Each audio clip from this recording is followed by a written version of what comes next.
The story begins on a battlefield with a young knight covered in blood smiling as he tries to catch his breath. Several death beams are blasted at him and his men all of a sudden, suggesting that the battle is definitely not over. The hero stands tall in the explosions, feeling proud that they even made it this far, but they're not done yet. If they can just beat this last force before them, they can win the war. Sadly, just as he's conceiving the thought, a powerful red beam of energy blasts right through him. This laser of death goes through him before he can even realize it, and as he slowly looks down with his bloodshot eyes, he sees the gaping hole in the middle of his trunk. He stares at the massive hole in his chest in disbelief as it burns away rapidly and then falls to his knees in an instant. At that moment, he finally comes to terms with what just happened and the reality dawns on him. It's a fatal blow and there's sadly no coming out of this one, so the hero falls flat on his face and surrenders to death just like his comrades, whose corpses are now scattered all over the battlefield. In his final moments, he lies in a huge pool of his own blood and realizes that his story will end with him not being able to do anything. Just thinking about it drains him even more, and as there's nothing he can do now, he just remains still, allowing his life to flash before his eyes. So, how did this promising young warrior end up in this tragic situation? Well, it all started one day when an unknown threat suddenly appeared in their world and destroyed an entire continent. The one responsible for this calamity became known as the Liquidator, the archenemy of mankind. This celestial world ender went on a rampage, and so a group of warriors was created to protect mankind. This team of heroes included a man named Brian Miller, who survived a giant meteorite without a scratch, and he became known as the World Protecting Shield. The second member of this team of guardians was a great sage said to possess power equal to an entire division, and she was known as Bella Albright, the Great Sage. The team also included Jacob Bloomfield, the Divine Archer, who took down a high-level dragon in a single shot. But these weren't the only heroes assembled to protect the world, because the strongest swordsman to ever come into existence was also on their team. Her name was Amy White, and she was known as the Sword Saint for her power. From the little we know about these heroes, it's no wonder why they were considered humanity's best hope.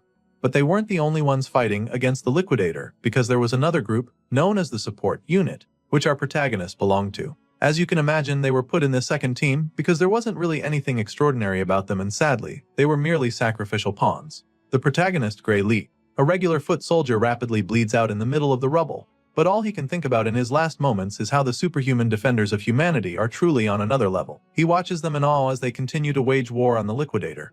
Gray Lee knew that the graduates of the World Union Academy were amazing even before now, but he never knew that the difference between him and the elite soldiers would be so large. Well, apparently, it is, because the four of them are still in the fight while he's lying in the dirt with a few missing organs in his chest. The situation makes him wonder if it even matters whether the support unit was there or not. The team of heroes appear to be doing just fine without them, which enrages him even more. Gray Lee grinds his teeth in anger, recalling how he and his teammates equally trained very hard, only to end up as collateral damage. Tears run down his face as the thoughts flood his mind, but there's nothing he can do now. Meanwhile, the heroes continue their onslaught, and Amy White unleashes a myriad of attacks that eventually do some damage to the Liquidator. The Celestial Force is actually surprised that they managed to hurt him, and he doesn't take it very well. So, he figures that it's time to stop messing around with them, and with this in mind, he creates 2 power balls of energy from his wings and unleashes 2 devastating surges of energy that absolutely decimate the heroes in the blink of an eye. The Guardians are butchered by the Liquidator's overwhelming blast, and upon seeing this, Gray's eyes widen in horror and disbelief. He just witnessed the archenemy of humanity wipe out the defenders of the Earth with a single blow, so it's not an easy thing to process. Even worse, the Liquidator said that he'd been playing around until now, so in that moment, the protagonist is convinced that there's absolutely no way they can win this war. To be honest, that should have been pretty obvious when this overpowered angel of death made his debut on Earth by destroying a whole continent. Anyway, the MC continues to weep as he awaits his demise, but then all of a sudden, he realizes that he shouldn't even still be alive right now. It's been a while since his heart got pierced, and for some reason he's still alive, so he looks down at his reflection in the blood, and that's when he hears the voice. The voice claims that he's finally found him and then tells Gray to come forth and wield great power. All of a sudden, the MC finds himself standing in the middle of a strange place and begins to wonder what's going on. He figures that this might be the afterlife, but feels that it's a bit barren if that's the case. The wide-eyed soldier looks around a bit, and that's when he spots a strange hooded being sitting cross-legged on what appears to be a throne. Gray looks over at the celestial being, asking who he is, so the alien-like figure simply assures him that he is not dead. The being tells him that his body's physical wounds have already healed, which sounds really impossible since he saw the fatal wound in his chest very clearly. Either way, he asks the alien if he was the one that healed him, but the big guy doesn't take credit for it. Instead, he informs Gray that he was healed by his own power. Surely none of this makes any sense to the foot soldier, and sadly, this celestial creature can't explain it to him either. Apparently, this alien is also unable to properly analyze Gray Lee's true power. However, what he can tell the MC for sure is that his power is stronger than what the Liquidator possesses, but that's only if he can control it properly. At this point, I'd start looking for the hidden cameras around if I were him, because this all sounds like one big prank. But I'm not the MC, so back to the story. Gray asks the hooded being if this means that they have a shot at winning this war. Sadly, the alien admits that he doesn't know the answer to that question and that he wouldn't have high hopes either. However, he also believes that they ought to get rid of the liquidator together. As soon as he says this, Gray isn't given a single second to process it before the black alien punches another hole right through him. After doing this, he tells Gray that he can now leave, promising to lend the MC the power he possesses to help him. At this point, we see the magic circle with a clock glowing brightly in front of Gray's chest, so it's pretty clear that our boy has just got a major upgrade in the power department. He wakes up on the battlefield right after his encounter with the strange alien and immediately gets back on his feet. Gray picks up his sword and is shocked when he sees that it's now completely surrounded with a strange power. The blade crackles with lightning, like energy, so he wonders what it is, and the voice reveals that it's his own power manifesting. As for the alien's power, it cannot be seen with the naked eye, so he explains this to Gray. Our boy is excited about this new power, especially since he literally just cheated death. And since the liquidator is still around, he decides to test out his new abilities on the ruthless angel of death. The evil alien suddenly senses something coming at him, and by the time he turns around, Gray is already on him. Our boy attacks with a brutal slash of his menacing sword, and the liquidator almost seems horrified by his presence. The evil alien can't believe what is going on because he didn't think there was any powerful opponent left. He can sense the power within our boy, so he knows how dangerous Gray is.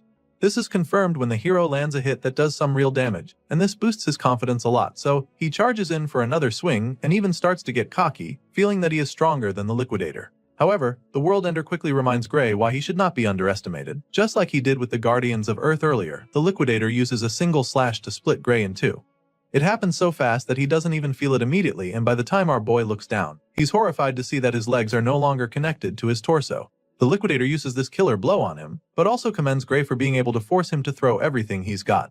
Apparently, the liquidator thinks that slicing the MC in half will be enough to kill him, so he turns around, preparing to fly away. But then, in a shocking twist, the same energy that engulfed the sword earlier flows out and expands, covering Gray's entire body and enabling him to heal in a split second. Then, the sword increases incredibly until it's so massive that even the liquidator is bewildered. The evil alien already knows that Gray is about to land a devastating blow, so he quickly creates a shield to protect him, as he's no longer even sure that this opponent is even human. Our boy gets fused with the energy like a host and a symbiote, and with a murderous glow in his eyes, he takes a terrifying swing at the liquidator. The alien manages to block this attack using his shield, but it doesn't take long for Gray to overwhelm him and destroy it with a mind-bending beam of energy. The blast sends the liquidator flying, and even though he doesn't have any expression on his face, you can tell that he's starting to get really afraid of our boy.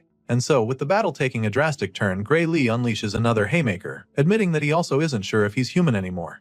Despite Gray Lee's ferocious strike, when the dust clears, he finds that the liquidator is still very much in the fight. He's perplexed by this and doesn't even get how the alien is still alive after taking such a hit. As such, he admits that the liquidator's strength is truly something out of this world. Now the two powerhouses stand face to face against each other, and mankind's archenemy is still trying to catch his breath. Sure, he's still in the fight, but after seeing what Gray can do, he's not even sure how to attack. On the other hand, the newest hero from Earth is feeling pretty confident that he can win. So, he looks at the liquidator dead in his alien eyes and vows to crush him over and over until he's dead. You can tell that he's not even bluffing about this from the look in his eyes, and right after squaring up with the World Destroyer, he unleashes another devastating slash from his mighty sword. The liquidator tries to dodge it, but he gets hit hard, and this time around, he even bleeds. He groans in agony, calling Gray Lee a monster, but even though he's suffering right now, he has no intention of giving up, and so once again, he decides to stop messing around and go all out against this human hero. The liquidator heals himself and activates his secret weapon. His entire body begins to glow even more than before, and multiple sets of wings shoot out of his back. The alien also somehow manages to make everywhere go dark and tells the hero that his time is up. That's when Gray looks up in shock to see that the guy turned day into night. The World Ender continues to activate his killer move, and it's starting to look like the tables are about to turn again. However, Gray Lee is not deterred by the liquidator's little magic trick, and so he charges at the enemy once again with his massive sword to end the fight for good. Shockingly, this time around, he's not able to penetrate the alien's shield despite pumping a lot of energy into his sword. His attack simply bounces off the barrier, leaving him pretty taken aback for a second. He's still trying to understand what's going on when the liquidator explains it to him. The World Ender tells him that all his attacks are futile, because within this plane of true dusk, nothing is capable of harming him. At this point, the liquidator is feeling invincible. He casually advises our boy to stop his useless resistance and take a look at the stars. Hearing this, our boy looks up at the sky in horror, and his pupils continue to dilate over and over as he stares at the bright light up there. The alien talks about how beautiful it is while Gray is just modified because he knows that the bright light isn't just for show. Sure enough, the powerful ray of death shoots down on him and a cataclysmic explosion follows immediately. After the blast, the dust and smoke slowly clear, revealing the gigantic crater in the ground. The hole is so big that you'd think an asteroid crashed there. Seeing this, the alien is convinced that the human warrior will not be able to revive himself this time around, because he is most likely pulverized to dust already. That's what he thought though, but he quickly realized how wrong he was. All of a sudden, bolts of lightning start to appear in front of the crater. The energy rapidly builds up, leaving the liquidator bewildered once again. He stares at the ball of energy as it enlarges and then, some kind of magic shield with a clock-like appearance pops up right in front of the alien. Upon seeing this, the liquidator instantly recognizes it and then, the same voice that called out to Gray before, speaks up. The voice is impressed by the great amount of power that the liquidator has gathered and suggests that it should be enough to take him back. At this point, a wave of horror washes over the alien invader because this voice belongs to the one called Kronos. The liquidator refuses to believe it, and that's when the black celestial being calls upon Gray Lee. He calls upon the hero, who wields great power and decides to use all of his power to send our boy back to the past. Of course, the liquidator is furious when he hears this because he knows that it's all part of Kronos' master plan to destroy him. He curses at the black alien for saving Gray, but of course, that doesn't really do anything. Kronos then fulfills his promise by turning back the hands of time, claiming that this is all he can do for the human hero. By sending Gray back to the past, Kronos basically entrusts the gate of the human world to him. Everything fades out afterward, and after it all turns white, our hero suddenly wakes up in the middle of a field. As soon as he opens his eyes, he takes a look around, wondering where he is. That's when he spots the small village down the hill in the distance, and is even more stunned because it just so happens that it's his hometown, Renato Village. Gray is extremely perplexed by this since it doesn't make any sense. The last time he checked, his village had been destroyed for 15 years, so he knows that it shouldn't be here. But then again, in his confusion, he recalls what Kronos said to him on the battlefield. He remembers that the black alien god promised to send him back in time, so after putting all the pieces of the puzzle together, Gray realizes that he's actually in the past. His thoughts are suddenly interrupted when he feels a sharp sting in his hand. He takes a look at his bandaged forearm and immediately remembers having this injury. The wound is from the time when he was being picked on by someone named Belder and a few other bullies. Gray starts trembling in fear at the thought of those bullies. He remembers how badly they beat him up, and he's not ready to go through that again. Unfortunately, he also remembers how strong they were, so he's afraid that he won't be able to beat them. Our boy has been so traumatized by his bullies that just thinking about it sends him into a panic attack. He closes his eyes and eventually calms himself down. From the look of things, it appears that he never even left the village, so he concludes that defeating the liquidator was probably just a dream. With this in mind, he accepts his fate and makes his way back to the village. He doesn't want to get hurt by the bullies, so he decides to come up with a plan for them when he's feeling stronger. Unfortunately, on the way back home, he runs into the very same bullies in the bush path. He can't believe how bad his luck is, so he just stares at them with a blank expression on his face. We're finally introduced to the leader of the gang, Belder. He claims that they've actually been looking for our boy and complains about how Gray made him go through a lot of trouble to find him.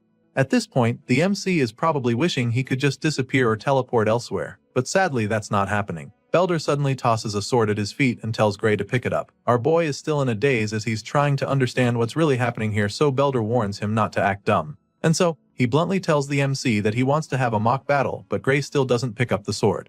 Instead, he politely declines the invitation, explaining that his injury hasn't fully healed yet. He then thanks the bullies for the offer and tells them he's not joining them till his wounds heal. Of course, these goons aren't the kind to take no for an answer. Belder insists that they have the mock battle, assuring him that it's safe since the blade is blunt. They start moving closer to him like a pack of wolves around injured prey, but Gray refuses to pick the sword. He insists that a blade is still a big chunk of iron no matter how blunt it is, and that it can still be very dangerous, but Belder finally runs out of patience. The bully gets fed up and tells Gray to shut up, claiming that he has no right to say no to him. He makes this clear to our boy and then tells him that he's free to fight without a weapon if he doesn't like swords. Before Gray can even process this, Belder charges at him with his blade, and it actually baffles him because the guy doesn't even mind attacking him when he's unarmed. What the hell happened to this being a mock battle? It's pretty clear now that there's no running from this, so Gray decides that it's time to get his head in the game. Before he was sent back, a former military doctor gave him a piece of advice. It turns out that the reason for Gray's lack of improvement in his swordsmanship was due to an injury he sustained as a child. Thinking about it now, the MC realizes that this might actually be where his life as a loser began. Belder speeds toward him like a runaway train, and just as he's about to land the hit, our boy somehow manages to dodge it by reflex. He's even shocked that he managed to evade a hit and begins to wonder if Belder's strikes were always this slow. Enraged by the first miss, Belder goes on for another swing, only for Gray to dodge it yet again. After avoiding getting hit for the third time in a row, our boy finally realizes that Belder isn't slow. The bully also starts getting frustrated by the fact that he can't even land a single hit, so he curses at Gray in annoyance. Unfortunately, his anger can't even help him now because he just misses yet again, and so our boy realizes that he's actually the one who's gotten faster. The other bullies are stunned when they see how fast the guy is all of a sudden. It's as if he's a completely different person now, so they all watch in amazement as he makes a fool out of Belder. After dodging everything the guy threw at him, our boy finally decides to pick up the sword. He may not have his old body anymore, but he still has the memories of the battles he has fought. Gray bends down to pick the sword and Belder takes the chance to charge at him from behind. Unfortunately for him, Gray casually deflects him with a single swing of his own sword. He sends the bully flying with this strike, and he's even surprised that one nonchalant strike was enough to throw his almighty bully off his feet. Right now, the guy is starting to look a lot like an amateur, so he's starting to think it wouldn't be fair for him to fight him. But then again, he remembers everything that Belder's gang put him through, so he decides that the ringleader doesn't even deserve his pity. After all, it's these same pieces of trash who tormented him because he couldn't fight. Thankfully, that's not the case anymore, so he's more than happy to flex his new skills. He uses another effortless swing to disarm Belder, and after seeing how easily the sword left his hand, he realizes that the bully is actually worse than an amateur. Gray suggests that Belder hasn't been trained on how to receive a blow from a sword. This doesn't matter though. After all, these bullies were the same ones who taught him it's totally safe to beat someone with a sword as long as its blade has been dulled. And so our boy takes a big swing of the so-called blunt sword, and it still somehow manages to cut Belder's body open. The guy's eyes widen in horror as the blood from his shoulder splashes all over his face. He's in utter disbelief, but what's more is the severe pain. He suffers so much that he's forced down to his knees. Belder shouts in pain while Gray Lee just freezes in shock because he's equally stunned by what just happened. The blade was supposed to be dulled, so he doesn't get how it still managed to cut the troublemaker. In his confusion, he takes another look at the blade to check if it's really the case, and he confirms that it is actually blunt. As such, Gray realizes that he might have even killed Belder with that slash if he had actually given him a sharp sword. Our boy panics for a second, knowing that he could have killed these kids, but then again, they're the same meatheads who made his life at the village miserable. So, he decides to beat Belder up with the flat surface of the blade instead. This way, he can keep the sword blunt while getting his revenge. He whacks the bully in the face with it, sending him to the ground once again. Belder is now terrified, so our boy hovers over him, wondering why he's screaming so much. He asks the gang leader what's wrong and reminds him that he's the one who said the blunt sword is safe. At this point, Belder just sits there, covering his bleeding nose as Gray walks over to him slowly. The terrified bully looks to the side and sees his goons just standing there, so he snaps at them, ordering that they attack our boy. It's quite funny that Belder would even think that his minions can beat Gray after the same guy just wiped the floor with him. As you can imagine, they're reluctant to even go near him, seeing how strong he's gotten all of a sudden, but they eventually agree to go at him together, thinking they can overpower him this way. The troublemakers charge at our boy at the same time, and Gray just feels sorry for them. He's surprised that they're dumb enough to come at him for another round after what he just did to their leader, but of course, he has no choice but to beat them up too. Belder furiously orders them to kill our boy as they attack him from all alongs, and this just pisses the MC off. He was going to overlook their misbehavior this time around, but since they clearly all want a taste of his new skills, he decides to show them what he can do. A few moments later, Belder and his goons are all on their knees with swollen faces. They've been so badly beaten that there's steam coming off their bodies and looking at them now. Gray is baffled that these are the same guys he's been so scared of. He remembers that these guys are the ones from the Saria Swordsmanship Dojo, so he asks to confirm if that's the case, and Belder explains that he's kinda correct. Apparently, they felt like they had gotten strong enough, so they haven't been going to the dojo lately. It's pretty baffling for Gray when he hears them say this, because he can't believe that their current level can be considered strong enough. With this in mind, he figures that he shouldn't expect much from the dojo itself, seeing the kind of students it produced. However, he still believes that it might be useful to him, and so he asks them to introduce him to this dojo they attend. After all, he heard that it's by referral only and would like them to invite him. For some reason, Belder is not really excited to bring Gray in because he'll be too embarrassed if he told his master that he lost a sword fight. He suggests that our boy find someone else to invite him, but he's in no mood to be denied.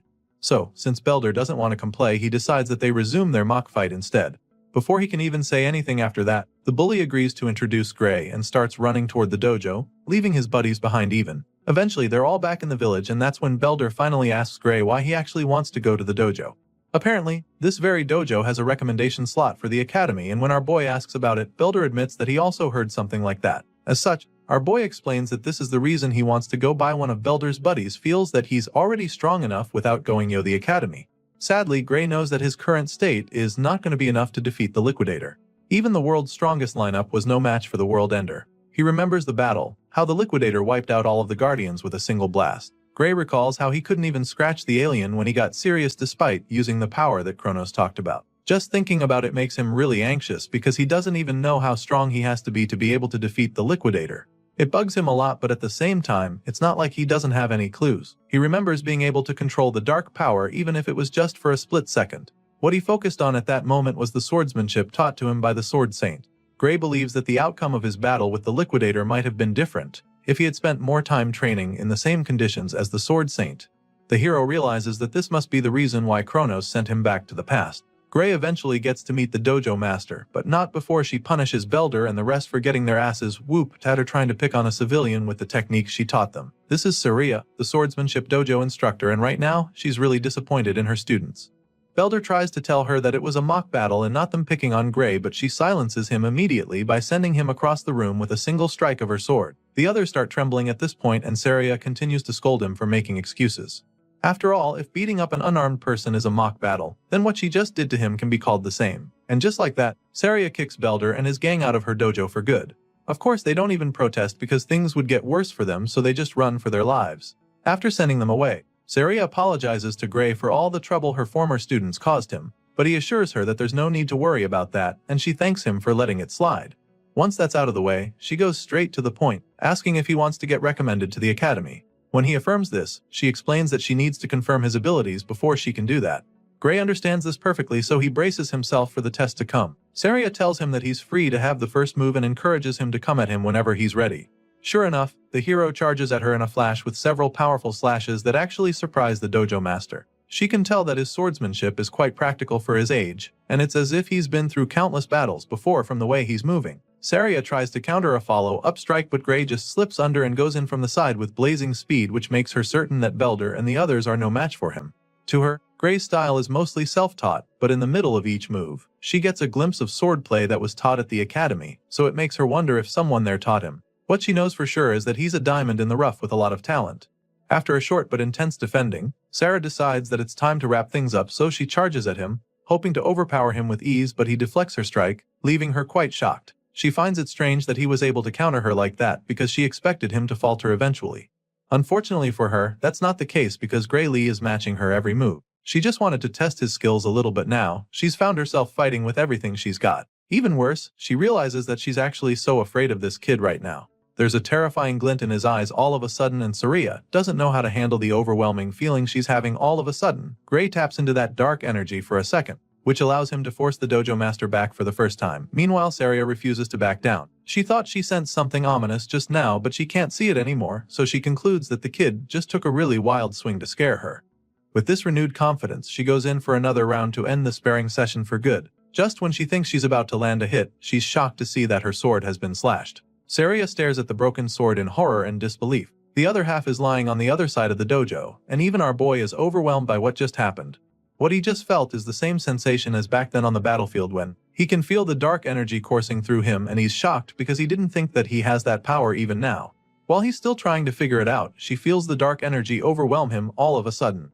The sting is so painful that he falls to his knees like he just had a heart attack, and even Saria starts to get worried about him. With a worried look on her face, she asks him if he's alright, but he can't even answer since he's still fighting for his life. Apparently, his body failed to keep up with the dark power he exerted just now, and so now he's trying to recover. After a few seconds, the pain subsides and he's able to get back on his feet, so he tells her that he's okay. He could barely stand a few moments ago, so after that experience, he realizes that he shouldn't use this power carelessly. Unfamiliar with this situation, Gray wonders if it would be a good idea to tell Saria about his power. But after seeing the puzzled and judgmental look on her face, he decides that it's best not to bother. Even if he told her, she probably won't believe, and it's not like he can control the power to prove what he's saying, so there's no point telling her. With this in mind, he forces a nervous laugh and claims that he just got carried away, which leaves the dojo instructor speechless and baffled by him. Right now, she's still trying to wrap her head around how this kid managed to cut her sword with a dull wooden sword. It's logically impossible, and she doesn't even think he knows what a big deal it actually is. Just then, Saria starts staring at him suspiciously, and when he notices, he nervously asks if there's something wrong. She can tell that he's hiding something and doesn't want to talk about the wooden sword he cut in two in one blow, so she lets it slide and changes the topic back the academy recommendation he asked for. Gray confirms this once more, claiming that he hears she could give him one. In response, Saria admits that she actually could give him a recommendation to the kingdom's finest educational institution, the Royal Academy of Swordsmanship. However, she tells him that she cannot recommend that he go there. Her next statement comes like a blow below the belt to our boy as she tells him that he's not suited for that place.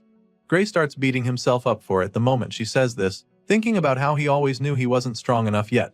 After all, he could hardly do anything against her except in that last moment, so he's not surprised that she's not impressed enough. He's still feeling sorry for himself when she completes her statement, informing him that the place he should aim for is the World Union Academy, and his eyes almost pop out of their sockets when he hears this twist. Apparently, Saria doesn't want him going to the kingdom's finest institute, because she believes that he belongs in the world's finest institution. Our boy is blown away just thinking about that place because it's the same institution where the Sword Saint and the other heroes came from. He never imagined that someone like him could even get accepted there, and Saria assures him that it's not impossible. However, his body is nowhere near fit enough to be a swordsman, and so it's going to be a stretch right now.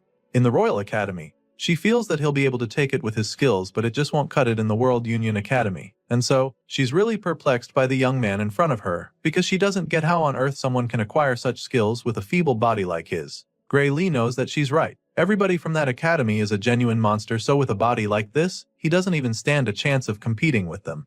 Saria doesn't hear what he's thinking, but from the look on his face, she can tell that he's already feeling defeated. So, she asks him why he's giving up when there are still 9 months until the entrance exam. It means he's got a shot, but he also feels that 9 months is not enough, and the dojo instructor agrees with him. It's actually not enough, but she encourages him to trust her. Clearly, Saria wants to take him as her student for the next 9 months, but she also needs to know if he's ready to suffer for that long. Obviously, he doesn't want to suffer. I mean, no one does, but he knows that he needs to, so he makes up his mind and asks Saria to take him in for the next 9 months. The dojo instructor is excited to hear him say this, claiming that it's a great answer. But the happy look is quickly replaced by a terrifying grin that scares Gray, and that's when she decides that it's time to begin his hell. Our boy's intense training begins from day 1, and after pushing his physical abilities to the limit, Saria pumps him full of proteins. She makes him train even when he's not in the mood and forces him to eat whether he likes it or not. This becomes his life from the day he stepped into the dojo for the first time, and 8 months later, Gray Lee's physical appearance is completely transformed. All of his muscles are finally defined with pronounced chest and arms, popping deltoids and chiseled abs. His 8 months of hell really pays off, and Saria is delighted to say that he's grown a lot more muscular. He's so ripped now that she doesn't even think she has anything to teach him anymore. And so, she encourages him to go out there with confidence. Gray is glad to hear that she's proud of him and the progress they've made, but he doesn't get why she's sending him out now when there's still a month until the exam. So, she explains to him how difficult it can be to take an exam in a place he's not used to. Which is why she feels that it's best to get there early. While he's still trying to wrap his head around it, she hands him a bag of coins, claiming that it's enough money of the trip and a month's worth of food. Gray is reluctant to take the money from her, feeling that going a month before the exam is too soon. It's almost as if she's trying to chase him out of the village all of a sudden, and when he says this, she just laughs, feeling that he's overthinking it. Our boy heard rumors of an ogre's nest that was recently found near the village, and he's aware that there are hardly any guards in the village. At this point, Saria nervously admits that she heard about that too, but she assures him that it has nothing to do with them. She tries to convince him, but he's just not buying it. The dojo instructor feels that there's nothing to worry about since the royal capital will soon send help to them. That being said, she encourages Gray to head to the exam without any worries. Our boy keeps staring at her with a blank expression on his face even after she says all of this because he doesn't believe her. He already knows that no help will ever come to this village because he's seen the future. He's literally lived it. Gray knows that his master will lose her life right before the village is destroyed. Apparently, they said she was killed when she went to kill the ogre by herself, so he knows how everything is going to play out if he doesn't do anything about it. Even though he has no intention of leaving, he tells her that he'll be leaving. Saria is glad to hear this and prays for him to pass his exam. After successfully convincing her student to leave the village, Saria sneaks out to the forest later that night. From the bloody skeleton remains scattered all over the place, you can tell that this is a dangerous region with some deadly creatures. The dojo instructor has obviously come to hunt down the ogre just like our boy predicted. According to the scout's report, the nest is right over here, so all she has to do to find it is follow the trail of blood on the ground. Just as she's about to start moving closer, a voice calls out to her, asking where she's going. She looks up the tree and is shocked to see Gray smiling down at her from a very high branch. She's dumbfounded when she sees him, and the smirk is immediately plastered on his face, because he just caught her right in the act. She asks him why he's even here because as far as she's concerned, he should already be on his way to the academy by now. And before she can even try to scold him, he jumps down from the tree and stops her right there. Gray informs her that he's the one who should be asking the questions since she told him that the ogre nests would be taken care of by the army from the royal capital. Of course, Saria quickly comes up with an excuse, claiming that the guys at the capital said they couldn't come because of some emergency over there. And for that reason, she decided to handle the ogre nests by herself. After all, she believes that she's more than capable of handling the situation by herself. Saria smirks after saying this, claiming that she knows the strength of the nest already thanks to the report from the scouts. She reveals that the boss of the nest is an elite ogre, and the nest itself holds around 40 to 50 monsters in total according to the reports she got. The dojo master admits that that number of minions will be pretty tricky, but still, she's confident that she can take them out all by herself. Upon hearing all she has to say, the gears in Gray's head begin to turn as he ponders on the strength of an elite ogre. On its own, the monster isn't actually that strong, but it turns out that the ogre's real strength lies in its intelligence and leadership. Considering the risk of getting surrounded, our boy concludes that it would be suicidal to even try to fight the monsters alone. He's lived through this very event before, so he knows how it plays out, which is why he's convinced that Saria will not make it out alive if he allows her to go on this mission alone. And if she dies, then the entire village will go on to be destroyed by the same monsters. And this is something he cannot let happen, not when he's been given a second chance to actually change things. The hero has seen that tragic future with his own eyes, and it's still a very fresh memory, which is why, after pondering for a moment, he suddenly asks his master to take him with her. Without even thinking about it, Saria shakes her head in refusal, insisting that she will be able to handle it by herself. Of course, Gray wouldn't want to blow his cover and tell her that he knows she's going to die because he's from the future. So, he takes another approach to try to change her mind, claiming that this could be his first chance to gain some real combat experience. After all, it's exactly what he needs to put his training to the test, so he makes his request once again, suggesting that Saria thinks he's just going to get in ready during the mission. Of course, his master doesn't see him as a liability in battle, and she's sure that he also knows that too. I mean, she can't even beat him in a mock battle anymore. That's how good he's become. However, she also makes it clear to him that nobody knows what might happen in a real fight, especially when it's a monster's nest that suddenly formed like the one they're faced with. For a dangerous job like this, the dojo master believes that it's best for him to wait until he has a bit more experience in real fights that are less risky. At this point, Gray is starting to feel pretty defeated because he really thought he was going to change her mind. Sadly, she insists on going alone, so he's forced to his last option. He suddenly tells her that he has an idea, and this gets her pretty curious immediately, and that's when he challenges her to a fight out of the blue. Apparently, this plan involves him knocking her out cold so he can deal with the ogre by himself. He informs Saria of his intentions as he points his sword at her face. The white-haired master just smiles as she tries to process what the hell he just told her. She stands still for a couple seconds, probably thinking he would rethink his decision, but Gray stands his ground and keeps the tip of his sword inches away from her face. At this point, it's pretty clear that she can't get him to go away, and she doesn't actually want to fight him, so she just shuts her eyes and surrenders. Saria agrees to take him along but makes him promise her that he'll come back alive no matter what. Upon hearing these words, our boy finally lowers his blade and then assures her that he definitely plans to come back from this mission. So he makes Saria promise him the same thing, pleading with her to not die in the ogre's nest, and of course, she's very confident that it's not going to happen. Once on the same page, the master and student follow the trail of blood leading to the ogre's nest and officially begin the hunt. Soon, they arrive close to a valley, and from afar, they notice that the terrain leaves no room for escape. If they go in, they can easily get trapped and slaughtered, but Saria is more concerned about the monsters in there. She claims that the minions have a lot of confidence building their best in this kind of location, so Gray quickly reminds her that they won't be able to escape either. He senses that his master might be getting a little cocky, so he also points out the fact that they're up against intelligent monsters and not just dumb beasts. As such, he suggests that it's better to be more cautious with their approach, and Saria agrees with him. The two hide behind a big rock and quietly scan the tent from afar. After looking around for a bit, they still can't pick out the boss anywhere, so Saria suggests that it's probably in one of the tents. As far as she's concerned, that's a good thing, because at least they can quickly take out some of the minions and reduce the number before the boss comes out. With this in mind, she tells Gray to take out the enemies on one side while she attacks from the other side. At the moment, the monsters still have no idea that they're about to be ambushed, so they're still going about their business. Saria and Gray Lee take out their weapons and spring into action. The first monster to be unalived sees the white-haired swordmaster coming at him, but before he can react, she takes his head right off with a single slash. Well, this first attack alerts the others, so all their hopes of being stealthy are instantly dashed. The horde of red-eyed ogres roar at the two swordsmen, but of course, they're no match for our boy. Without even tapping into his dark powers, Gray casually slices through the monsters with ease like a cold-hearted butcher. He dismembers the ogres with lightning-fast strikes, and his master also finds it's pretty easy to take out all the monsters on her side. And so, After only a few minutes, the nest is filled with bloody ogre corpses scattered around. The two wipe out the first wave with ease, and Saria is really impressed by Gray's skills. She's quite surprised by how good he is and begins to wonder if this is really his first time on a battlefield. The dojo instructor is so intrigued that she almost gets distracted while teasing him, but our boy is locked in right now, so he urges her to stay alert, revealing that this is just the start of the battle.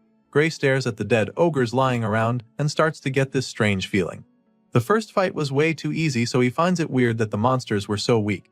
It's baffling because he is sure that Saria would have been able to take them out just as easily even if she was alone. It doesn't make any sense because in the original story she was killed in this very nest. At this point, Gray realizes that something really horrifying must be inside that tent. He peeks into the dark tent as the thought crosses his mind, and that's when a terrifying pair of eyes glare at him from the darkness. Gray's eyes pop out in fear as chills run down his spine, and without even thinking about it, he shouts for them to get the hell out of there.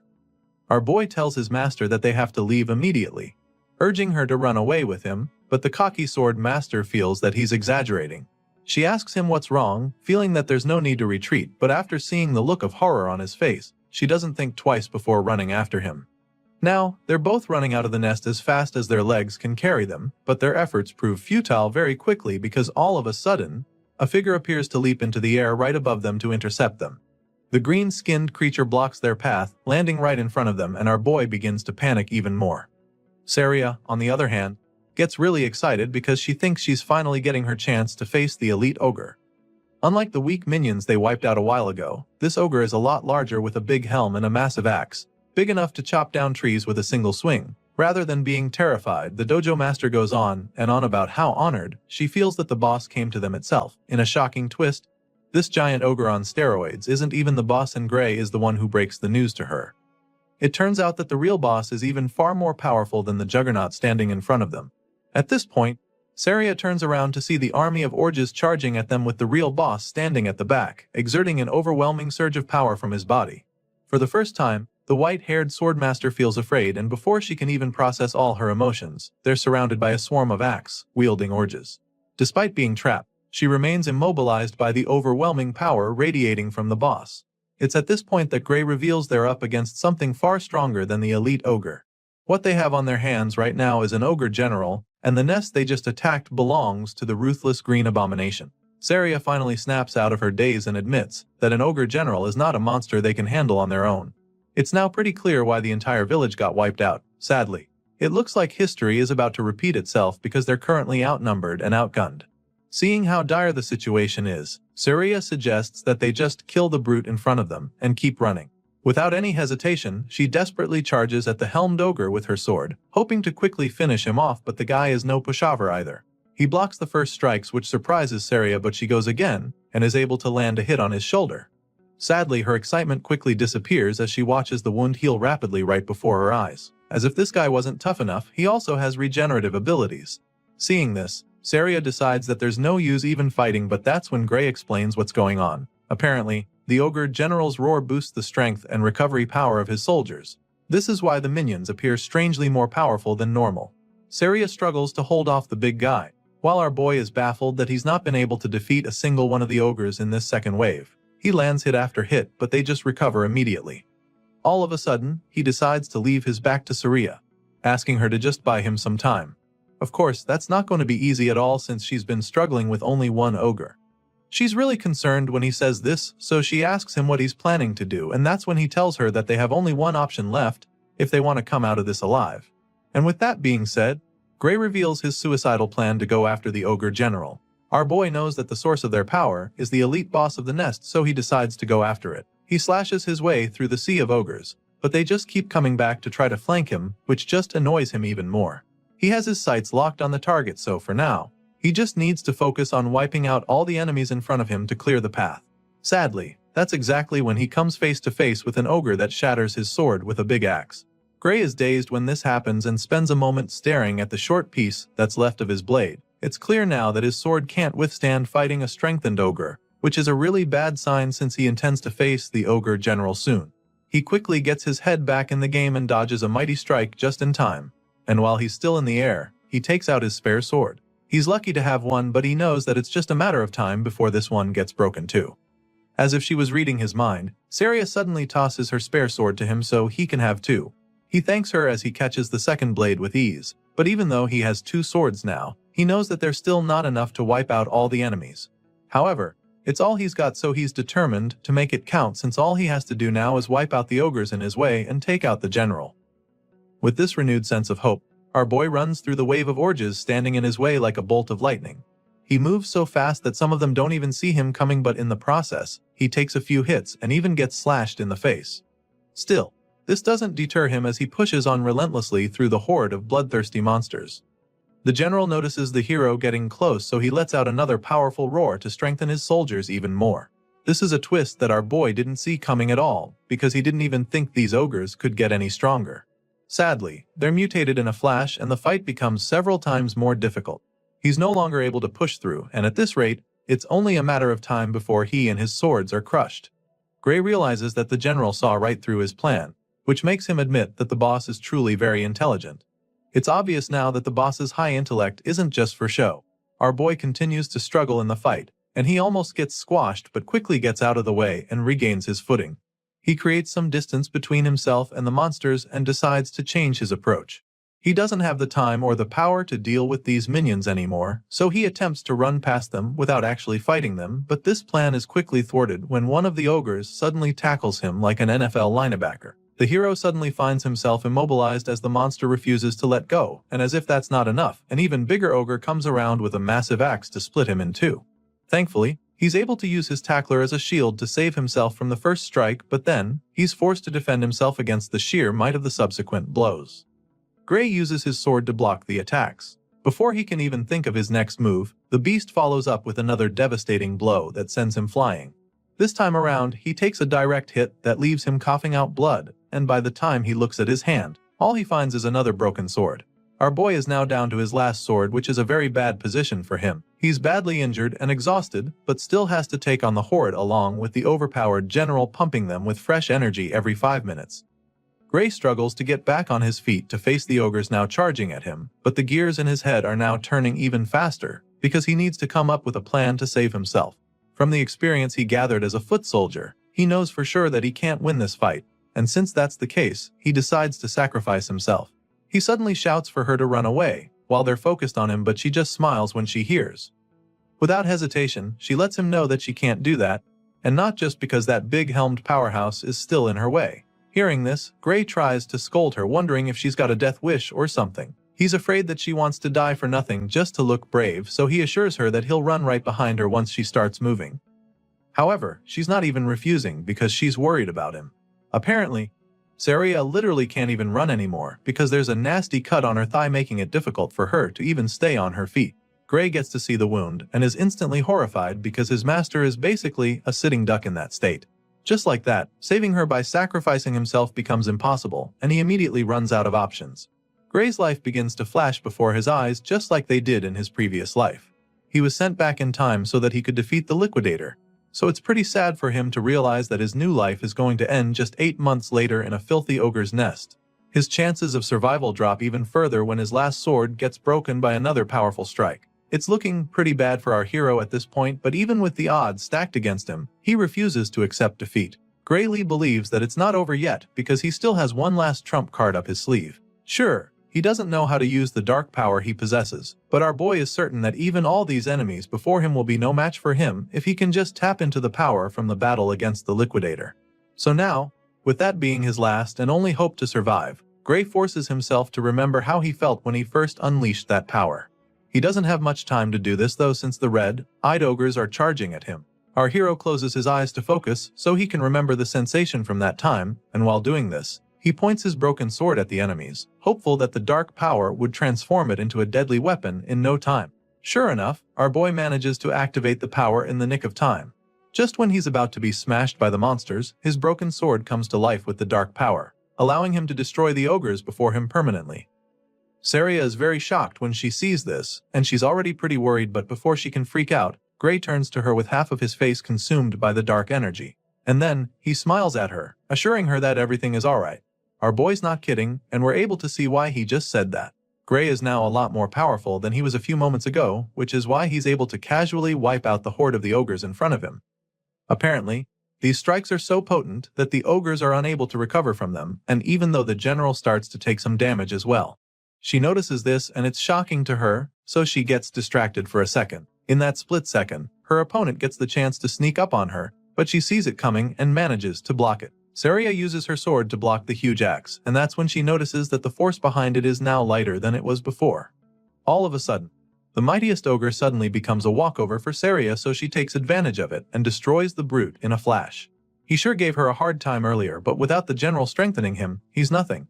A while later, we see the hero and his master standing victorious in the nest surrounded by ogre corpses. He's amazed that they somehow managed to come out of it alive, and the bruises on his face confirm that it was no easy feat. He apologizes for breaking her sword, but the sword master assures him that she doesn't mind since he literally saved her life. Either way, he gives her back the broken sword and she takes it from him, even though that's not her major concern at the moment. While taking it off his hands, she tries to ask him about the attack he used to win the fight, but before she can finish talking, our boy collapses to the floor headfirst. The hero passes out in an instant, which leaves her absolutely horrified, so she starts. While she's trying to wake him up, we see that our boy's consciousness is actually elsewhere. He finds himself standing in a dark, empty place filled with shallow water.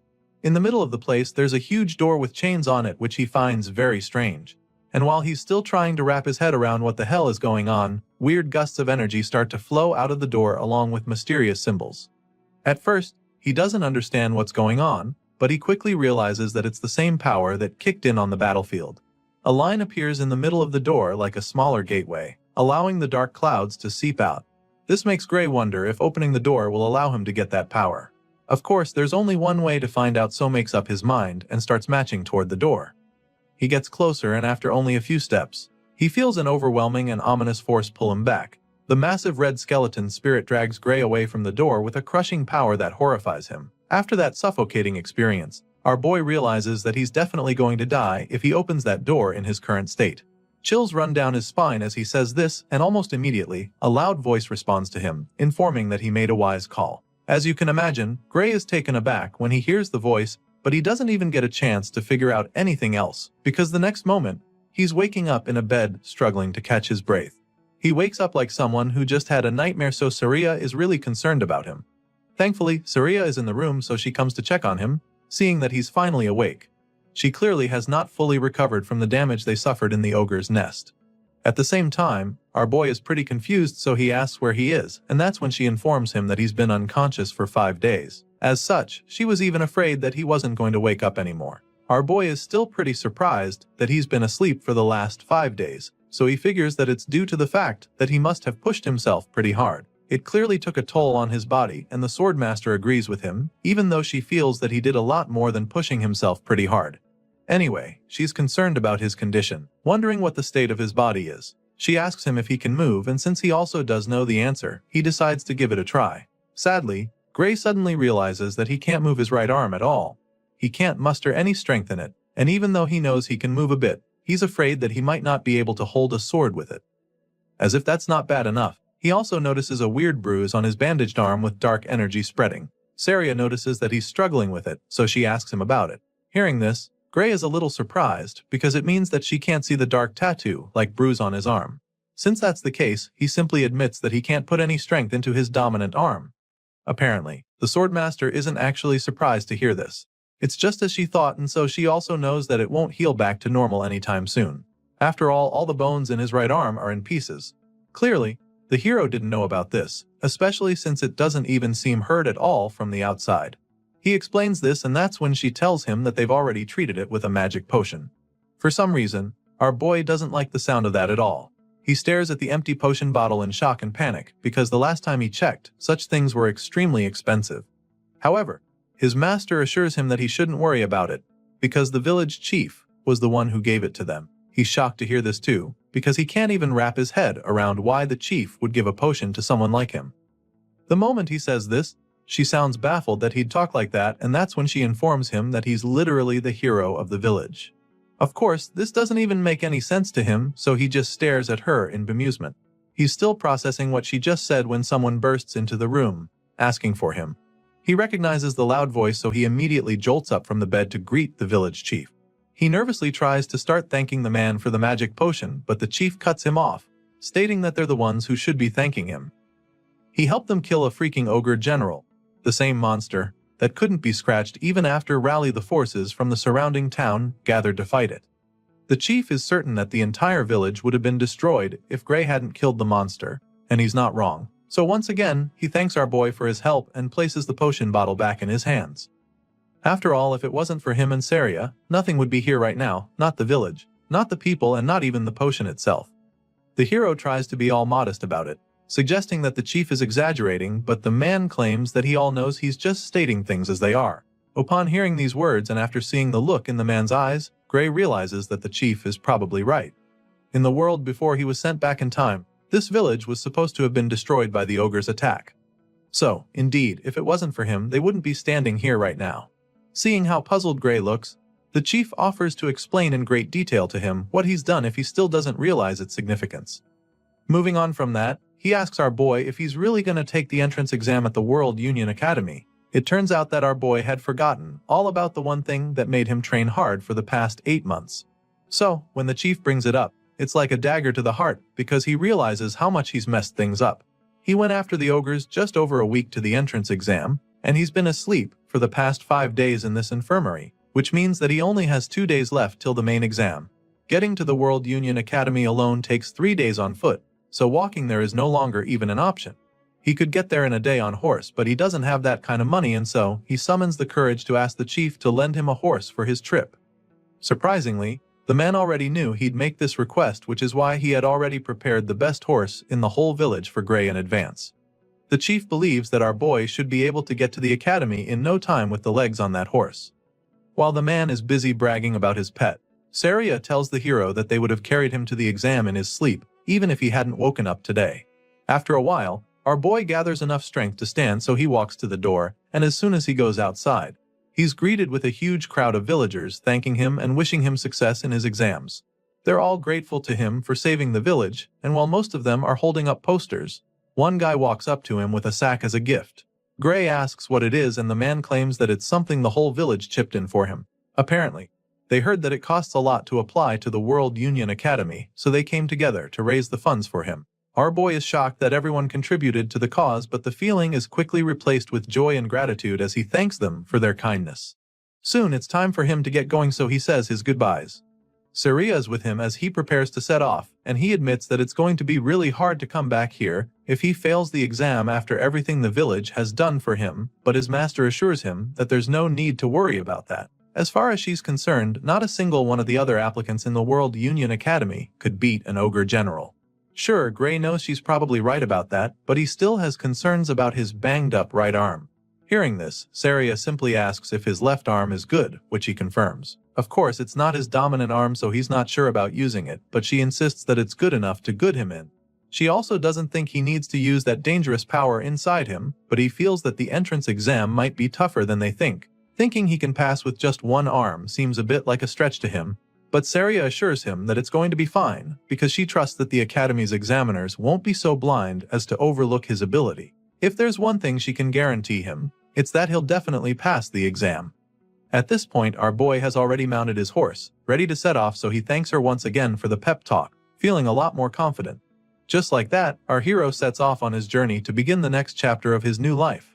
In the previous world, this village was destroyed, but he knows that the enemy of mankind still exists here. However, he also knows that this world is no longer the same as the old one, because the future can be changed with this power that he now possesses.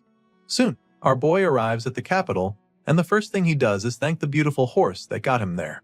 He's only been in the city for a short while, but he can already spot the amazing structure that is the World Union Academy. Despite how expensive it is to apply here, the place is absolutely swarming with potential applications.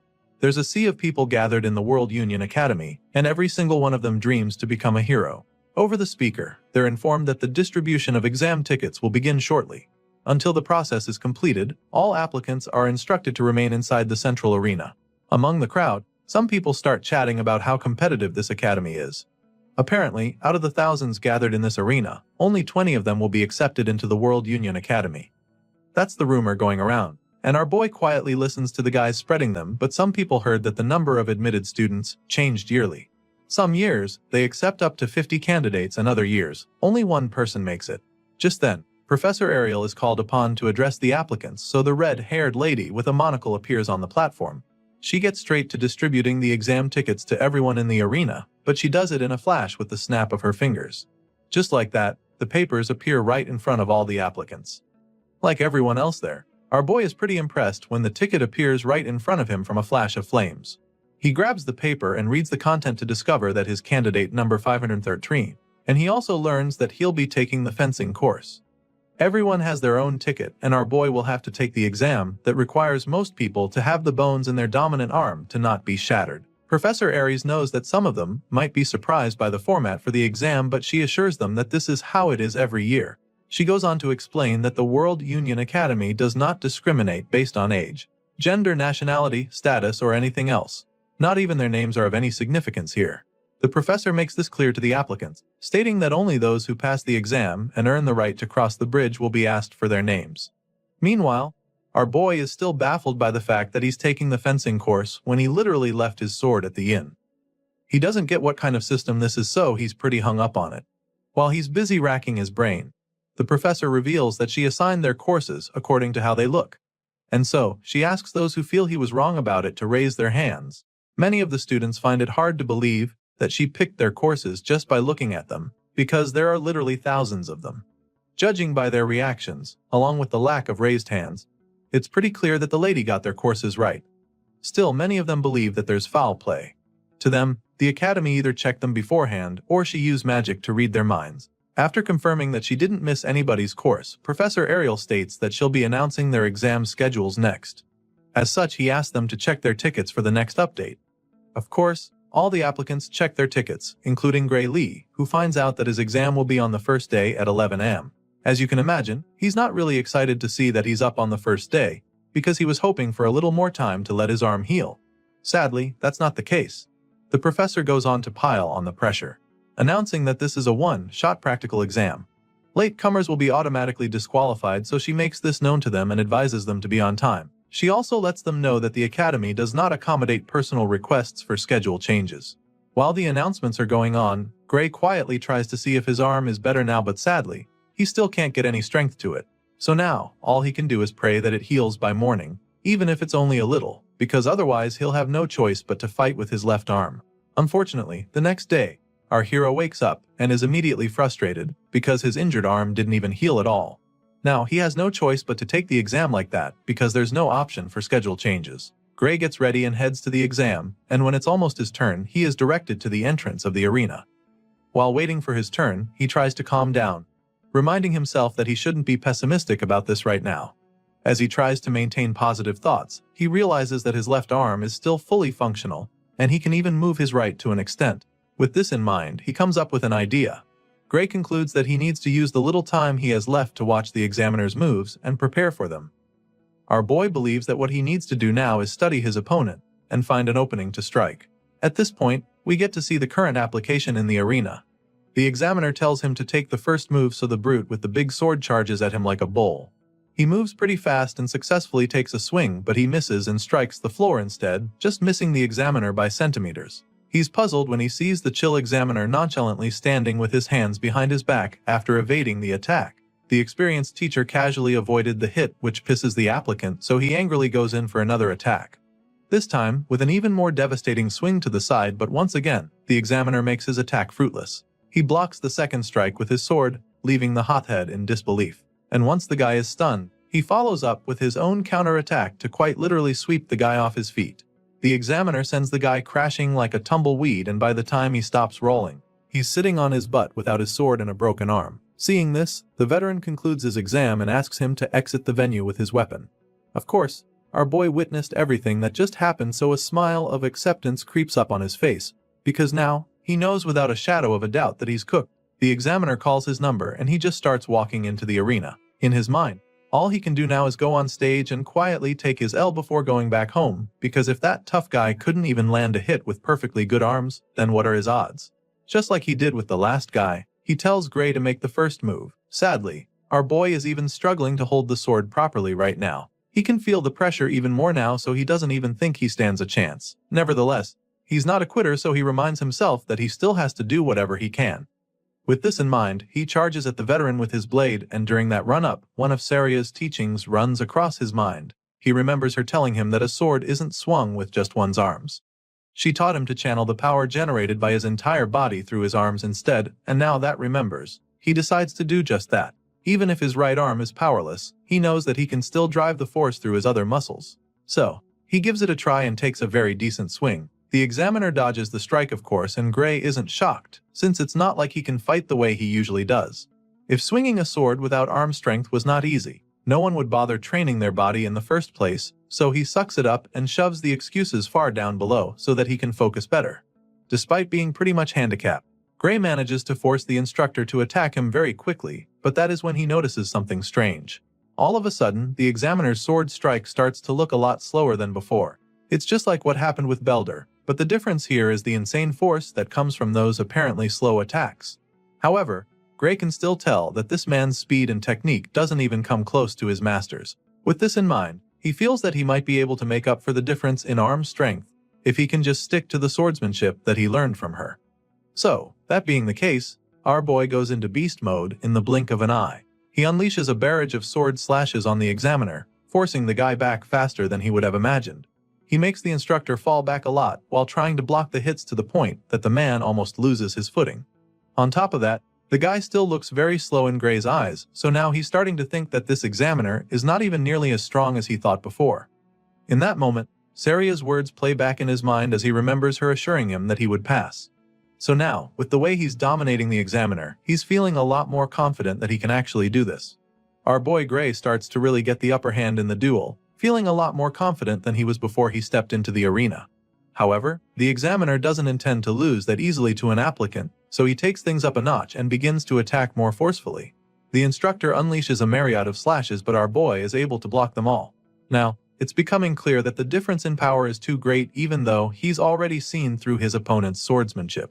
The examiner is stronger than him, and so, Gray is unable to break his form. After blocking most of the attacks, he gets an opening to strike, so he thrusts his sword forcefully, but the instructor deflects it swiftly. At this point, our boy notices that the man's movements are becoming rougher, so he comes up with a plan that could win him the fight. It's a bit risky, but he feels that trying it at the perfect time might just be the move that helps him defeat his opponent. With this in mind, the hero makes up his mind to do it. He lures the instructor to throw powerful moves at him by being more defensive, and this causes the man to leave himself vulnerable for a counterattack. As soon as Gray sees this opening, a grin appears on his face because his plan worked. After all, in a fight like this, there's nothing more likely to expose an opening than a big predictable swing. With blistering speed, the hero goes in for the finishing blow, which makes the instructor lose his balance. The examiner struggles back in shock when Gray capitalizes on his mistake, and before he can recover from it, our boy launches another strike, determined to seal the deal. Now, the odds are in his favor despite being weaker and having less experience. No matter how great the difference in power is, he's convinced that he'll win if he can just get behind his opponent. Gray takes the bold swing to secure the win, but then a loud commanding voice orders him to stop. So, he halts his strike midway despite being pretty baffled. He looks up at the official, wondering if the match is over already because it seems a bit too early to stop now. Well, it turns out that the limit for the exam has been reached, and with the duel that was on display, the result will be a draw. Hearing this, our boy just stares at the official in shock. He was so close to winning, but he couldn't do it in time, so he sighs in defeat, feeling bad that he didn't make it. It's a crushing outcome for our boy who's trained so much to get to this point, but he knows that he can't protest or argue, because that would be pointless. So, he quietly makes his way out of the arena, believing that he's actually done his best. Of course, it's not so easy to accept a loss like this, especially when it determines his future. The fact that he couldn't even win the first examiner makes him feel that things will be pretty difficult for him. At the moment, his fate looks pretty bleak because his chances of getting into the academy this year are now 0 since he failed to beat his examiner. So, he decides to come back the following year to take the exam again since his arm would have healed by then. With this in mind, he simply thanks the examiners and the academy for even giving him the chance to apply. Fast forward to 1 week later, and it's time for the final round table meeting to decide the students that will be getting accepted into the finest institution in the world. The meeting is held in room 53, and once they're all seated, the chairman asks what they think of the candidates now that they've all completed the exam. The first examiner immediately admits that he's overwhelmed by how tough it is to pick out only a few students, while another one states that the current method of everyone observing together is rather inefficient. As such, he suggests that they divide the workload the following year. It sounds like a good idea at first, but then, another professor doesn't agree with him. The man insists that they can't afford to overlook a talent simply for the sake of making things easier for themselves. At this point, the oldest man in the meeting reminds them that he asked to hear their thoughts on the students and not their opinions on the examination system. That being said, he decides that they start with the swordsmanship course and asks his professors to let him know which of the candidates passed in this category. Well, according to their rules, those who beat the examiners passed automatically, and those who couldn't achieve that will be assessed based on the quality they showed and how they held out during the 15-minute time limit. One of the examiners explains this and then asks the swordsmanship course instructors what they think about it. All the matches were recorded so they're able to rewatch and analyze the performance of the candidates. Other than those who beat the examiner, candidates number 5, 217 and 753 stood out. The man suggests that they kept it at that because even if the others joined, they wouldn't be able to keep up in class. The second professor agrees with this decision and then asks if anyone has a contrary opinion. None of the examiners speaks up to say anything otherwise, so the chairman figures that they have confirmed the successful candidates for the swordsmanship course. But just when they're about to make the final verdict, one of the examiners asks what the room thinks about candidate number 513. It's none other than Professor Ariel, and judging by the look on her face, she is pretty interested in that candidate. The other examiners in the room seem pretty intrigued when she brings up Gray Lee. So, they dig out the recording of his match against his examiner, and they're amazed when they realize how good he is. It certainly looks like he was going to win the fight, which is a good thing, but they also feel that things are going to be difficult for him if he has to rely on setting up traps just to beat an examiner. They notice that his technique was good, but his strength was also clearly lacking, which doesn't help his case at all. The second guy isn't too impressed about that, and even claims that Gray was outmatched from the start until the end of the fight. After a couple of them give their opinions, the chairman asks for a conclusion, so they decide that Gray Lee is no good and shouldn't be accepted into the academy. The red-haired lady just scoffs up on hearing their conclusion because she can't believe that not a single one of them noticed what she saw even after watching the footage again. Apparently, everyone has decided to be this blind. Professor Ariel concludes that having everyone observe together is really a waste. The next day, all the aspirants return to the academy for the results, and our boy is one of them. He holds his ticket in hand, waiting for the examiners to announce the successful candidates for the swordsmanship course. At the moment, 6 candidates have passed, and as soon as this is announced, Gray becomes even more anxious. Candidate number 5 is called upon and his ticket goes up in flames immediately. Next, candidate number 217 is called, the number 432 and 615 along with numbers 753 and 925. As soon as their numbers are called, their tickets go up in flames as well, leaving all the others pretty amazed. Sadly, only those whose numbers were called will be attending the World Union Academy for the swordsmanship course, and when our boy hears this announcement, his heart sinks to his belly in a flash. He probably saw it coming after the way his exam went, but he's still dazed when it is actually confirmed that he wasn't selected. The successful candidates are asked to cross the bridge and complete their enrollment procedure by the end of the day. Of course, those who passed the exam are really stoked about it, and their buddies are equally happy for them. On the other hand, there are many other candidates who are still brooding over their situation. While others are celebrating, Gray just stares at his ticket in disappointment, feeling that he failed after all. It's a horrible feeling for sure, especially after everything he went through to get to this place, but even though it looks like he'll be going home, there is one last category, known as the Divine Eye Special Admission. As you can imagine, our boy isn't really interested when he hears the announcement. He probably doesn't even know what that is, but then all of a sudden, he hears this number being called. Of course, this is a big shock, but what's even more surprising is the way his ticket suddenly starts glowing with a bright blue light. It shines even brighter than those who had the flames earlier, so he's just as confused as all the other candidates, staring at him in awe. They're all baffled by the display on show, and after staring at the glowing card for a few seconds, the hero finally starts to realize that he actually passed. While most applicants are perplexed like our boy, some others in the crowd are pretty familiar with this Divine Eye Special Admission thing because the Academy has actually done it before. At the moment, the name still doesn't ring any bells in Gray's head because he's never heard of it before. He doesn't get it, and while he's still pondering on it, those who know what it is make him understand that it's basically a way that someone gets into the institution through the back door. Some cocky know-it-alls who probably got in normally also have something to say about it.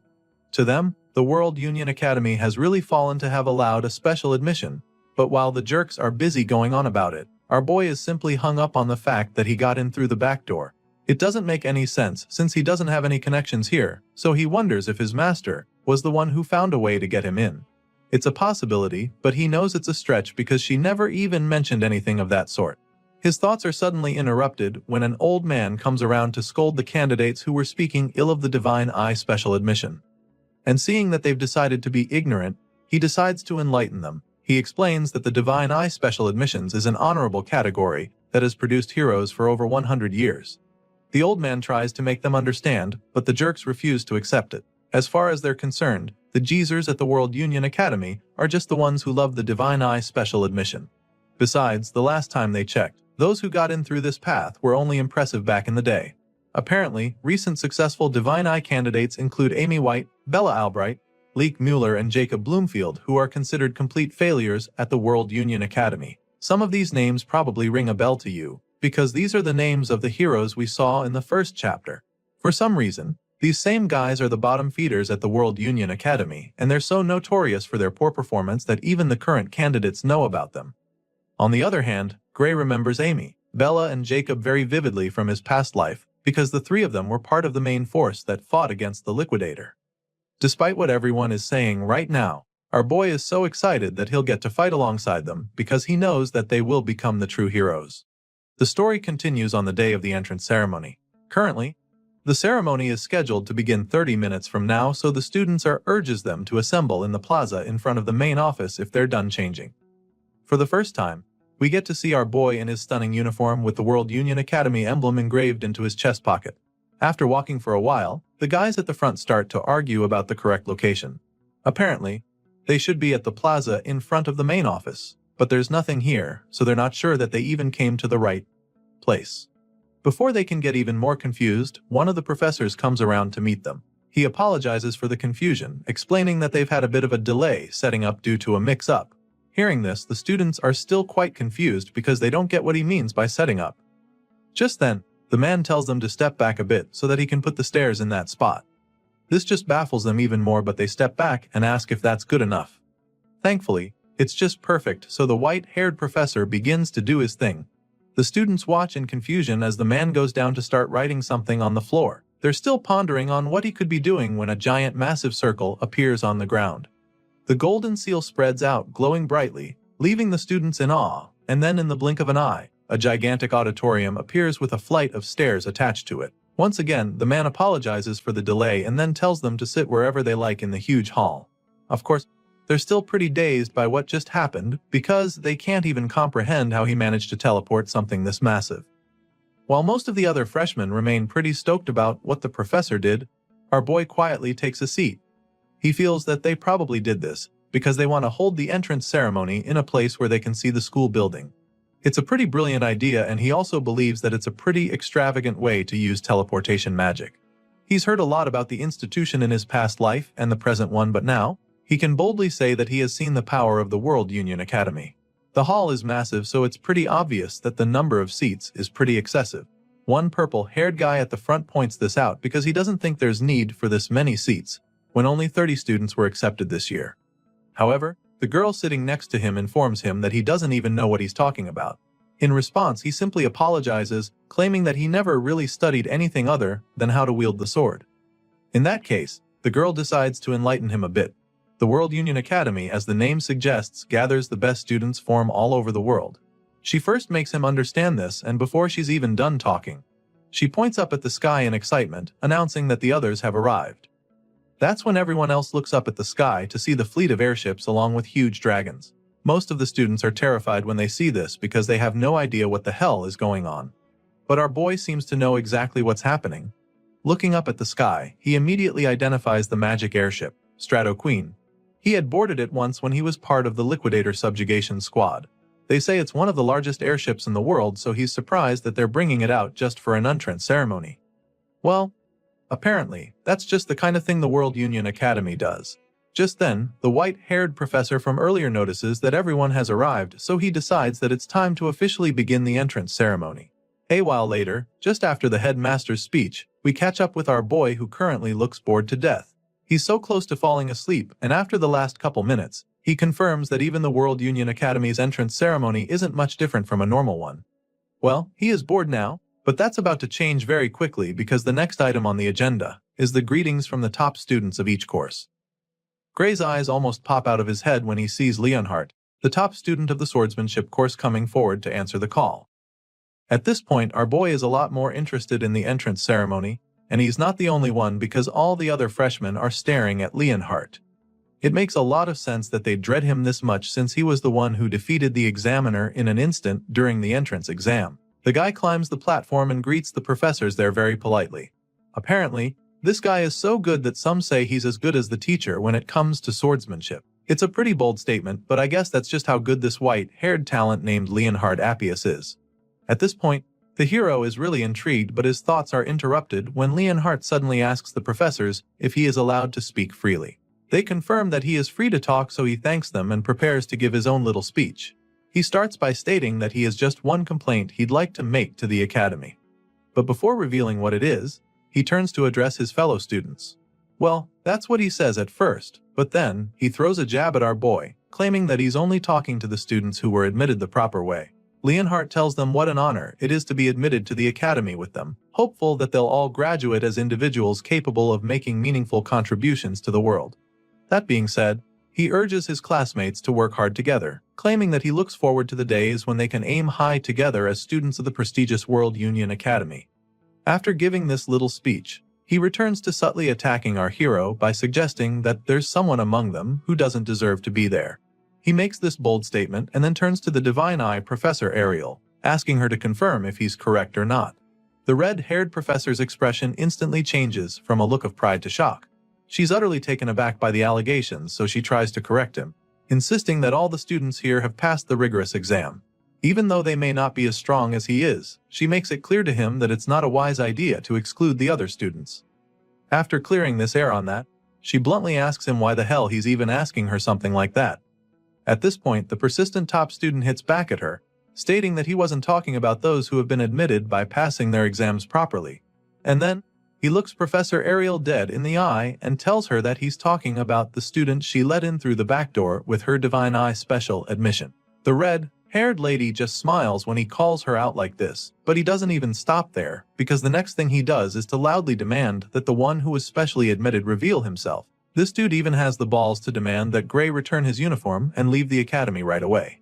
Everyone seated in the hall is taken aback by his audacity.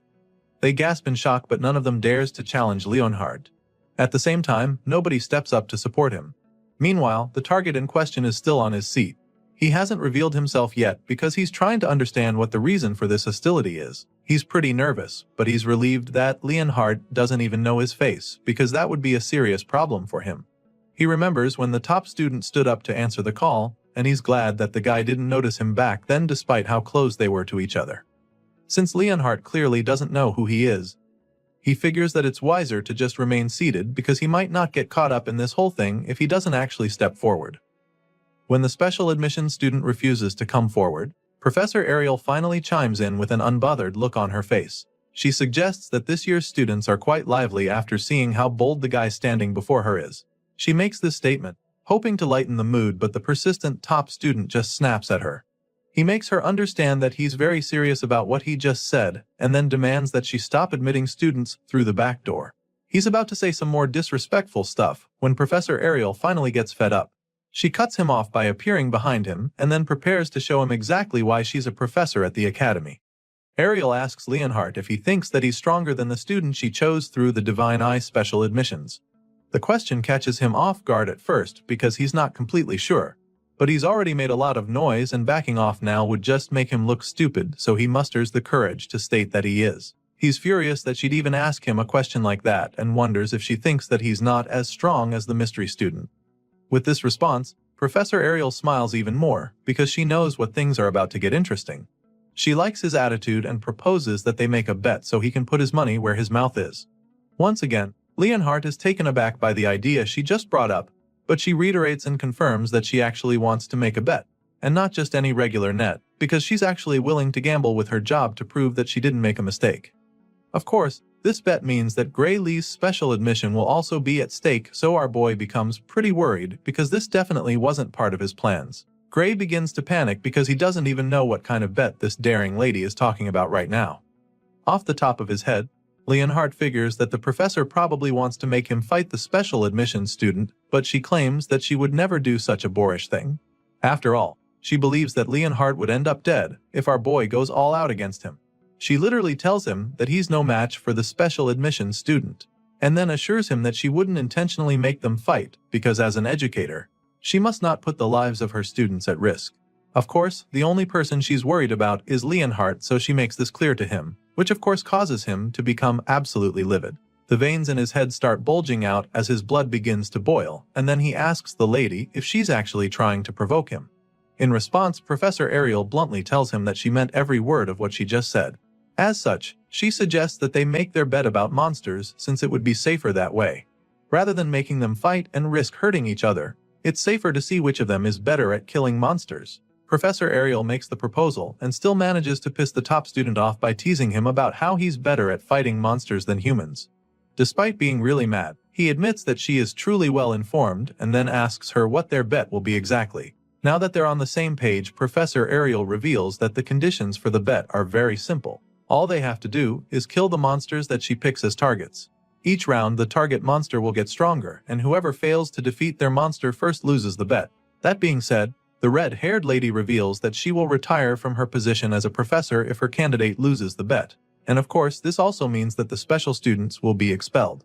Of course, our boy feels very uncomfortable listening to the lady gamble with his future, but then again, she's the one who got him into the academy in the first place. As for Leonhardt, she informs him that he'll have to do whatever she says if he loses the bet instead.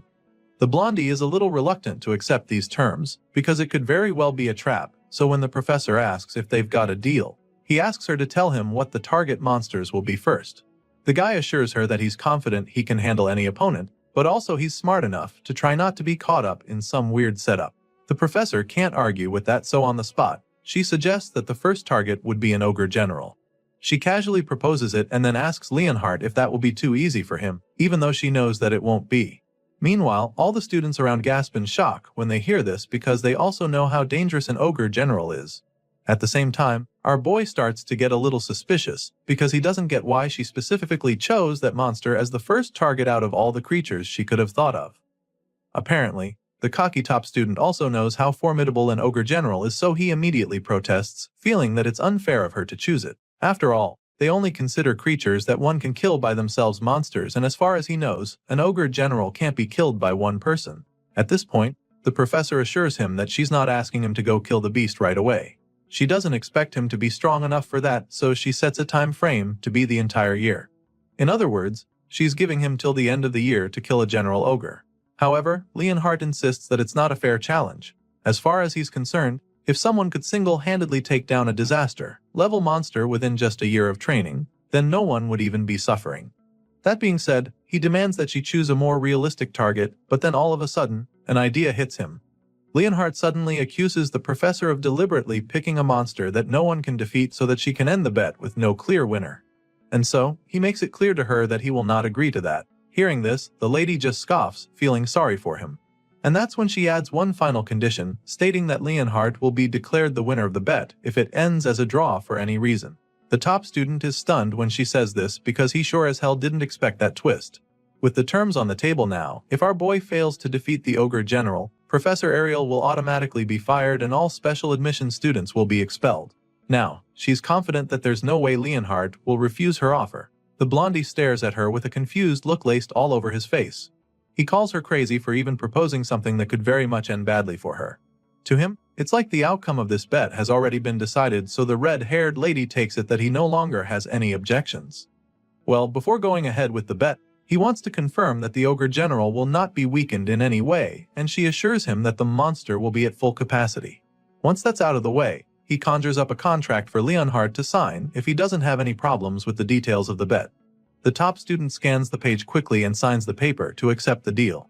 And then, the professor casually walks away like she's already won, so he asks her if she really thinks that her candidate can win. Well, I guess they'll all find out soon enough. As you can imagine, the rest of the professors are stunned by what they just witnessed. Some wonder what's gotten into Ariel, while others feel that she wants to use the bet as an excuse to retire. They think that this is most likely the case since everyone knows that she's well past her prime now. Meanwhile, our boy can't help but feel anxious now that the bet is official. He suddenly remembers when she set the time frame for the bet to be till the end of the year, which makes him realize that the whole contract was a done deal from the start. Apparently, the clever old lady had Leonhard wrapped round her finger from the beginning. There was no way she was going to let him refuse. A while later, we see that our boy is about to take his first class on the basics of magic. The professor taking the class knows that some of them might be surprised to be receiving lectures on the first day, so he makes them understand that not a single day can be wasted as students of the academy. That being said, the professor begins the class by starting with the most basic of basics, which is how to utilize magic. He makes them understand that an invisible energy called ether lies within their bodies, which they can manipulate through the magic circuits in their bodies. Hearing this, Gray is relieved to know that he'll be able to keep up with the magic classes for now. Thanks to his time at the boot camp, he's already familiar with the basic concepts. Sadly, his peace of mind quickly vanishes when he realizes that he somehow ended up in the same class as Leonhard. Now, all he can do is pray that the guy doesn't find out that he's a Divine Eyes special admission student. As the class goes on, our boy quickly gets distracted and the professor catches him instantly. He scolds Gray for being absent, minded only 5 minutes into the class, and this is pretty much where things are about to get tougher for our boy. Gray is shocked that the man could notice him being distracted with a single glance because he's seated so far back. Either way, he apologizes, hoping to move past this quickly and not draw any more attention to himself, but the professor has other plans for him. The man is so pissed that he calls Gray to come down and demonstrate the basics of magic to the class since he's so confident. Desperate to get out of this, he reminds the man that they're in the swordsmanship course and don't really need to be able to use magic. Regardless, the man insists that those with the sword still need to know the basics of magic to coordinate with a mage. The way the man is talking right now reminds him of his time at the boot camp, so he suddenly starts to wonder if they're going to practice the same spell as back then. So, he asks the man if the spell he has in mind is the Ether Bullet, and this intrigues the professor because he didn't think the freshman would know about that. Thankfully, our boy can also use this spell, so he confidently reveals this when the man asks. His time at the hellish boot camp wasn't a waste after all. Sadly, the professor suddenly gets the bright idea to demonstrate the spell to the class using a match. And guess who he matches up against our boy? That's right, Leonhard, the last person Gray was praying to cross paths with. The top student has no idea who our boy is right now, so he underestimates him a lot and suggests that it would be unfair to fight him since he's been trained in swordsmanship and magic before even starting school. However, the professor insists that there's no risk of anyone dying since they're only going to be using the Ether Bullet spell.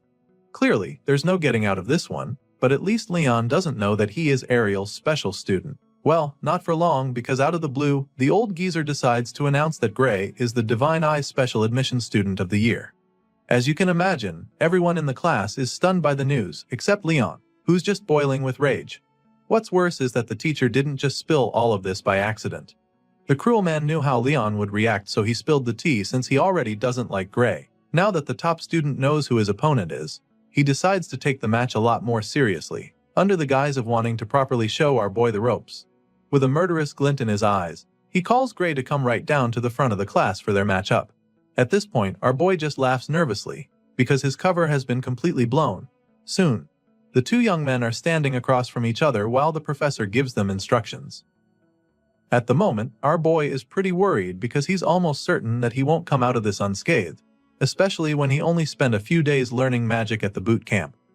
The match begins shortly and of course, Leon is the first to attack, determined to show the difference in their strength. He launches a decent ether bullet at Gray in a flash, and our boy is forced to do the same, but he's immediately blown away by the massive attack he unleashes. The two boys are astounded by the huge ether bullet that Gray shoots out with ease.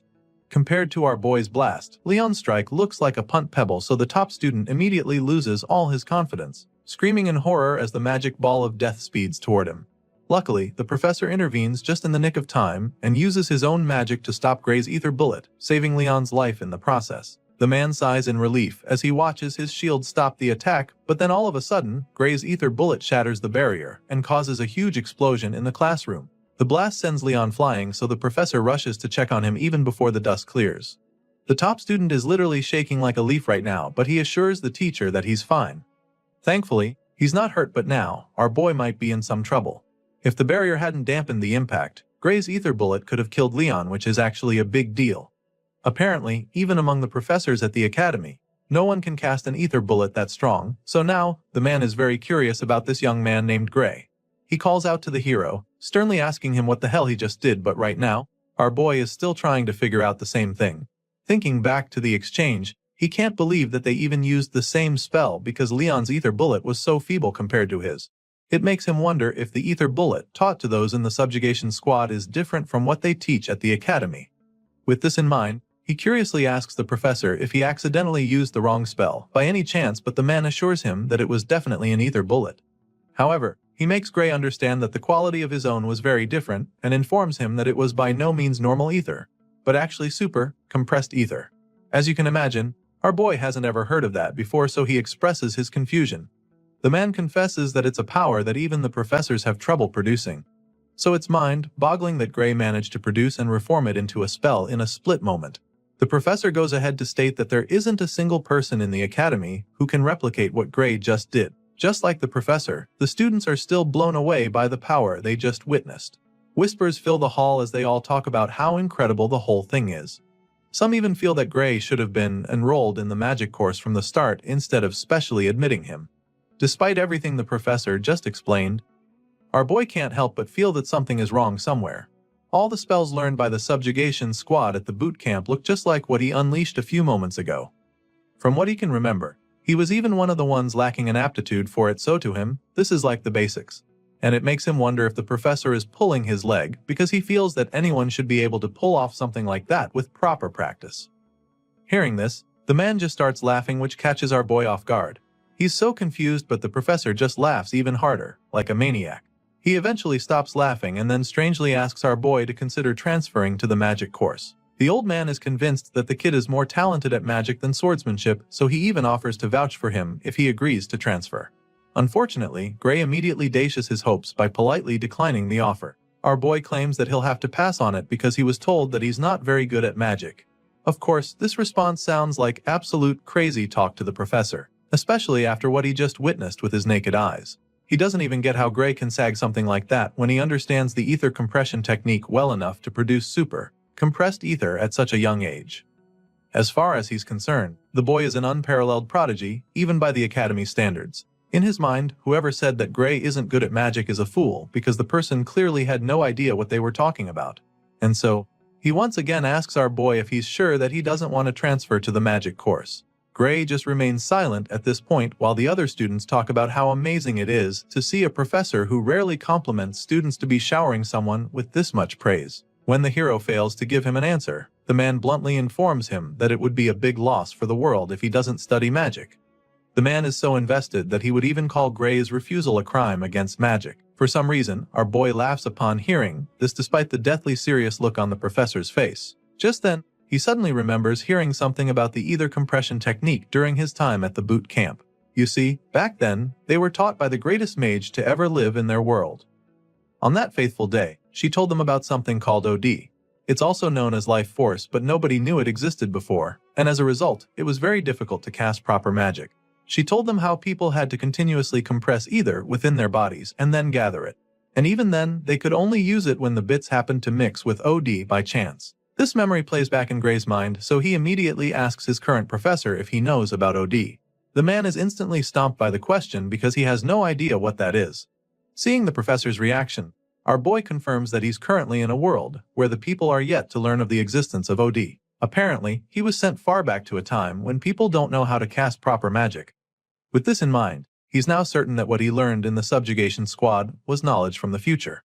As you can imagine, this is a really big deal because it could change the way the whole world uses magic, and Gray knows this as well, so he also knows that he has to be careful who he tells about it. His thoughts are interrupted when the professor asks him again if Hest finally going to transfer to the magic course. Despite the huge discovery he just made, our boy refuses for the third time in a row, claiming that he just loves swords too much. He thanks the man for his offer but passes on it, and at this point, the professor finally gives up on trying to change his mind. However, he is hopeful that Gray will reconsider his decision, so he tells the special student to come find him if he ever has a rethink, stating that any time at all is fine for that visit. Once again, the hero thanks the man for his kind offer, and the professor finally allows him to return to his seat. He's so impressed by the talent in front of him that he promises not to bother Gray anymore if he looks away during class. The man is literally a fan at this point, because he claims that he doesn't even mind if the boy gets bored and decides to leave the class. As far as he's concerned, this class is just way too basic for Gray Lee. The hero quietly makes his way back to his seat while all the other students stare at him in awe. They can't believe that the notorious Professor Carlos is the same person kissing Gray's ass right now.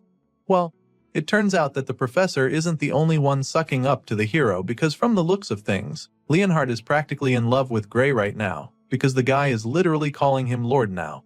Our boy sees the top student acting this way around him, and of course, it makes him so uncomfortable that chills run down his spine. Later that day, Gray receives a note from Professor Ariel asking him to see her after class. On the way to her office, he can't help but wonder why he got summoned out of the blue. He feels that it might be Professor Carlos's doing, so he starts hoping that the red-haired lady won't advise him to change courses as well. Soon, he's right in front of her door, and immediately he knocks. She already knows it's him, so she lets him in. He's about to apologize for the intrusion when he suddenly senses a sneak attack from the side. The person tries to strike him with a sword, but his reflexes kick in at lightning speed, allowing him to block the hit and knock down the attacker. He's shocked that his body reacted on its own, but he can't think about that right now since he just got attacked. He turns to the assailant, wondering what the hell that was fire, but then as soon as he sees the girl, he can't help the feelings that he's seen her somewhere before. Gray takes a battle stance after knocking the attacker down, and then as soon as he takes a closer look, he's stunned because the girl looks very familiar. He's still trying to figure out where he's seen her before when a voice interrupts his thoughts. The person sounds impressed by what they just saw, and then our boy looks up to see that it's the red-haired professor. The lady is glad to confirm that her eyes were right about the young talent she selected, because at least now, it's clear that she didn't make a mistake. While she's bragging about her special admission student, two of her colleagues who are in the room as well have some reservations of their own. They don't seem to like Gray very much and even suggest that the green-haired girl, Bella, didn't attack with any real intent. As such, they feel that Ariel might have even asked her to go easy on the new guy. They admit that Bella's movements were flawless, but to have her sword be knocked out of her hand so easily was just unnatural. Our boy listens to them scold the blue-haired girl and realizes that she's the famous Belle Albright from his past life. She was one of the heroes from the World Union Academy who fought against the Liquidator and was considered the greatest sorceress in the world. Of course, Professor Ariel is not pleased to hear her colleagues talking to Bella that way, so she snaps at them. The red-haired lady suggests that the both of them consider quitting as professors since they can't even tell if the girl was holding back or not. She stretches out her hand as if demanding something from them, so when they see her reaction, they immediately change their opinion. The first guy drops a stack of coins in her hand while nervously stating that they were only joking about what they said. Gray watches in confusion as this exchange happens right in front of him, and then all of a sudden, he gets a good idea of what's going on. Still, he curiously asks the professors what they're doing, and that's when Ariel informs him that they were actually gambling. Apparently, they made a bet on whether our boy would be able to fend off Bella's surprise attack or not. As you'd expect, the red-haired lady put her money on the hero, and thanks to him, she just made some really good money. For this reason, she decides to let him enjoy the spoils as well, so she tosses one of the coins at him, telling him that this is his part.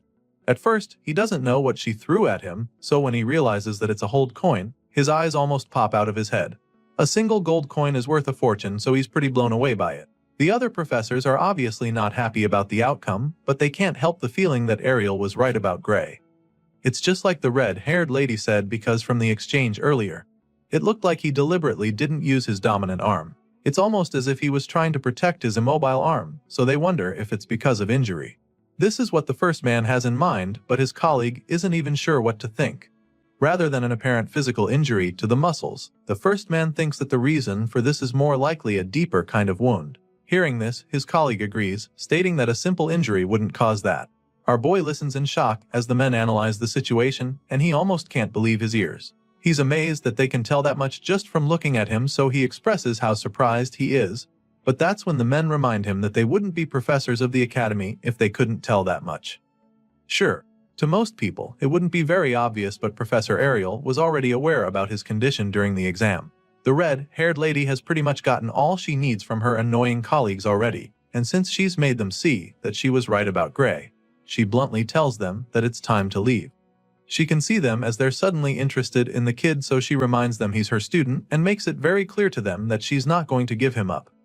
However, the other professors don't make it too obvious that they want Gray, so they insist that they're only going to admit that he has potential for now. That being said, they inform the hero that he will fail to meet the academy's admission standards if his wound doesn't heal in time. The two men tell Gray to keep this in mind before finally leaving the office. As you can imagine, our boy is a little threatened by what they said because he doesn't even know when his injured arm will heal. But Professor Ariel notices him getting all anxious, so she helps him take his mind off it. Now that his nuisances are gone, she suggests that they start talking about magic, which can only mean that she's heard about his incredible display in class. Our hero takes a seat along with Professor Ariel and Bella Albright so they can have the seemingly important talk. The redhead reveals that she heard about him using super, compressed ether in Professor Carlos's class. He's not too surprised that she already knew, but it's still pretty intriguing. In response, the experienced professor reveals that Carlos came to her office earlier, and even asked that she hand Gray over to the magic course without consulting him. Of course, Ariel didn't do that, which is why they're even sitting here having the conversation right now. She declined Carlos's request because as far as she's concerned, Gray is more suited to wield the sword than magic. The hero is pretty shocked when she says this because he literally uses magic that nobody in this world knows how to use. But for some reason, Professor Ariel doesn't think that he looks like he's good at magic compression. To her, he doesn't even show signs of having practiced it before. At this point, Gray realizes that he's dealing with a professor that's truly on another level from the others. It turns out that her divine eye is at it again, and she managed to see right through the facade that Carlos couldn't. All she needs to do is look at him to get the truth, so he realizes that it would be best for him not to lie to her. With this in mind, he calmly takes a sip of his drink and tells her that she's absolutely correct.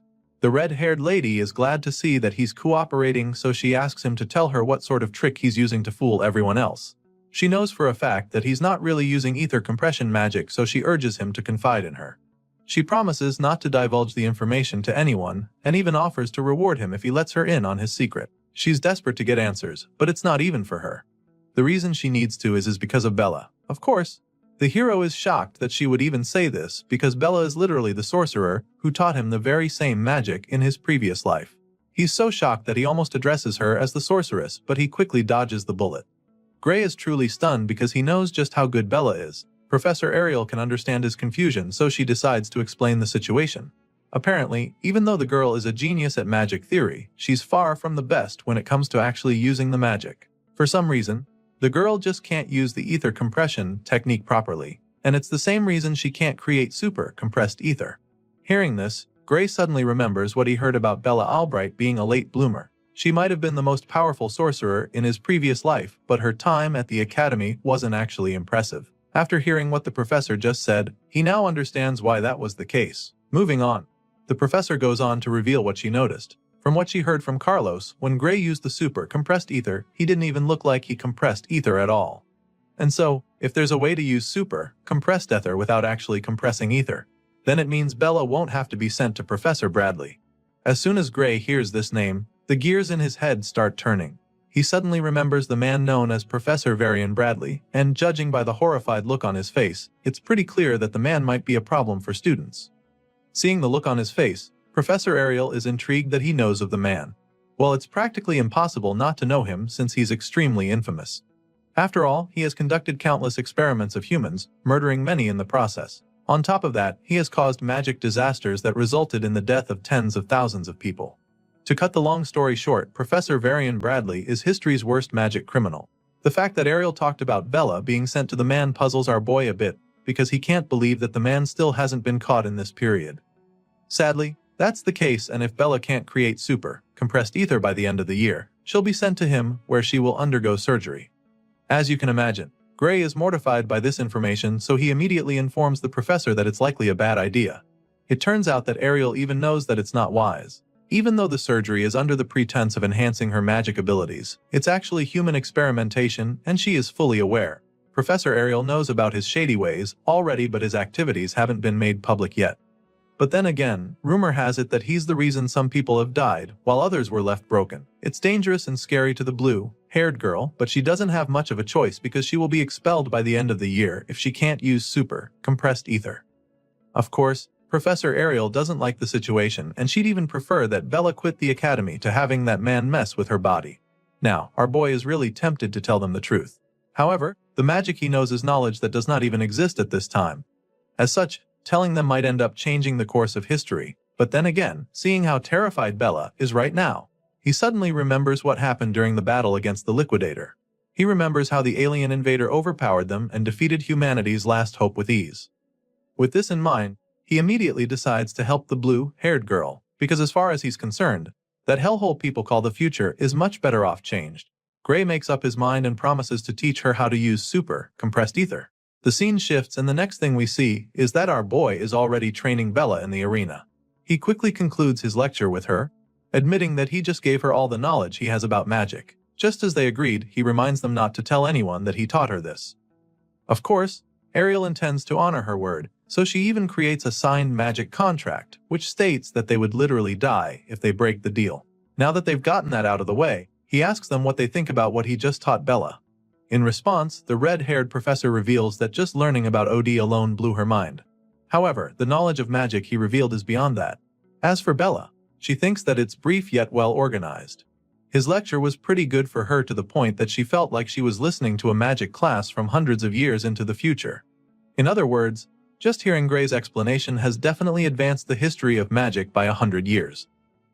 Of course, our boy doesn't tell her that he just remixed the lecture she gave him 10 years from now. The red-haired lady admits that she couldn't even judge properly, so she's not even sure what Gray said is true. In response, Bella suggests that there's a good chance the theory is correct. After all, nothing he said contradicts the current theory of magic. But then again, the quickest way to find out is to test it. So, she writes down a spell and shows it to him, feeling that it should work if everything he said is true. She proceeds to demonstrate what she believes is her full strength according to that theory. But this leaves our boy pretty anxious, because the last time he checked, Bella's full strength is said to be capable of burning down an entire city. Moreover, she was said to be unable to properly control her powerful magic output. The timid young girl lifts her staff to cast the spell using Gray's teachings, and before anyone can even process what's going on, a mind-blowing blast follows.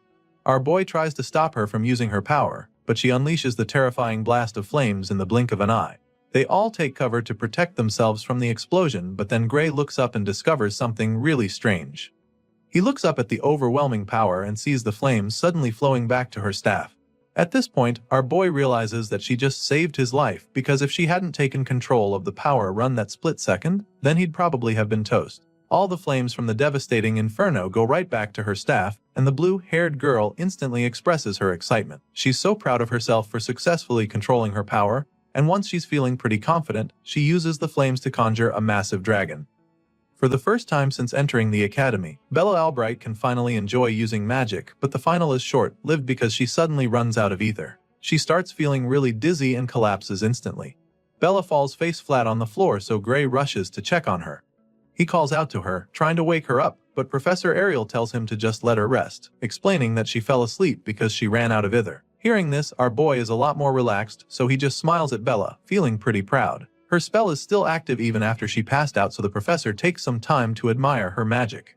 To her, it was a really marvelous sight, and she's really impressed that Bella managed to put together magic on that scale in such a short amount of time. But just then, the half-conscious girl mumbles something about how Gray's theory is what's truly amazing.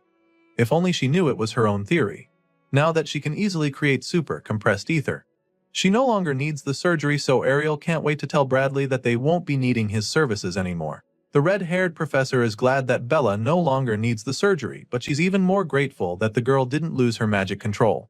When she says this, our boy is pretty intrigued, so he asks the lady what she's talking about.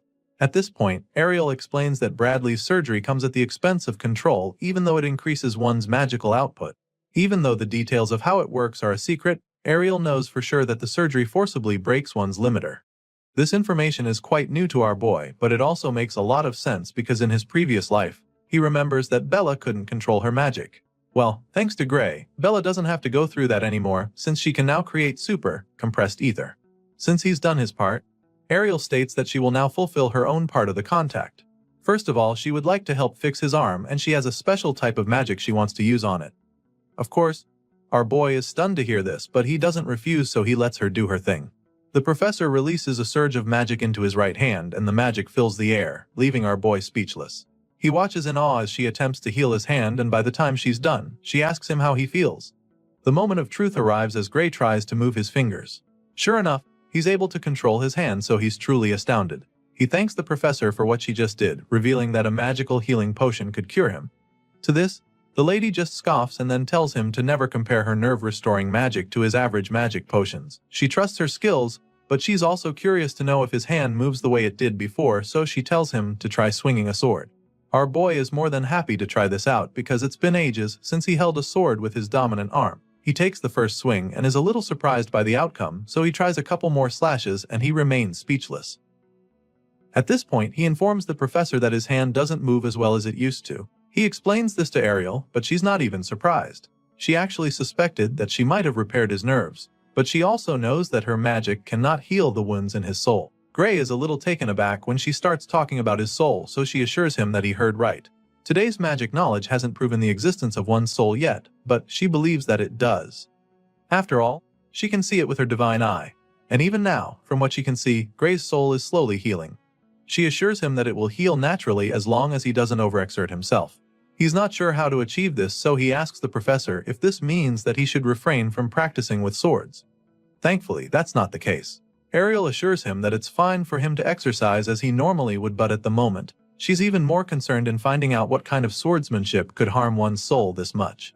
Hearing this, the hero just laughs nervously, hoping that she doesn't start asking too many questions. Apparently, Ariel is aware of someone who uses a swordsmanship that uses one's soul to move the sword, but Gray doesn't know who she's talking about, so she reveals that it's Amy White.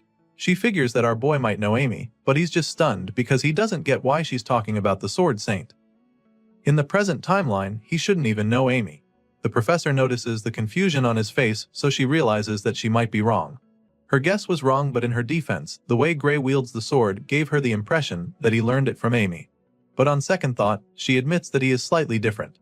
As such, she figures that the person he trained under might be a bit more skilled than Amy. However, she's confident that the girl will be just as skilled as Gray's master in a few years. After listening to the professor's multiple theories, our boy is just blown away that she managed to think that far in such a short time. Either way, he finally reveals that he learned swordsmanship at a dojo in his hometown. Still, he knows that he needs to change the topic now because if he lets the conversation continue, he might end up spilling everything. With this in mind, he asks her if it's even possible for someone's soul to be damaged because of swordsmanship. In response, the professor explains that ordinary swordsmanship cannot do this. To begin with, she doesn't believe that something ordinary can defeat an ogre general with just one slash, not to mention cutting down surrounding ogres. Apparently, Professor Ariel already knew of his feat, and this explains a lot. She somehow found out about his past, and so now, she's already won the bet she made earlier. She reveals that she was shown some of the remains left at the scene. She found the sight magnificent because even the most sophisticated cleaving magic couldn't have done that.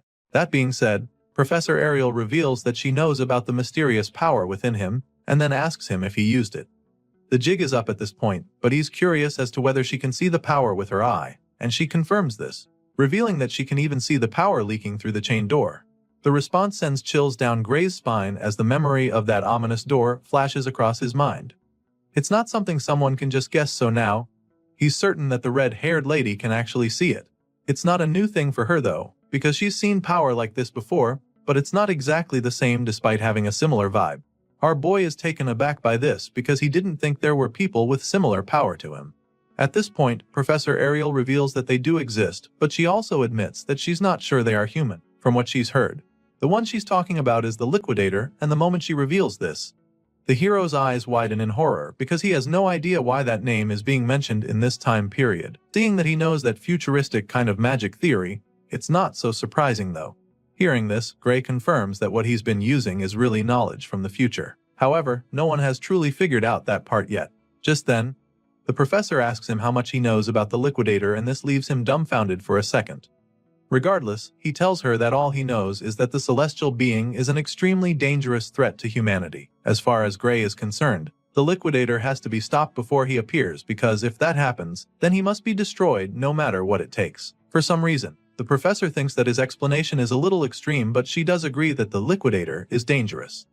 Even so, Varian Bradley seems intent on continuing his experiments, and she reveals this to our guy. As you can imagine, Gray is taken aback at this point because he's not even sure how Varian is related to this. Apparently, the professor is convinced that there's a connection. As far as the lady is concerned, the Liquidator is the very being that the man is trying to summon. This definitely comes as a shock to the MC because the last time he checked, the Liquidator was supposed to be an alien. He's blown away by the fact that the Liquidator was actually created by a man because no one had ever mentioned anything like that. But then again, the Academy in the last timeline acted as if they knew exactly where the Liquidator would appear. He remembers the war and how they had predicted the location of the battlefield. Memories of their fleet heading over there flash across his mind, and so now, it starts to make a lot of sense. It's a truly shocking discovery, but it's now looking very likely that the Academy was involved in summoning the World Enders all along. Now that Gray knows what's really going on, he strongly suggests that Varian's dangerous experiment be stopped immediately. Professor Ariel agrees with him, of course, but the look on her face suggests that it's not going to be an easy task. The red-haired lady also wishes for the experiment to be stopped, but there's a major obstacle in the way. Unfortunately, the person running the project is a professor just like her, so she doesn't have the authority to shut him or his experiments down. Sure, she doesn't have the power, so she already pushed the higher-ups to cancel Varian, but they refuse to listen to her. Hearing this, Gray immediately demands to know who exactly these higher-ups are, because he can't understand why anyone would sit back and watch someone start an apocalypse under their noses. He's definitely ready to go meet the authorities, but the professor sadly reveals that she is not allowed to reveal their identity to him either. She wishes she could, but she doesn't even have the authority to do. The bottom line is that no one can force the experiment to stop unless the orders come from above. As you can imagine, Gray is disappointed that he couldn't even get a name from her. And now, it's looking like the Academy's leadership is more tangled than he thought initially. The situation is looking pretty bleak, but then all of a sudden, an idea pops up in his mind. It is already clear that the higher-ups don't want to stop Varian, but if the man in question is a criminal, that should change things. This is our boy's train of thought right now, because he remembers that the man in question killed tens of thousands with his illegal experiments in the previous world. If that was the case back then, it shouldn't be much different now. The MC knows where the mad scientist's lab is, so he feels that they should take action right away. With this in mind, he informs the professor that he knows where Varian is conducting his illegal experiments and proposes that they try to catch him red-handed. After all, that's the best way to prove that he needs to be shut down. Sadly, before he even finishes stating this idea, the professor explains that this won't work either. As you can imagine, Gray is so confused when he hears this, so he asks her why they can't bust the mad scientist. Apparently, entering an academy professor's research facility without permission is a very serious crime on its own over here. That being said, the red-haired lady makes him understand that they'll be the ones getting locked up if they are unable to produce hard evidence after breaking into the lab. And so, she straight up asks Gray if he's trying to say that he already has proof of Varian's crime already. Sadly, our boy doesn't have any concrete evidence at the moment. He's working with the events that occurred in his previous life, so he can't say for sure that it's the same now. So, he doesn't say anything, confirming that he's got nothing on the shady professor. At this point, Professor Ariel suggests that they shelve this whole issue for the time being.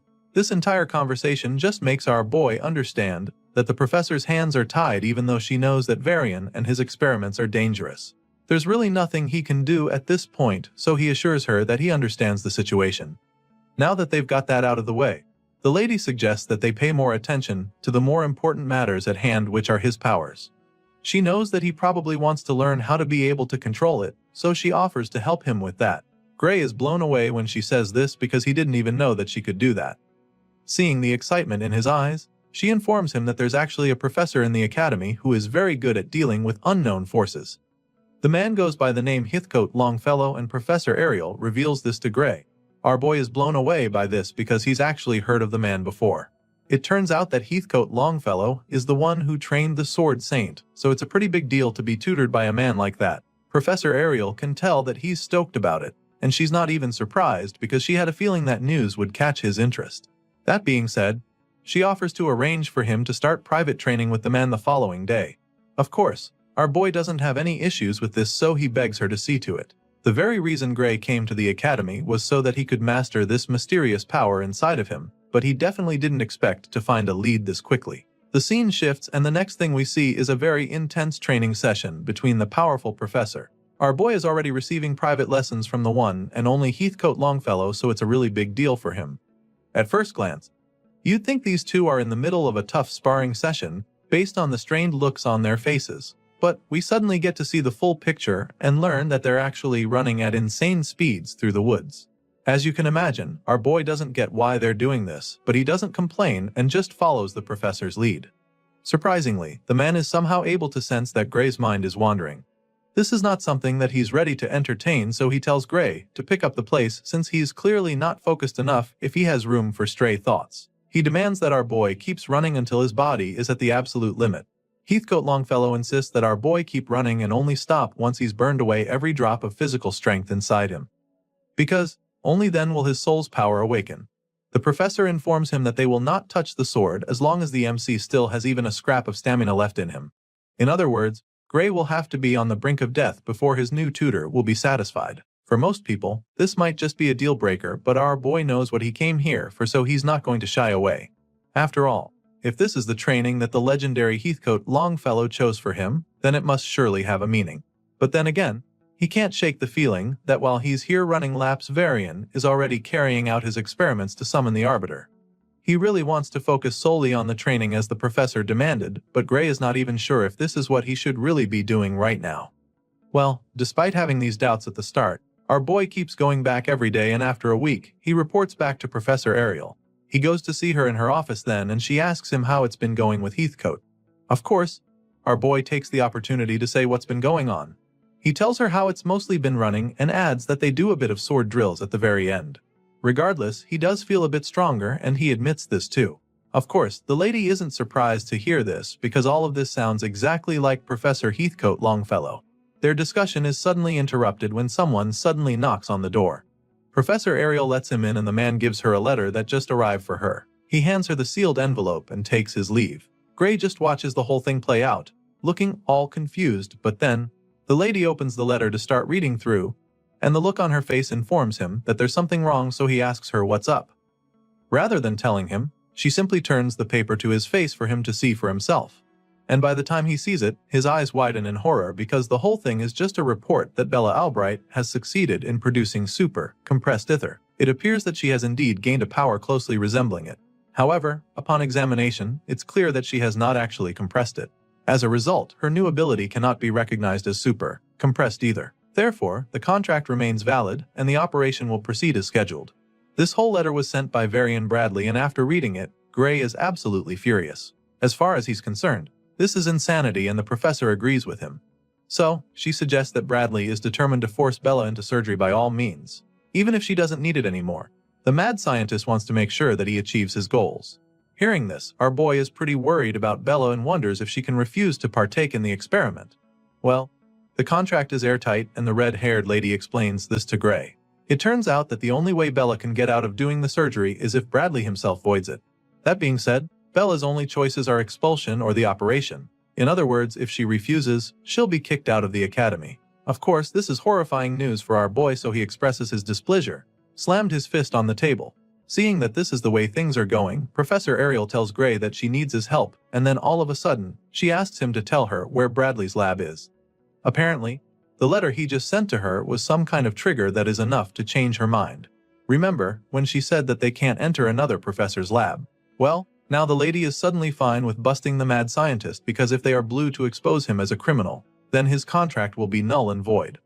As soon as Gray hears this, the worried look on his face is suddenly replaced with a smirk. Sure, he's excited about this, but he's also curious as to why she suddenly changed her mind. After all, she was the same person who just said that it would be too dangerous to go after him without proof.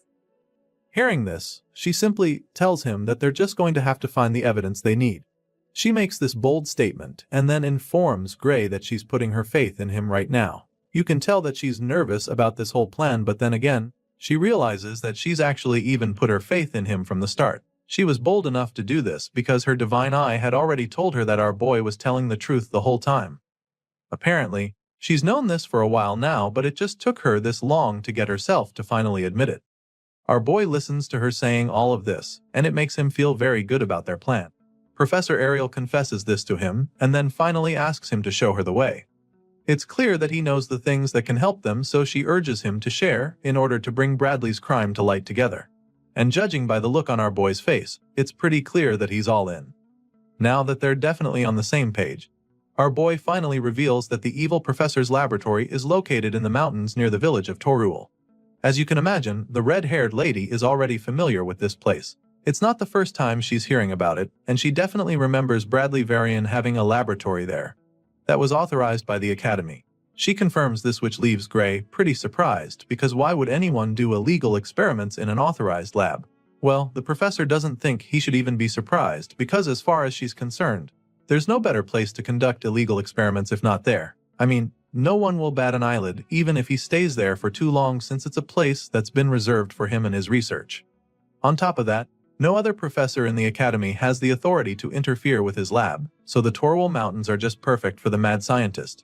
Now though, that's about to change because Ariel is determined to get evidence of his crimes, since they won't be charged with breaking into his lab that way. While they're plotting and scheming on how to bust the evil professor, Bella interrupts them with a knock on the door. Of course, Professor Ariel lets her in, so the blue-haired girl comes in with a paper in her hand. From the look on her face, you can tell that she's kinda nervous. She reveals that she just received the letter, and before she can even say anything else, Ariel snatches the envelope from her. The red-haired lady tells her not to worry about anything, promising to take over from here. Of course, Bella doesn't know what the letter is even about yet, so she's pretty confused when the professor says this. She tries to ask Ariel what she means, wondering if her professor is planning to fight Bradley Varian for her sake. Going after the mad scientist is already risky enough, but Ariel seems to be doing this all by herself, which makes it even more scary to Bella. Ariel senses how worried her blue-haired student is right now, and she just finds it amusing. She simply scoffs in response before informing the worried girl that she alone is more than enough to handle the task. As you can imagine, this definitely gets Bella very anxious, especially since it's all happening because of her. She is pretty terrified now, and even our boy is starting to get concerned, so before the professor can leave the room, he calls out to her, begging her to wait before telling her that he's going with her. As soon as he says this, Bella doesn't even think twice before announcing that she will go too. The girl is determined to help out since all of this is happening because of her. It's her problem after all, so she insists on following them. As you'd expect, Professor Ariel is not comfortable with this sudden change of plans, so before the students can even say anything else, she stops them right in their tracks. And then, she reminds them that the person they're talking about is not some ordinary man. He's an academy professor, and not only that, he's also a lunatic who has repeatedly conducted dangerous human experiments. Professor Ariel points out all of this just in case the two ambitious students have forgotten so soon. There's no telling what Bradley Varian will do to them if he catches them poking their noses in his business. He's just that dangerous and erratic, so the red-haired professor bluntly makes it clear to them that she cannot let the both of them go to such a place. Ariel makes these points to discourage them from following her to the Torwal Mountains, but sadly, her efforts backfire. For some reason, rather than seeing reason with her, Gray feels that everything she said suggests that they come with her. Since even she knows what a monster Bradley Varian is, it just makes even more sense for her to take them along. Going alone is too dangerous even for her as far as Gray is concerned. In his mind, he should definitely be able to be of some help to her if he uses the same power he used to take down the Ogre General. Besides, if Professor Ariel disappears, then our boy will get expelled automatically because he's a Divine Eye admission student. She's the very reason he's still in the academy, so if anything happens to her, then his chances of actually finishing to become a hero will be gone. Gray makes all of these valid points and then concludes by begging the professor to at least let them decide their fate. Her actions affect them tremendously, so he believes that they should also have a say in it. At this point, Gray and Bella go quiet and wait anxiously as the professor contemplates everything they just said. She's definitely not planning to be so rigid, so she quietly considers all our boy has said, and after a brief moment of silence, she gives in. I mean, with everything they just said, it seems like they'd just still come even if she told them not to. And so, there's really no point stopping them. That being said, the professor agrees to let them go with her, but under one condition. Hearing this, our boy eagerly waits to hear the terms, and then the lady tells them that they are to prioritize their own safety first no matter what happens. She reveals this non-negotiable condition to them and sternly asks them if they understand completely. Of course, they are pretty fine with the terms, so they loudly confirm that they understand. If that's what it will take for them to be involved on this important mission, they don't mind the terms. Sure enough, after that deal they made, Professor Ariel takes them along and the scene shifts. For a lab that's supposed to be a secret, the building is pretty massive. Anyway, the trio arrives after the moon comes up, and while they're hiding in the bushes, Bella keeps trying to wrap her head around the fact that the man is really doing his illegal experiments in this place. It's probably strange to her as well, but that's what it is. Professor Ariel confirms that this is really the place and reminds her of the objective. Now that they've arrived, the next course of action is to look for evidence of Varian's illegal experiments. Just to be 100% sure, she asks Gray to confirm everything she just said, and our boy assures her that they're on the same page. He definitely remembers this place from his past life, and he doesn't have a single doubt in his mind. Seeing how confident he is, Bella decides that she doesn't have any reason not to trust him. She's all for taking down the mad scientist, but she's still not sure that they can actually gather any evidence without getting in any trouble. That's her major concern now that they're here and she's seen the kind of place they're breaking into. Ariel can sense that the blue-haired girl is worried, so she attempts to calm her down. As far as she knows, Varian should be at the Magic Society's conference right now, so she's pretty convinced that he's not here at the moment. Still, the fact that the mad scientist isn't around doesn't necessarily mean that sneaking in will be a walk in the park or anything like that. She has a strong feeling that the entrance is rigged with all sorts of traps, so going in through the front is not really an option anymore. With that fact established, she concludes that they'll have to bust in through the side wall. Such a move has its own consequences as well, so Bella is pretty worried still. At this point, it's kinda obvious that Miss Blue Hair over here doesn't really have the stomach for a mission like this. She's been on edge since they arrived and worried about everything, so the professor reminds her that they came here to break into an academy, authorized lab. That in itself is already a crime, so whatever approach they take is still likely going to land them in trouble, especially if they're not able to find any concrete evidence.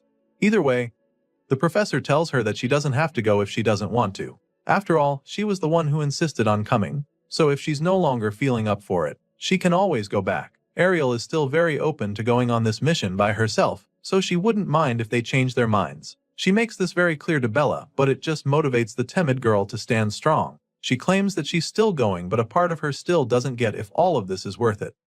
As far as she knows, Professor Ariel is doing this for someone like her, so she doesn't think they should be going this far. However, Ariel simply informs her that that is where she's got it wrong, because stopping Varian's experiments is for the sake of the entire world. Right now, Bella doesn't understand the gravity of letting the mad scientist get his way, so Gray explains that countless people will die if they don't stop Varian. He says this but quickly corrects himself, claiming that the whole world will be sacrificed if they don't stop the evil professor. Of course, Bella doesn't understand what they're talking about, so she expresses her confusion. She was already worried before, but after hearing all this, she's probably gonna have a panic attack. The professor can foresee this already, and that's not what they need on this kind of mission right now, so she tells Bella that Gray is probably just exaggerating. Nevertheless, she agrees with what he said about how the mad scientist needs to be stopped at all cost.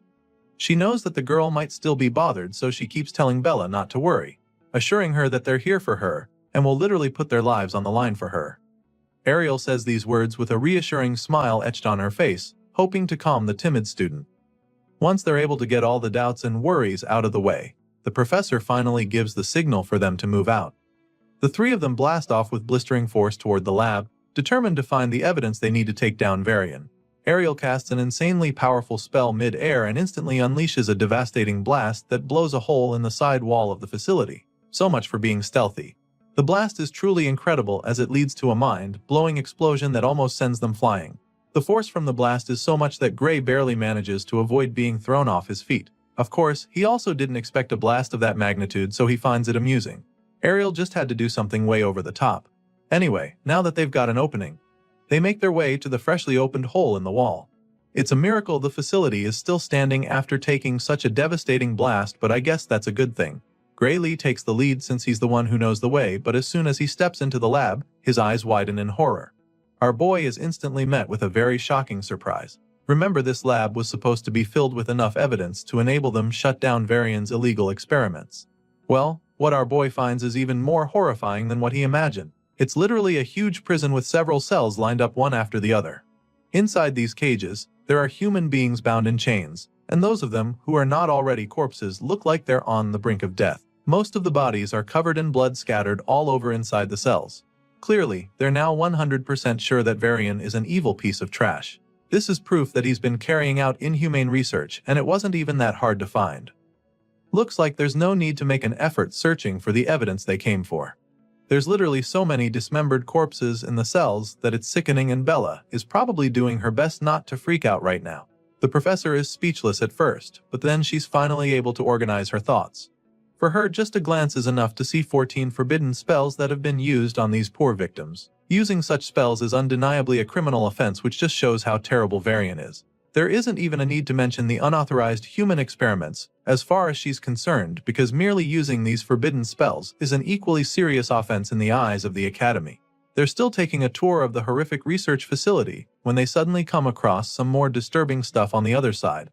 Of course, they all go to investigate, and that's when they get a better view of this ominous-looking magic circle on the floor. It's surrounded with lit candles, which is even more creepy. At first glance, it looks like some sort of altar, so after getting close to it, they're a little confused. They've obviously seen more than enough proof that the scumbag professor is up to no good, so Bella asks what they should do now, because their original plan was to leave with evidence. However, she doesn't think it's right to leave just like that, because they also need to rescue the people who are trapped in the cells.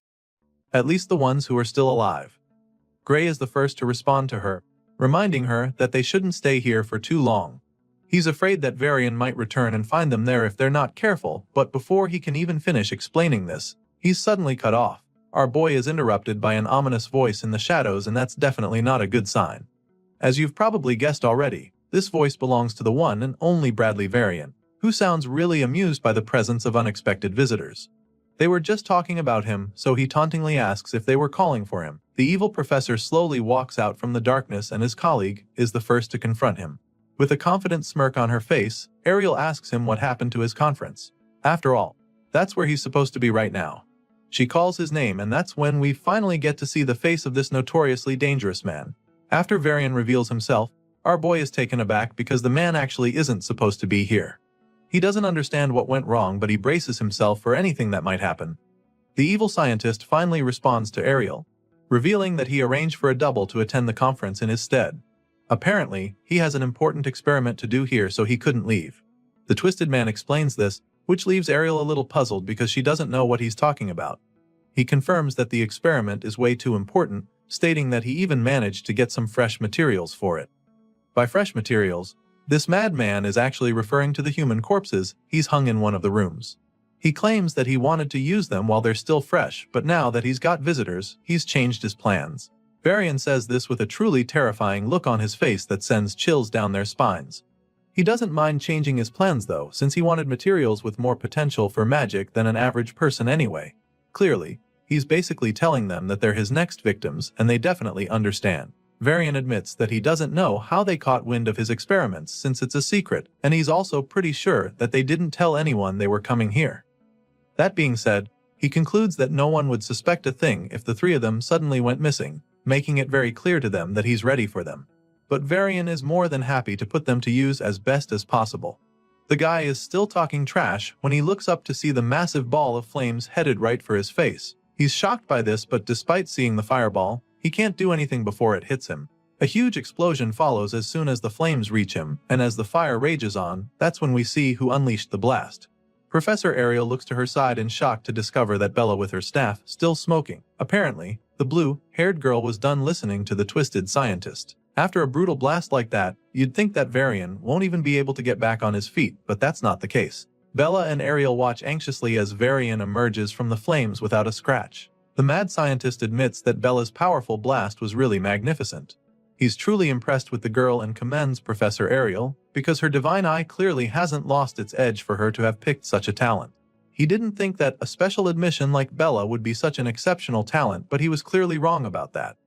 Seeing how amazing Bella's abilities are, Varian suddenly begins to consider looking closer at the other divine eye recruits as well. The man makes this cryptic threat with a sinister look on his face, and then proceeds to address the blue-haired girl who just hired a mini inferno at him. He claims that he's not impressed with what just happened, informing her that she's an academy student who just tried to assassinate a professor. Despite being terrified, Bella musters the courage to hit back at him, telling him that it is better to kill than be killed. Sadly, she missed her chance to do that now, and she knows it. It's pretty obvious that she might not get another, so before things get even more out of their control, Professor Ariel reveals that they're pulling back for now. After all, they have already gathered the evidence they came for, and she believes that the Academy will handle the rest once they report what they know. Varian also finds it amusing that she thinks he would just let them walk away, after all the trouble they've caused him already. Just to let them know who's in charge, Varian immediately charges up his spear with dark energy and unleashes a devastating blast on Bella. The blue-haired girl stands there looking horrified as the massive beam of death speeds toward her, and just when it looks like she's about to be obliterated, Professor Ariel creates a big shield to deflect Varian's attack. Her barrier dissipates the energy from the scientist's blast, deflecting it for a while. Bella just watches in terror as all this is happening, while the mad scientist seems to be enjoying himself even more. Varian laughs at Ariel's attempt, informing her that this is one of the fruits of his research known as Gluttony Flame.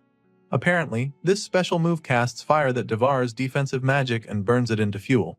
The man confidently explains this to them, and that's when Ariel begins to realize how much danger they're actually in. Because all of a sudden, she finds herself struggling to hold back the blast. Her shield appears to be giving way all of a sudden, and it's becoming very difficult for her to hold on. In theory, the gluttony flame can't be blocked because it would just consume anything in its path, and the only downside is the fact that it costs a little rare material to conjure. Hearing the smugness in his voice, Ariel musters all the strength she can to keep holding on. She pumps in more magic into her shield and reinforces it until it starts to push Varian's gluttony flame back. As soon as she gets a bit of control, she conjures a glowing floating box that looks like some kind of treasure chest. She passes the spell memory pouch to Bella and tells her to take it to Gray, claiming that Heathcote would know what to do once he sees it. Bella receives the small box in her hands and realizes that Professor Ariel is starting to struggle again. So, she uses her staff to create another protective dome around them, hoping to keep Varian's attack at bay, but as Ariel is not exactly in support of this, she asks Bella what the hell she thinks she's down and urges her to get out of the lab as fast as she can, but the blue-haired girl isn't exactly keen on leaving her behind. She informs her professor that her barrier is already breaking and offers to help out. She asks Ariel to let her handle this, but the red-haired professor doesn't have any intention of doing that. She reminds Bella of the deal they made before coming here.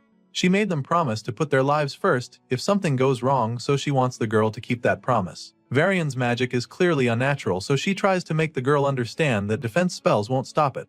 That being said, she promises to buy the students some more time so that they can escape, but before she can even finish talking, her barrier shatters into 1,000 tiny pieces like glass. Her eyes widen in horror as the reality dawns on her, but Bella assures her that everything is going to be fine. The only thing standing between them and Varian's ravenous dark spell of death is Bella's protective dome, so Ariel is absolutely terrified.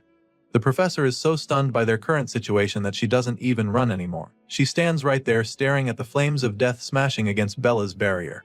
On the other hand, the blue-haired girl just has the feeling that Varian's spell isn't even that strong.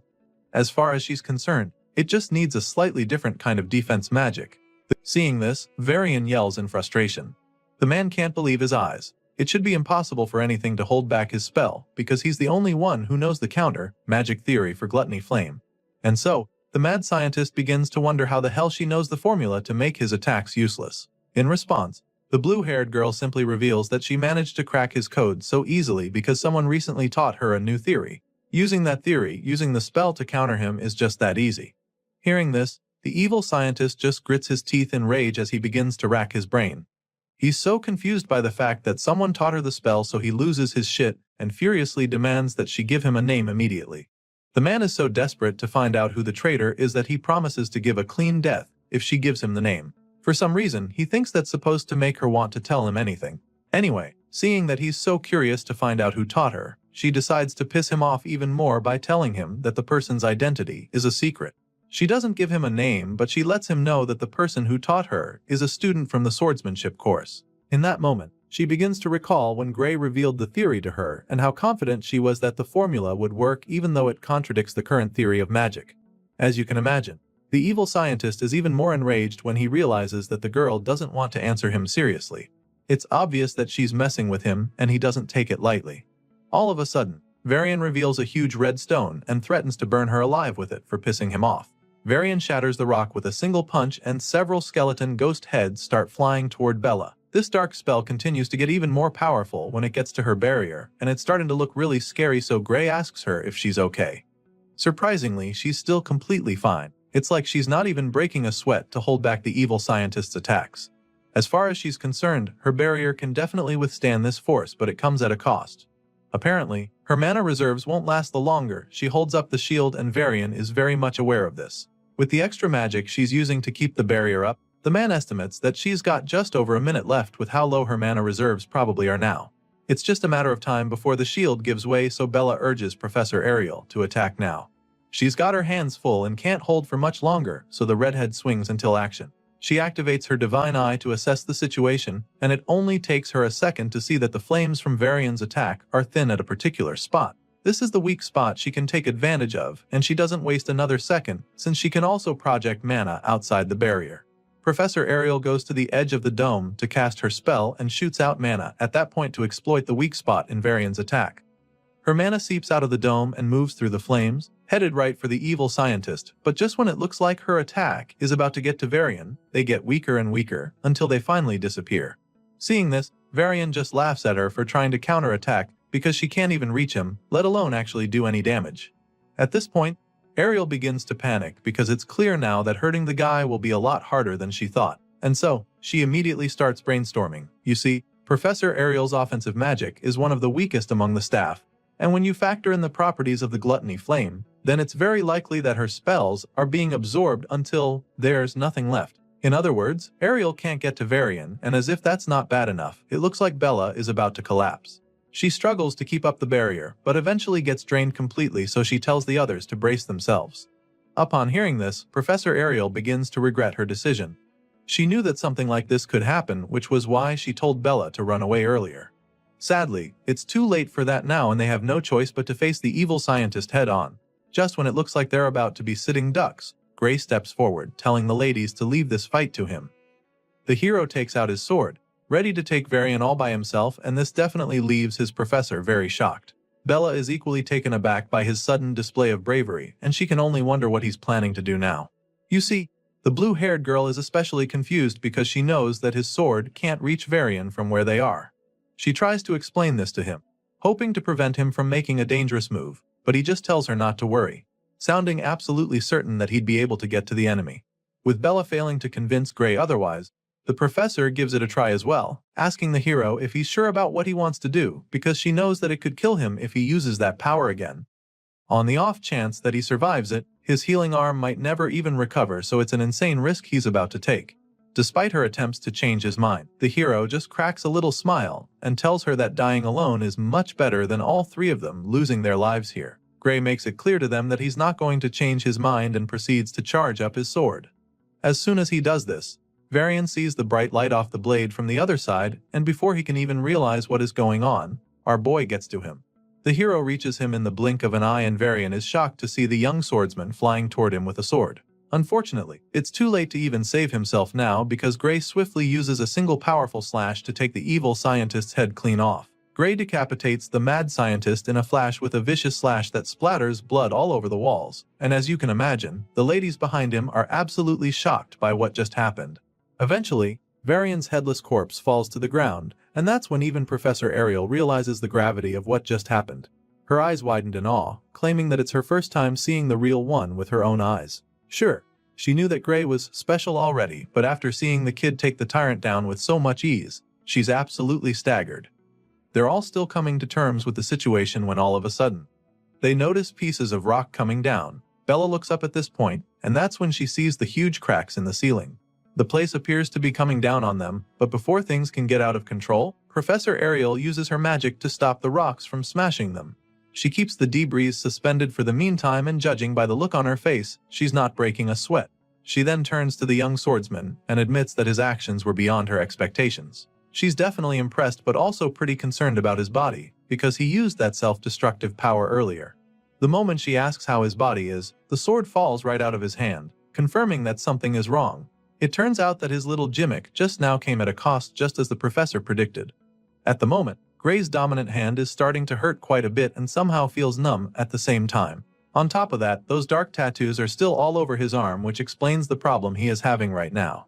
Despite all of this, Gray insists that he can still move the arm, so he picks up the sword just to prove that he is all good, and of course, this display leaves the professor really impressed.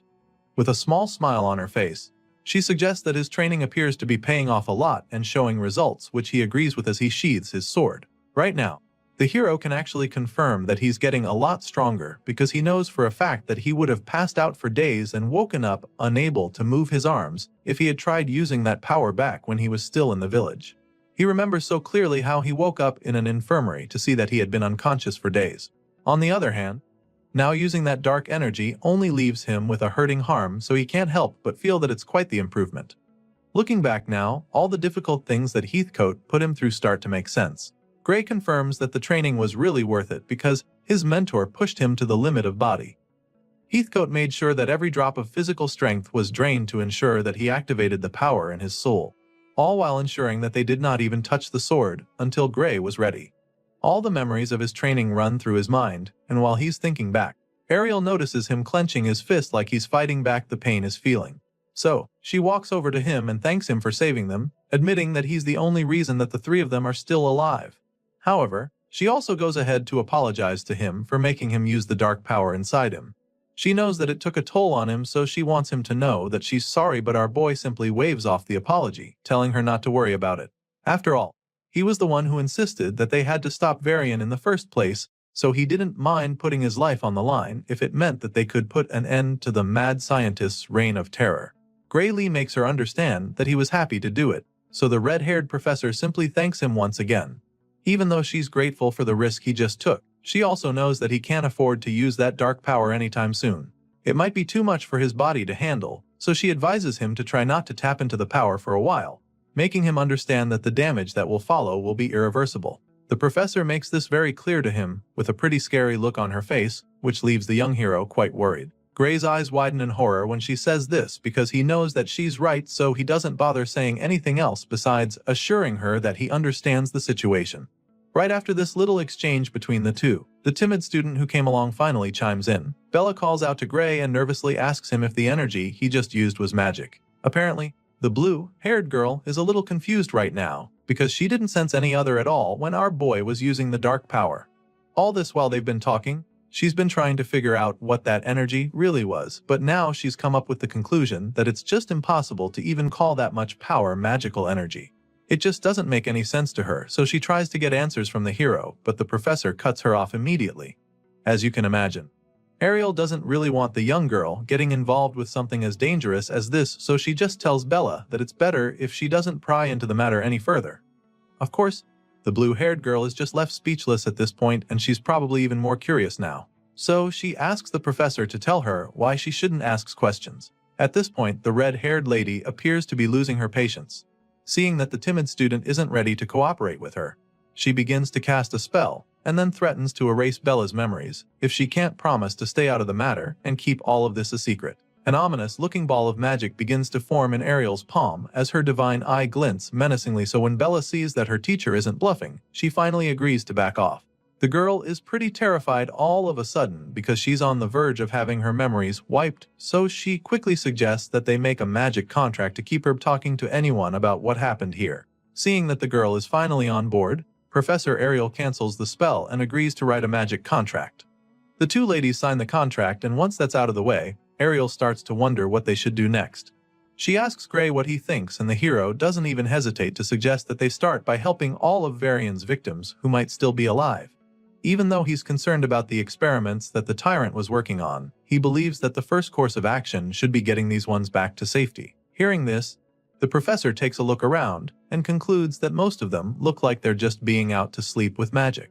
She confirms that they're not in any danger at the moment since Varian is gone. But they're not looking good either, so she figures that it would be a good idea to take them to the Academy's medical facilities just to be safe. Still, she's eager to see what the mad scientist was up to, so with this in mind, she snaps her finger to cast another spell. This time around, she uses the magic to encapsulate all the victims inside a magic bubble while they're still lying in the cells. Ariel explains that this spell will protect them from any external harm for the meantime. After covering them all in protective bubbles, she decides that it's time to investigate further inside. The trio make their way deeper into Varian's lair and continue to get creeped out with every step they take. Now that she's looking at this place a second time, Ariel realizes just how insane this dungeon lab actually is. They look into the cells, and it's one horrifying thing or the other. They come across a cell with human corpses hung in a row inside, and she doesn't even need her divine eye to know that illegal activities were being conducted here. Almost everything that Varian did involved the use of human sacrifice to produce magical catalysts or enhance a human's magical abilities. There's dozens of dead bodies with pipes running through their mouths and other parts of their bodies, used to drain the life out of them for the twisted experiments. They've definitely seen a lot of crazy stuff, but Ariel can't help but notice that there's not a single experiment relating to the liquidator. And so, this makes her wonder if Varian's ties to the world ender could be in a different facility. And it's pretty strange to our boy that they haven't seen anything about the liquidator here, because in his past world, an incident that killed tens of thousands of people occurred in this very place. Things aren't adding up right now, so our boy starts brainstorming. He doesn't understand how the mere production of a magical catalyst could cause such an incident of that scale. As he's trying to put the pieces together, a horrifying realization suddenly hits him. Chills run down his spine when he suddenly remembers that the thing that killed all those people in his past world was a miasma that welled from the ground. It's at this point that our boy realizes that they've been searching for the wrong thing, and judging by the look on his face, he's not ready to go up against that thing called a miasma. Ariel looks back suddenly to see him looking like he just saw a ghost, so she asks him what's wrong, but he doesn't say anything. He just stands there, looking hopelessly terrified, so Bella calls out to him as well, hoping to snap him out of his dazed state. Apparently, our boy is no longer in any mood to talk because it dawns on him that there might actually be something very dangerous lurking beneath this facility. Eventually, he gets his head back in the game and finally responds to the ladies, since they still haven't come across anything that could be related to the liquidator up here. He suggests that the thing they're looking for might actually be underground. Gray figures that there could be hidden passages that lead down there, and his professor begins to consider the possibility. She looks around the place with her divine eye, hoping to see some suspicious patterns or something like that, but even after a few seconds of looking hard, she's unable to see any hidden passages. Ariel is just about to give up the search when her divine eye suddenly picks up something in the distance. So, she immediately rushes over to that point to see what it is, but while she's tracking down the clue, it slowly starts to fade away. At this point, she's struggling to stay on it because of how faint it is. Regardless, she's very sure that it's there. Apparently, she picked up traces of short-distance teleportation magic on that spot, and upon closer investigation, she can still see the faint traces on the floor.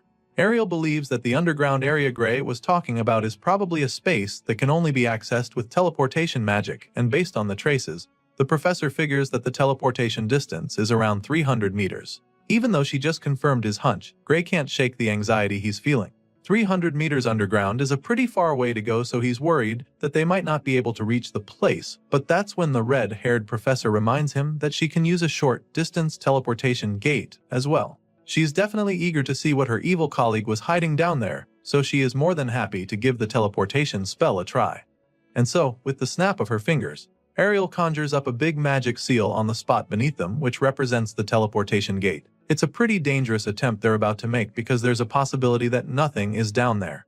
And if that's the case, the other end of the gate would lead to nothing but Earth. Despite the fact that it's pretty risky, all three of them are ready to take those chances, so they let the professor know that they're on board, and she goes ahead to transport them through the teleportation gate. The moment they go in, a bright flash follows, and all they can see for a while is nothing but white. After a few seconds, the three of them open their eyes again and are absolutely blown away by what they see. It appears that they've made their way down to some kind of hidden underground city, with tall buildings all over the place.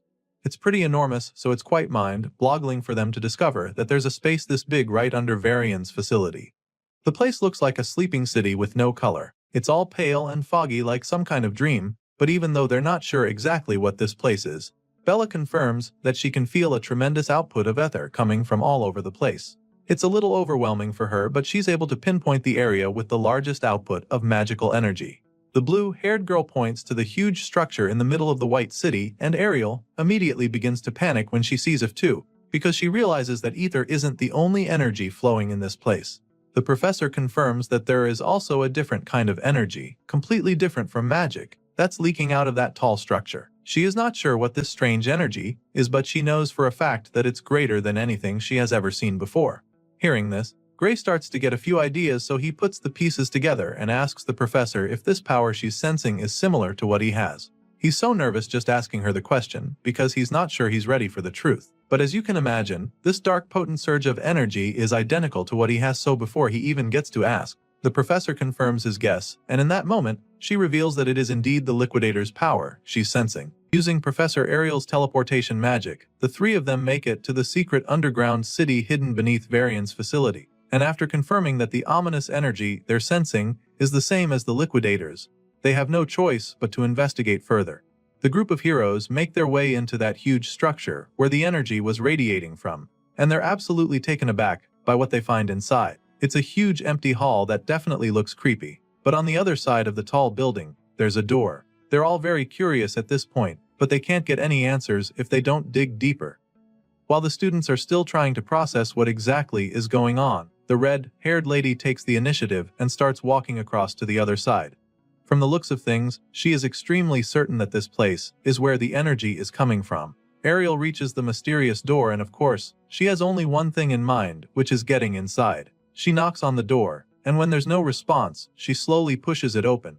Bella is pretty nervous at this point, because she's not sure they should be going in there, or even touching the door. The blue-haired girl tries to discourage her professor from being so forward, but Ariel simply tells her to relax. As far as she's concerned, this door doesn't hold any power and she's convinced that it's just placed there as a symbol for the ritual. And so, just like that, Ariel walks in, and then looks back at the students, feeling that they should know all this already. Anyway, now that she's in, she assures them that the power is not in the door, but actually in the magic rigs around it. That's when we get to see what she's talking about. Inside the room she just entered, there are several glowing rigs lined up in a circle, and she walks right into the middle of it. The moment she does this, the rigs begin to explode in a huge surge of energy, and of course, Gray gets really worried. He shields his eyes as he struggles to see what's happening in front of him, and asks the professor if she's trying to summon the liquidator. The shockwaves from the magic rigs are so powerful that they almost send the two students flying like pieces of paper. Bella is particularly having a hard time staying on her feet. It's all really scary to her, and she feels that this kind of magic is too dangerous for them to handle, so she concludes that they have to shut it down right away, regardless of what Ariel says. The blue-haired girl isn't even done saying this when the professor stops her. Ariel warns them not to rush into the circle, and then explains the situation to them.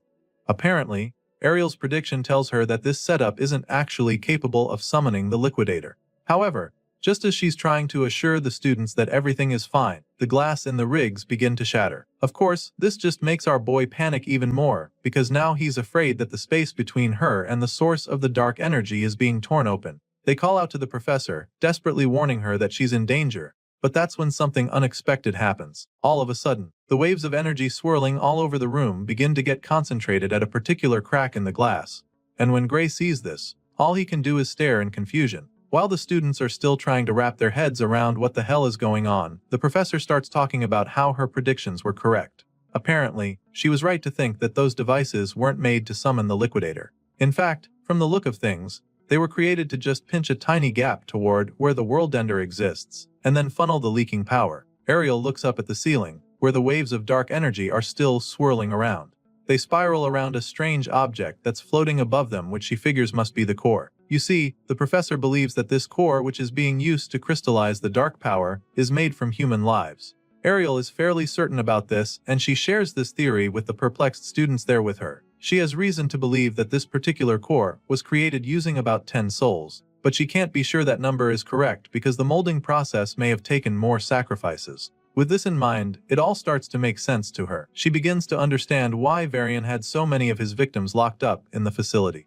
She's convinced that the majority of the people they saw upstairs were taken to be raw material for this very purpose. The evil scientist wasn't using his victims for any ordinary human sacrifice, but for something much more sinister. Hearing this, Bella still can't wrap her head around why anyone would do such a thing. She doesn't get why he would go that far just to gather power, and it just makes her wonder what such dark energy is even being used for. She expresses her confusion, but the professor is just surprised that the blue-haired girl still hasn't figured it out, and so she decides to break it all down to Bella. Ariel reminds the girl about the ominous black flame that Varian used against them during their fight. At first, this still doesn't explain anything, but then the professor reminds Bella of the crystal that Varian used to boost the power of the flames when he got mad.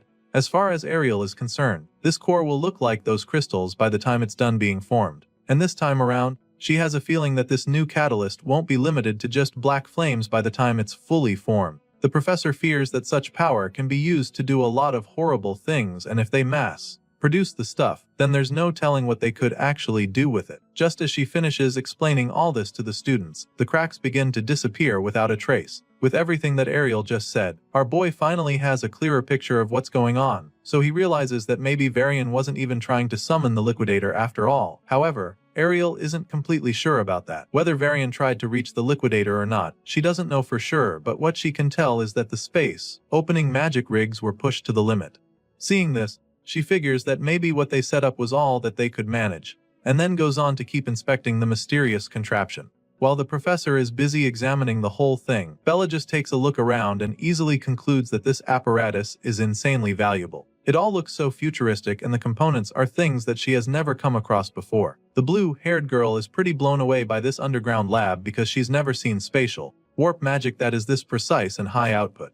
As you can imagine, the professor confirms her assertions, boldly stating that making one of these setups would literally cost a nation's budget. That's definitely a bold statement, but the truth of the matter is that Ariel isn't even trying to exaggerate. which is why she's shook by the fact that there are practically 8 of the magic rigs in this secret laboratory. It's a mind-blowingly expensive project for sure, so there's only one organization that comes to her mind. Hearing this, Bella takes a quick guess, wondering if her professor is thinking about the Discar Empire, but Ariel explains that those aren't even the suspects she has in mind. Sure, everyone knows that the Discar Empire is the biggest country in their world, but for some reason, Ariel doesn't think they're the ones behind this. You see, the professor doesn't think that the Discar Empire has the magical research resources to build one of these. At this point, the blue-haired girl is left completely stumped because she has no idea who could be behind this if Ariel doesn't think her guess is right. Well, the professor is convinced that there has to be some kind of organization running the show, and this organization has to be one with magical research that's far greater than anything the Empire has. Ariel shares her thoughts with the students, hoping to get them on the same page with her. But Bella still looks pretty confused, so our boy is forced to spell it out and reveal that Ariel is talking about the World Union Academy. Gray is convinced that they are the ones behind this based on everything that the professor said, and when he asks if he's correct, the red-haired lady reveals that he's absolutely spot on. You see, as far as she's concerned, no other research body can support this scale and budget, so she has very good reason to believe her instincts. Even after listening to everything, Bella still finds it pretty hard to believe that the Academy is behind something like this. It just doesn't make any sense because the World Union Academy is supposed to defend the world from threats and not be the ones threatening humanity. Seeing the horrified look on Bella's face, the professor can understand why she doesn't want to believe. It's not easy to come to terms with it, but Ariel tries to make the girl understand that there's no other group capable of pulling this off. Gray is equally shaken by the harsh reality of the situation, and even though it's a hard pill to swallow, he gets his head in the game. However, he still knows that this new discovery shouldn't mean that the whole academy is their enemy, because most of them could still be on their side. At the very least, before the reset,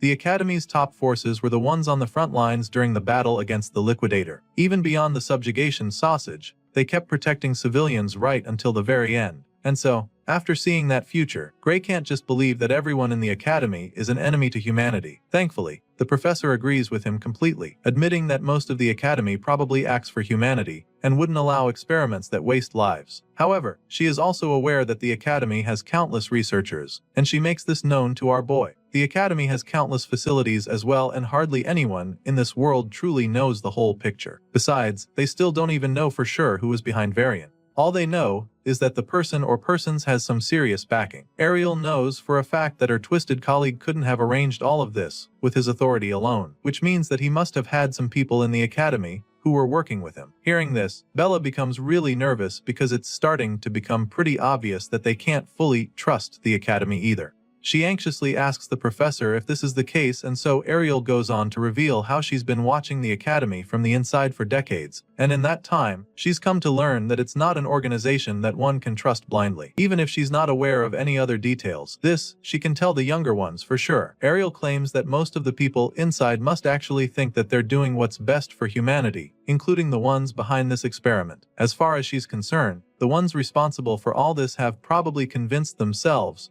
that it was for the greater good. The bottom line here is that the truth has been buried in the dark amongst many of the people in the Academy. With everything the professor just explained, it's pretty clear that they can't sit around anymore, so Gray eagerly asks her if she has any idea how they could find the mastermind behind. Ariel looks around the place, trying to come up with something, but she notices that there are no communication devices in this secret facility. Not even the marker's magic residue is left in the rigs, so it's almost like nobody was ever here. The cover-up is so thorough that finding anything would be very difficult. She's still trying to explain the situation to the students when a huge explosion rocks right behind them. Unfortunately, that's just the first of several other booms that they hear all over the facility. Gray begins to panic, wondering what the hell is going on, and that's when Ariel suggests that some sort of evidence erasing mechanism was set up as well. While the students are busy freaking out, Ariel calmly analyzes the situation. Apparently, the ones responsible for this didn't blow the place up the moment Varian died, which she finds a tad suspicious. It makes her wonder if they were planning to lure the ones snooping around deeper inside before detonating the place. Of course, Bella definitely wants to leave right away before they get buried by the debris, so she calls out to the professor, reminding her that this is not the time for hypotheticals. Bella feels that they need to get out immediately, but Ariel casually tells her to calm down,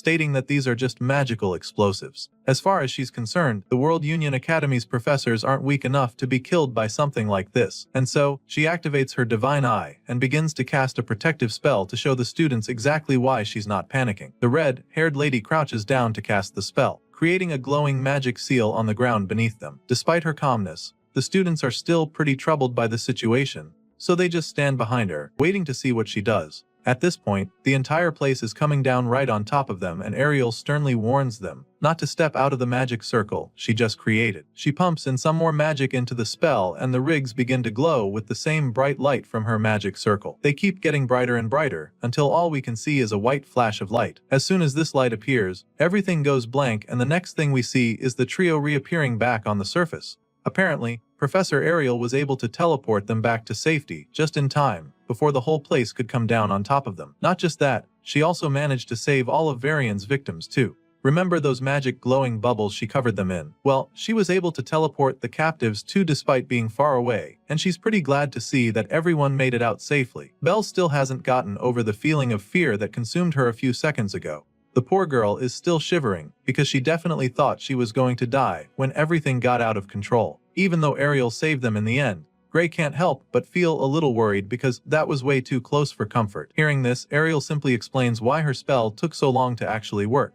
You see, they had more baggage than she expected, so it slowed down the teleportation process. Still, the red-haired lady is pretty glad, because it was definitely worth it. That's when she shows the kids the baggage she was referring to. Lying a few meters away is a pile of magic rigs, the same magic rigs that they found in that secret underground facility. It turns out that the professor managed to save them, before they could be destroyed by the explosions. And now, she can't wait to show them to the academy, because they'll finally be able to create some awareness. The Academy will no longer be able to ignore them anymore when they see the rigs as far as Ariel is concerned. The scene shifts, and the story continues with the trio going back to the World Union Academy where they present their findings. They're summoned and informed that the survivors they rescued are being treated in the Academy's medical wing. The World Union Academy headmaster, Orodrom Alexandro, also thanks them deeply for stopping Varian's illegal experiments. Once that's out of the way, he goes ahead to talk about the magic engines that the twisted scientist was using. He examines the schematics of the rigs, and after taking a good look at them, he confirms what Ariel says earlier. Just as the professor predicted, each one of the rigs is worth more than a national budget. Of course, Ariel is glad you see that the headmaster is on the same page with her. She points out how there were 8 of those rigs, and insists that there's no way Varian could have gathered that kind of firepower all on his own. I mean, she can't even begin to imagine how he managed to obtain these components if he did it all alone. In that moment, the headmaster suddenly reveals that these parts she's talking about are stolen goods. Orodrom Alexandro states that they were hijacked mid-transport, adding that 78 transport agents were even wiped out during the heist. As you can imagine, this is pretty shocking news to the students, so they have a hard time processing it all. But Ariel just has a cold blank look on her face like she's not surprised to hear this. Apparently, she's heard of an incident like this before where 78 agents of the Academy were killed, so she asks the headmaster if he's talking about the incident from 15 years ago. Ariel is actually hoping that it's not the same one, but the headmaster confirms that her guess is right, explaining that the stolen cargo back then carried these very engines. Hearing this, Ariel begins to think back, trying to recall details from that incident, and before she can even say what she remembers, Orodrom Alexandro states that the one responsible for the heist back then was the Blood Drinker. He can tell that she's familiar with the name, and she's not the only one who knows about it. You see, our boy Gray has also heard of the Blood Drinker, because it just happens to be the biggest crime organs in their world. Even Bella is familiar with the group, calling them the parasites of the world that always crawl back, no matter how many times people crush them. As you can imagine, it's pretty surprising to see the shy girl sounding so ferocious all of a sudden, so Gray sneaks a glance at her, wondering what's gotten into her, and that's when he sees her looking absolutely livid. Apparently, the reason Bella hates the group so much is because they killed her parents. She reveals this with a murderous glint in her eyes, and the headmaster goes ahead to confirm everything they've said. Orodrom admits that the Blood Drinker is one very stubborn group, because they will always resurface, no matter how many times they're exterminated. The main reason for this is that no one knows where they hide or who their leader is. It's a group that remains impossible to eliminate for good, which makes them such a big problem. Some say that they are even responsible for 70% of all crime-related deaths in this world. The headmaster seems to know so much about how bad these criminals are, and they're so ruthless that it wouldn't even surprise him if some of their people were already inside the academy. They're truly a powerful force to be reckoned with, but Orodrom feels that the worst part is the fact that there's no way to tell the members of the Blood Drinker apart from actual people of the Academy. And on top of that, the Academy wouldn't act even if there was a way to fish the intruders out. The headmaster explains all of this, and of course, Gray doesn't like what he hears. He asks the old man to explain what he meant by that last part, saying that the Academy wouldn't act even if there are criminals hiding amongst them. Bro looks like he's about to snap at the old man, but before he can say anything else, Professor Ariel cuts him off, informing him that this is just how the Academy operates now. She explains that anyone with talent gets a chance to grow stronger in the Academy, regardless of their bloodline, their race, or gender. At this point, the headmaster chimes in, confirming all that the lady just said, and then goes on to say that all candidates who are talented enough are accepted freely into the Academy, and that it doesn't matter if they're criminals. Of course, this is a pretty insane way to run things, and Bella doesn't hesitate to let them know how absurd she thinks their tradition is. As far as she's concerned, any criminals that are currently in the Academy should be seriously dealt with, and she angrily states this before the headmaster. In response, the man simply claims that he agrees with her. However, he makes it known to her that the higher-ups don't seem to share that view. If it were up to him, all known criminals in the Academy would be hunted down, but clearly, it's out of his control. The blue-haired girl is pretty confused when he says this because the last time she checked, he's literally the headmaster of the institution. She feels that he should at least have enough power to oversee something like this, but the man explains that he's nothing more than an underling. He may be the face of the Academy on paper, but in reality, he's just a figurehead, and the authority he actually holds is laughable. The headmaster reveals all of this shocking news to the students, and then asks them if they really want to know who is truly running things at the Academy.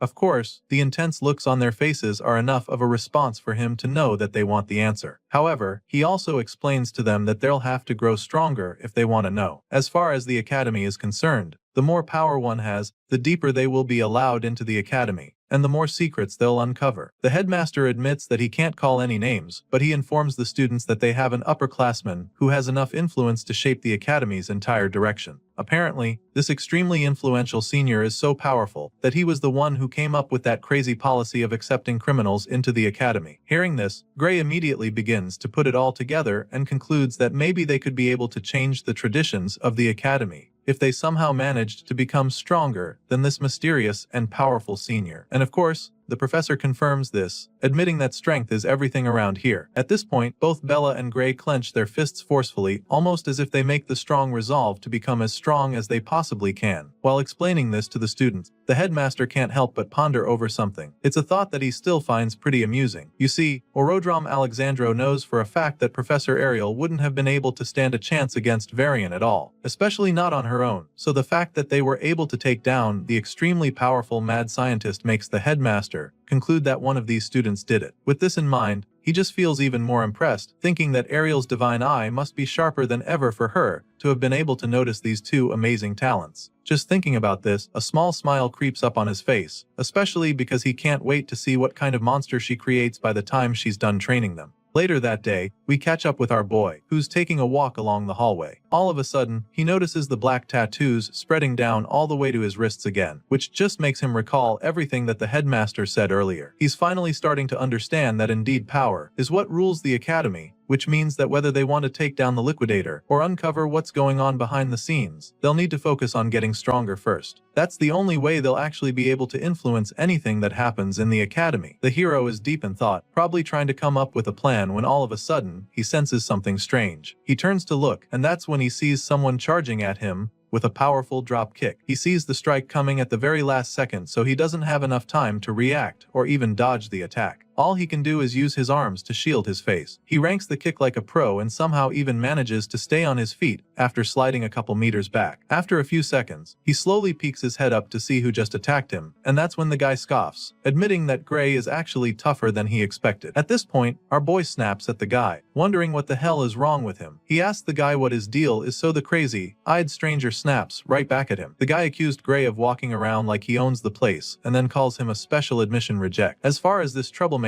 is concerned, someone like Gray doesn't belong in this hallway, and he makes this very clear to the hero. And so, the moment Gray hears this, he realizes that this goon is another one of those bigots who hate the special admission students. He's already gotten used to the hate, but this is the first time someone is actually kicking him the hallway because of it. And so, Gray concludes that this person might actually be after something more, so he reaches for his blade and asks the troublemaker if he is trying to pick a fight right now. Well, it turns out that this crazy-eyed student would actually love to go toe-to-toe with our boy, but that's not his priority right now. Apparently, he's not exactly interested in fighting Gray right now, because it seems that reject number 2 just showed up. At this point, the hero looks back to see what the bigot is talking about, and it turns out to be the red-haired professor strutting down the hallway toward them. Clearly, this troublemaker isn't exactly keen on getting in trouble with a professor of the academy, so when he sees Ariel walking over, he casually walks away, promising to finish this later.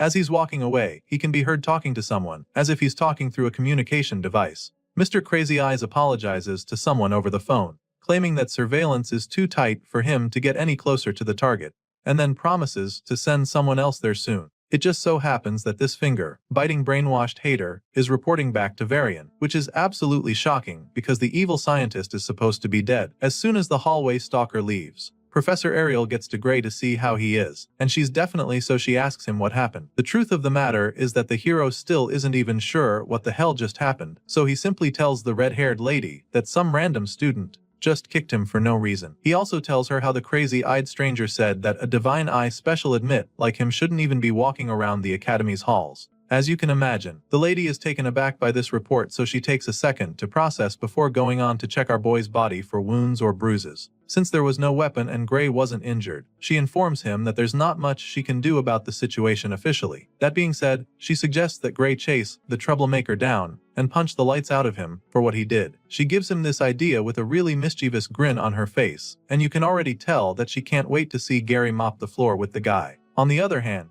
the hero is so shocked when he hears her telling him to go punch another student, because he didn't even think he was allowed to do something like that. Well, it's not like fighting in the hallway is allowed in the academy, so she can't technically permit it since she's his professor. But then again, she suddenly starts acting like her eyesight has been getting bad lately, suggesting that she might not even notice if something were to happen nearby. At this point, Gray completely understands her angle, but rather than taking the free pass to teach the goon a lesson, he decides to let it slide. As far as he's concerned, it would be way too suspicious, so he suggests that they just leave the guy alone. Gray really doesn't want to cause any more trouble, so he doesn't mind, but the professor is a little disappointed because she was really looking forward to a showdown. Even though it's the right thing to do, she's pretty surprised that Gray actually decided not to retaliate. Besides that, the fact that he could be attacked just like that makes her begin to wonder if the Divine Eye special admits are really that disliked at the academy. Seeing how concerned she is, the MC decides to finally open up, admitting that the haters make fun of them sometimes. But that's just mockery, and he had gotten used to it.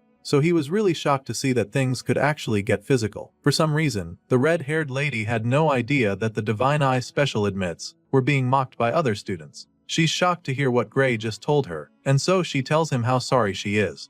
Ariel feels really bad about it and starts wishing she has a bit more authority around here. At this point, Gray notices that she's getting upset, so he immediately tries to make her feel better, assuring her that she doesn't have to worry about it. I mean, she's already done a lot for him with the limited authority she has in the institution. Heck, if it wasn't for her, he wouldn't even be in the academy right now. Besides that, he's also very confident that Bella and the others will eventually prove that the Divine Eye program wasn't a mistake. After all, it's no news that Professor Ariel has a good eye for picking out extremely talented students. Even if he hadn't seen it in this lifetime, he definitely saw it firsthand in the previous world when she single-handedly picked out some of the strongest heroes in the world who eventually became the guardians of humanity. This remark leaves the professor stunned for a second because she's never heard Gray say it to her. She's truly flattered by the compliment that her cheeks turn pink all of a sudden as she thanks him for his kind words. Despite being really touched by Gray's confidence in the others, she also tells him not to act like it's someone else's problem. Just in case he wasn't already aware, Ariel makes him understand that he's the one she expects the most out of everyone in the Divine Eye group. She hammers on this fact and starts calling some of the older students, like Amy White, Leek Muller, and Jacob Bloomfield. She's convinced that these guys will all become top tier just like the special admits before them. Ariel reveals that she definitely has faith in these students, but also admits that the first time she truly believed that someone could surpass humanity itself was when she met him. As you can imagine, the hero begins to feel a little under pressure when she starts talking like this. It's pretty rough on Gray for her to be comparing him to these guys, and it looks like she already knows that he's feeling the pressure. She keeps staring at him intently like she's trying to read his mind while he's fighting the feeling of nervousness. Eventually, Gray decides not to feel pressured because that kind of thinking is weak, and he can't afford to be weak, because the mastermind behind Varian probably hasn't given up on summoning the Liquidator yet. He thinks back to that day on the battlefield, and recalls how even the great heroes in the previous world couldn't even land a scratch on the Worldender. Gray came back to this timeline for one reason, and that is to make sure that he defeats the Liquidator. Before being sent back, he was literally told that the fate of the world rests in his hands, and knowing that such a responsibility is on his shoulders, he definitely cannot afford to feel overwhelmed or be weak. The story continues a few days later in a swordsmanship class. Today, the students will be engaging in a live combat practice, and after announcing this, the professor asks them to pair up according to the list on the board. Of course, our boy Gray is present for this class, and he's really looking forward to the practical training. It's just an exercise, but he's taking it very seriously because he wants to make a statement. He feels that he needs to be very sharp today because screwing this up will mean that everyone starts badmouthing all the Divine Eye recruits again. At the very least, he needs to show that he can keep up with the regular students. That's exactly what he's got on his mind, but then he realizes how difficult that's going to be when he looks up at the board to see that he's been matched up against the one and only Leonhard Apius. At first, he doesn't even believe it because that's just as bad it would be for him. Well, there's no mix-up, and so Gray confirms that he'll be facing off with the top student of the Swordsman course. Basically, Leonhard Appius is the strongest first-year student, so it's usually a long day for anyone who's not on his side. The teacher claims that he matched the students of similar skill levels as best as he could, and so she urges them not to hold back. The nonchalant professor even goes on to tell them that they're expected to take this practical as a real fight. Of course, Gray doesn't believe that this matchup was made considering students of similar skills levels. It doesn't make any sense to him how he would end up fighting the top student in the entire course when he barely got in as a special admit. As if facing the strongest freshman isn't already tough enough. The same guy in question happens to be a member of the Haters Club who despise the Divine Eye students. Knowing this, Gray figures that Leonhardt is probably itching to beat him bloody after the last incident. Our boy is still thinking about the mess he's in when all of a sudden, he feels a hand tap him on the shoulder from behind. Chills run down his spine when he hears the familiar voice. And then he turns around with a horrified look in his eyes. Sure enough, it's the blonde killing machine disguised as a student. Leonhardt's got a really wide grin etched on his face, talking about how glad he is to find out that they're going to be partners for this practical. Truly, the guy actually rates our boy. He's genuinely happy that he gets the chance to spar with Lord Gray.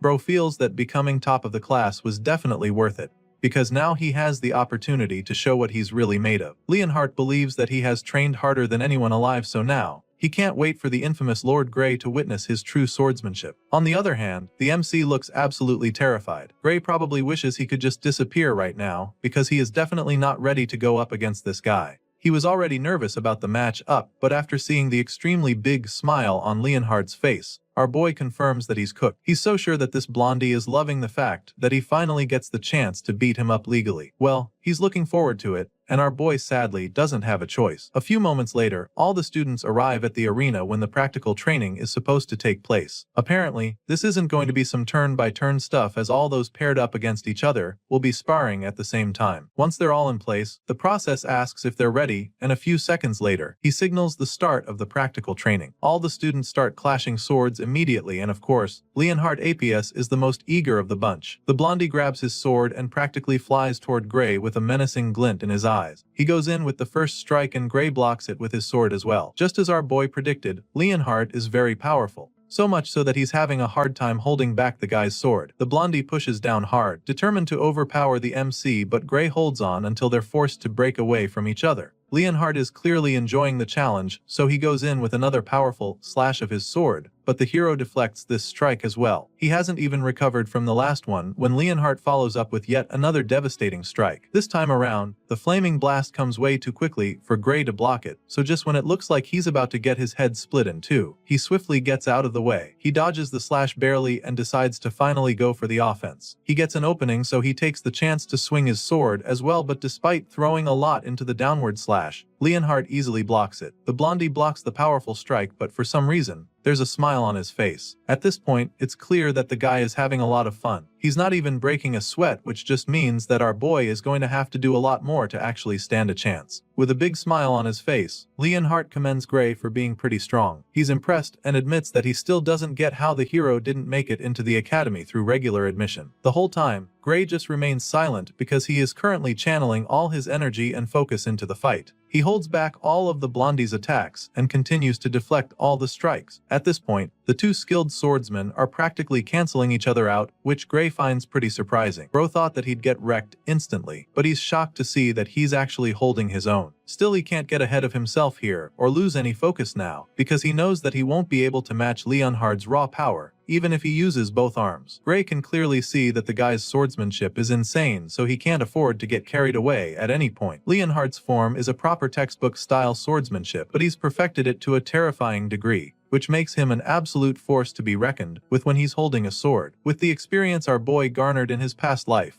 and his master's training, he can still see that his opponent is a monster, especially since he's only lived one lifetime. Gray's clash with the blondie is so incredible that all the other students even stopped their duels to watch the greatness before them. They're blown away by the fact that Gray is actually keeping up with Leonhard. It's truly insane, and some of them can't even believe their eyes. They're not the only ones having fun though, because the blondie appears to be having the time of his life. Leonhard claims that he could do this all day, but that's not the same story for Gray, who's already struggling to stay in the fight. Our boy can feel himself losing energy all of a sudden. His stamina can't keep up with the blonde beast, and if it wasn't for Professor Heathcote's training, he knows that he would have been down already. Despite being pretty tired, he forces himself to keep swinging, but what he can't wrap his head around is how Leonhard isn't even breathing hard. It doesn't take long for Gray to see that he is about to run out of energy completely, so he decides that he needs to end the match immediately. He remembers the professor telling them to treat this as a real fight, and this gives him an idea. So, just when it looks like Leonhard is about to punish him with a killing blow, he slips under the strike and delivers a vicious strike to the blondie's Achilles tendon before he can do anything about it. Some might call it a dirty move, but right now, our boy is doing what he needs to.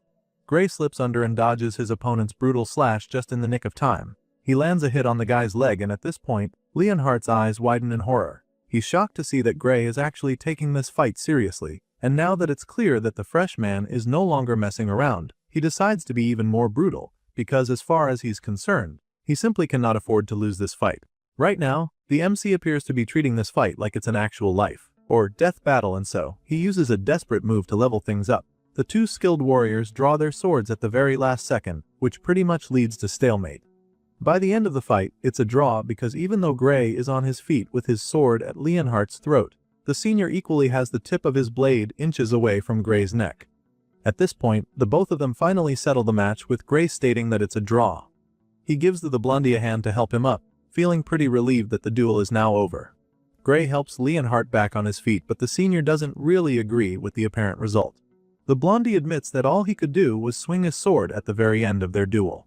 He says this with a look of defeat laced all over his face, because he knows that Gray truly had the upper hand toward the end. While he struggled to stay on his feet and swing his sword, the freshman could have pierced straight through his heart if he wanted to. Leonhard knows this all too well and admits how helpless he was at the end of the battle. If this was an actual fight to the death, Leonhard would probably be dead by now, but it's a mock battle, and so he knows that Gray forced himself to thrust the sword at his neck instead of going for his heart. The blondie says all of this and then waits for Gray to try and deny it. He bluntly asks our boy to tell him if he's wrong about this. Of course, Leonhard is spot on, and Gray knows this as well, so he just confirms everything. After all, the blondie has figured it out already. At this point, the MC smiles sheepishly before suggesting that it would just be messed up to drive his sword at someone's heart in a mock duel, especially when the whole thing was set up with several protective spells. Clearly, our boy had no intention of actually hurting Leonhard, and the blondie can also see that now. But the bottom line of it all is that he still lost in the end. Leonhard almost looks relieved while saying this, claiming that Gray has finally made him understand the difference between real combat and fencing practice. This senior suddenly starts walking away from the arena, but before he leaves, he makes sure to thank our boy for helping him see that fighting isn't just about sword skills. Hearing this, Gray nervously admits that his own style is a bit of a cheat move for a swordsmanship class. He tries to make Leonhard feel better about it, but the blondie isn't cutting himself any slack. After all, the instructor made it very clear to them that they were supposed to treat the duel like real combat. As far as the guy is concerned, there's no such thing as cheating in a real fight, because the goal at the end of the day is to come out victorious no matter what it takes. That being said, Leonhard turns to Gray one more time and points his sword at our boy as he asks him if he'd like to go for another round. Seeing the tip of the guy's blade barely inches away from his face, the MC starts to feel really nervous. He definitely didn't expect this guy to be asking for another fight so quickly, because the first battle they had wasn't exactly a walk in the park for him. Gray feels that he only won that round because he managed to catch Leonhardt off guard, so now that there's a sword in his face, he doesn't know what to do. In his mind, there's no way he'll be able to stand a chance if they go at it head on. Our boy feels that this isn't even a matter of technique anymore, because Leonhardt is simply on another level when it comes to strength. The guy's entire stamina practically leaves him graze in the dust, so he's desperately hoping he can get out of this sticky situation. Just when it looks like there's no escaping, someone in the crowd steps up. The guy with a sword on his shoulder struts over to the two fighters, telling the both of them to hold it right there. Hearing the voice, our boy is shocked, so he turns to see who it is, and that's when this man reminds them that this is still a sword class, regardless of real combat training. The confident man then informs them that nobody said they're allowed to use anything other than a sword. He then goes on to ask how the hell Gray Lee got paired with the top student, calling our boy a special admit loser. At this point, our boy starts to get a little offended, so he just stares at the guy with a confused look on his face. He's pretty irritated at this point, but the guy goes further to tell Gray that he shouldn't get cocky just because he's got some magic. All of this just leaves our boy quite frustrated, because this is literally the last place he wants to be right now. It's not like he asked for this particular matchup either, so he doesn't get why this troublemaker is trying to make a fuss about it. Still, he doesn't say anything to the guy, and that's when Leonhardt finally speaks up. The blondie hits back at her ducha bag, informing him that the professor decided that he's the only one worthy of fighting Gray. He then politely tells the troublemaker to butt out of this, hoping that it would be enough, and this just leaves Gray stunned because of how blunt the blondie is. Before things can get out of hand, the professor in question appears. The man walks over to the three young men and confirms what Leon just said, stating that he was the one who made the matchups. The professor further explains that he paired students with similar overall strengths, and after stating this, he concludes by informing all three of them that Gray is the only one who can take on Leon. The professor makes this very clear to the troublemaker, and gives him permission to try the freshman out himself if he is not satisfied with the decision. And just like that, he gives the annoying student the opportunity to be Leon's opponent, but only on the condition that he's able to defeat Gray. Sure enough, the cocky senior is very confident that he'll be able to take down our boy, so he happily accepts the challenge. Bro is so sure that the freshman will be no match for him, so he starts bragging about how he beat the examiner to get to this stage. That being said, he feels insulted that they would lump him in with those who barely scrapped a pass in a tie. He hates the fact that they would put him in the same category with someone who couldn't pass at all, and so, he's determined to prove a point. Hearing this, Leonhardt starts pondering on the matter. The troublemaker is judging Gray by his admission category without even knowing his true strength, which he'll soon find out is a big mistake. Leon finds it amusing that he guy can be thinking this way, but he's not too surprised because it's just like looking at the old him. That's exactly how he used to think regarding the hero. But then again, he honestly feels that this whole thing is a good chance for the young hero. As far as he's concerned, our boy's power deserves recognition. But more importantly, he's very pissed that this guy just interrupted his time with Gray. All of a sudden, Leon's face starts to get really scary.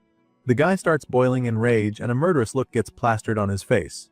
The troublemaker sees this but doesn't think much of it at first, but then, after a couple seconds, he starts to panic because now, he can see just how pissed Leon is. He has no idea why the blondie is so furious, and it's kinda messing with him already. Meanwhile, the professor tells them that they are free to use their swords if they don't feel like working with the real combat rule. The man lays down the rule and then asks Gray if that's okay with him. Hearing this, our boy just starts to feel the pressure, so he doesn't even have any clue how strong his opponent actually is. But if he got into the academy through regular exams, this won't be easy. Our boy takes another look on the guy's face and concludes that this opponent definitely got better stamina and strength than him. Even with Gray's master's brutal training, he still knows that he can't beat years of proper nourishment and conditioning. Our boy admits that he's not that confident in his skills, but then again, it's not like he will get expelled if he loses the battle, so it's a risk that he's willing to take. He asks the professor just to make sure that he's safe, and the man assures him that this is just a class practice. Even at that, the professor still tells the both of them not to go easy on each other. After hearing all the confirmation, our boy immediately gets his head in the game. He takes out his sword and gets into battle mode just like his cocky opponent, who is equally ready for the duel. Once both students are armed and ready to clash blades, the professor signals the start of their duel, and the challenger doesn't hesitate to charge at our boy. He dashes over to the hero with a murderous look in his eyes. He feels that it's finally time for him to put the special admit in his place, so he yells at our boy, telling him to know his damn role. Sure enough, Gray blocks the hit with his own sword, and that marks the start of an intense sword fight. After scraping their blades together for a couple of seconds, our boy notices something that leaves him confused for a second. He suddenly notices that he's slowly overpowering his opponent, and so he takes advantage of it, knowing that he has the upper hand. With one sweeping move, Gray is able to send the guy flying. He shoves him into the air in the blink of an eye, and this leaves his opponent absolutely shocked.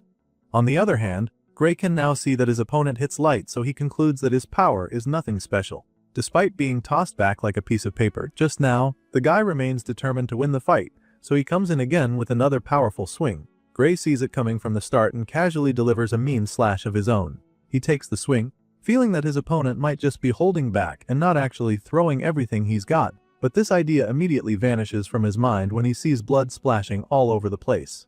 Apparently, Gray's casual strike managed to cut open the cocky senior and send him falling to the ground in that instant.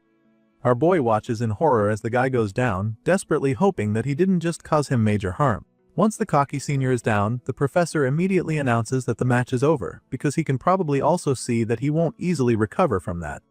Anyway, the MC rushes over to check on his fallen opponent, anxiously asking him if he's okay. Gray apologizes to her guy, and starts to explain how he was actually aiming for his sword instead. Unfortunately, he missed the target and ended up slashing the senior. It all happened so fast, but the MC actually expected the guy to be able to dodge it in time. Well, I guess the guy is all talk and no show. Well, we're about to find out for sure, because just when it looks like the fight is done and over, the injured guy slowly reaches for his sword again. He gradually gets back up, claiming that all they just witnessed was a fluke, and that Gray only brought him down because he caught him off guard. And so, with blood all over his face and tears running down his cheeks, the resolute senior challenges our boy to one more duel. Clearly, this guy has no intention of giving up, and it appears that a broken nose and other facial injuries are not even slightly going to deter him. Seeing just how desperate the guy is to prove himself, the disappointed professor doesn't even bother trying to talk him out of it. The man simply gives him permission to keep going at it until he's had enough. At the same time, other students at the back are starting to get worried about the challenger, because he looks like he's in a great deal of pain. Well, it's looking like pain is just fuel for this guy, because, right after getting back on his feet, he charges at the MC with his sword once again. Our boy sees this attack coming from a mile away, but he's not even slightly dazed by it. He already knows that he can take anything that this guy throws at him, so he just stands there, bracing himself for another round of clashing swords. A few moments later, we see Gray looking really worried with guilt written all over his face. And so now, the cocky senior is completely unrecognizable since his entire face is swollen from all the beatings. At this point, it's just so embarrassing that even the professor can't take it anymore. He covers his face in shame and finally decides to stop the fight before the senior gets himself killed. He ends the match and asks that the guy be taken to the infirmary right away. Sometime after all of that is over, we see Leon and Gray standing on stage with the professor, who is about to make an announcement. He informs the other students that these two will be this year's representatives. After making the announcement, he asks the crowd if they have any objections, and the first person to complain is Gray, who seems shocked that he was appointed as one of the representatives. He doesn't seem familiar with the term, so the professor decides to explain. You see, the top first years take on the second-year champion in the inter-year battle, and for some reason, there's a record for losing 35 years in a row, which is currently held by the first years. The professor explains the dilemma to the both of them, but also suggests that this year might just be different for them. The man says this with a lot of hope and confidence, which just goes to show how much faith the man has in our boy. As you can imagine, 35 consecutive losses is a really bad record, and our boy even has a hard time believing that it's try at first. It leaves him quite stunned and makes him wonder if the power gap between the first years and the second years really is that big. Well, it just so happens that this is exactly the case, because the professor sharply confirms it without any iota of doubt in his mind. After all, a year at the academy is huge, and there's a lot that can be learned in that time frame. Anyway, the professor goes on to remind Gray that losing isn't an abnormal thing. It's actually pretty normal to lose from time to time, and one should even expect it. That being said, he's almost 100% sure that history will repeat itself once again, so he assures Gray that it would truly be impressive enough if he even manages to put up a decent fight against his direct seniors. But more importantly, if he somehow wins, the professor tells him that it would go down in the academy's history as a miracle, since just being chosen to fight as a freshman is already considered an honor. The man pats our boy on the shoulder as he explains all of this, and then tells him that he shouldn't stress too much, before finally ending the class for the day. Even after the professor leaves, our boy still finds himself pondering over what the man said. Since the man told him not to stress over it, he figures that the inter-year battle might not be as serious as he thought. Regardless, as a Divine Eye special student, he knows that this is the perfect chance for him to prove that he can actually fight, and so he makes up his mind to train hard for the upcoming competition. The scene shifts from here, and the next thing we see is a seemingly important faculty meeting among the academy professors. With all the members still seated toward the end of the meeting, the headmaster moves on to the last agenda for the day. This last subject happens to be Professor Budra's proposal, and so the man in question doesn't hesitate to get straight to it. For some reason, the fat man in question suddenly proposes that the Divine Eye Specialist student, Amy White, he expelled. As you already know, Professor Ariel isn't going to just sit there and let that happen, but she quietly allows him to finish talking. This angry-looking fat man is Professor Budra, a professor from the magic department, and he seems to have beef with the red-haired lady and her special students. After listening to his proposal, Ariel is the first to respond, blasting him for even suggesting such a thing when she is the one in charge of managing the Divine Eye students and not him. Clearly, Professor Budra doesn't respect her, so it's no surprise that he hits back at her, claiming that she is the main problem. He then goes ahead to remind all the members of the faculty present that Amy White failed the third year's advancement exam, and how she got to stay in spite of that, because she is a special admit. Apparently, that didn't sit well with Professor Budra, because he's still trying to get the girl kicked out of the school. Every other student who failed the exam was expelled, so he'd like his colleagues to assess and tell him if it seems fair to them that Amy gets to stay. Of course, none of them can actually support the fact that the girl in question got to remain in the academy, but they don't say anything either because they know that Professor Ariel would have a response. Sure enough, the red-haired lady answers Professor Budra, reminding him that Amy White is progressing steadily toward top-class, world-level combat ability. She stands up for the girl, explaining that the student is unable to display her full power at the moment due to the harsh backlash on her body currently. As far as Ariel is concerned, Amy White would have passed the advancement exam with flying colors if she didn't suffer what she had to. The red-haired lady makes this very clear to the board, insisting that the girl needs to stay, but of course, Budra refuses to buy this. In his mind, Professor Ariel is just making excuses for the girl again, and he's truly had enough of it. But he's not even the only one, because another member of the board suddenly chimes in to discredit Ariel even more. He mocks her statement, and accuses her of making a useless student look like some hidden prodigy. This bearded man doesn't look like he's even slightly moved by Ariel's statements, so he suggests that she stop spouting that fantasy of any white having secret powers. He clearly doesn't believe it, and neither does half of the board, but the red-haired lady insists that it's the truth. Professor Ariel can already sense that she's losing support very fast, so he tells her colleagues that Amy White has improved so much that she could gain full control of her powers any day now. Still, she tries to make them understand that pushing the girl too soon might make her lose the chance forever. Despite her best attempts to sway the faculty board, this bearded man is bent on thwarting her efforts. He's not hearing any of it, and even sounds even more pissed when she says this because she's already used this same excuse before. From the look of things, he concludes that Professor Ariel is planning to leg someone who can't meet the academy's standard to just stay here indefinitely. He throws the allegation her way, but she immediately hits back, reminding him that the academy exists to nurture exceptional talents. As far as she's concerned, kicking out someone gifted just because they don't fit neatly into a system defeats the whole purpose. Professor Budra just smiles mischievously when he hears her talking about talent. He seems to find it pretty amusing that she thinks Amy White actually has talent. Maybe the special admits were impressive in the old days, but right now, Budra is convinced that the current batch is just full of failures. Amy White, Bella Albright, Jacob Bloomfield, and the rest call into this category, and so Budra feels that Ariel might be the real problem. To him, it's starting to look like the Great Divine Eye is losing its keenness, because of how much the special admits are struggling these days. Of course, the bearded man right next to Budra agrees, suggesting that it might be time to consider abolishing the Divine Eye program entirely. They both burst into laughter after this, but Ariel is completely shocked at their suggestion. She can't believe that they would actually want to abolish the program, so she snaps at them, wondering what the hell they're thinking. Sadly, these men mean every word of it and are determined to convince the board that it should be scrapped. Budra points out how the program was established ages ago by the Academy's Founders Council and explains that it can be abolished the same way if over half the faculty agree to the idea. Apparently, this is the rule, and the fat man doesn't hesitate to remind the red-haired lady how things work. She's still trying to tackle Budra when she gets attacked by another member of the board. The man with the mustache chimes in, suggesting that the current Divine Eye students don't impress him either, and even though he's heard that Bella Albright has improved, he still doesn't think that it's a major achievement. Besides, Her mana capacity is also very questionable, so he's not exactly keen on letting someone like her remain in the academy. At this point, it becomes clear to Ariel that she'll have to work a lot harder if she wants to win the board over. Despite being cornered, the lady still tries to protest, but before she can even get a word in, a much older professor cuts her off.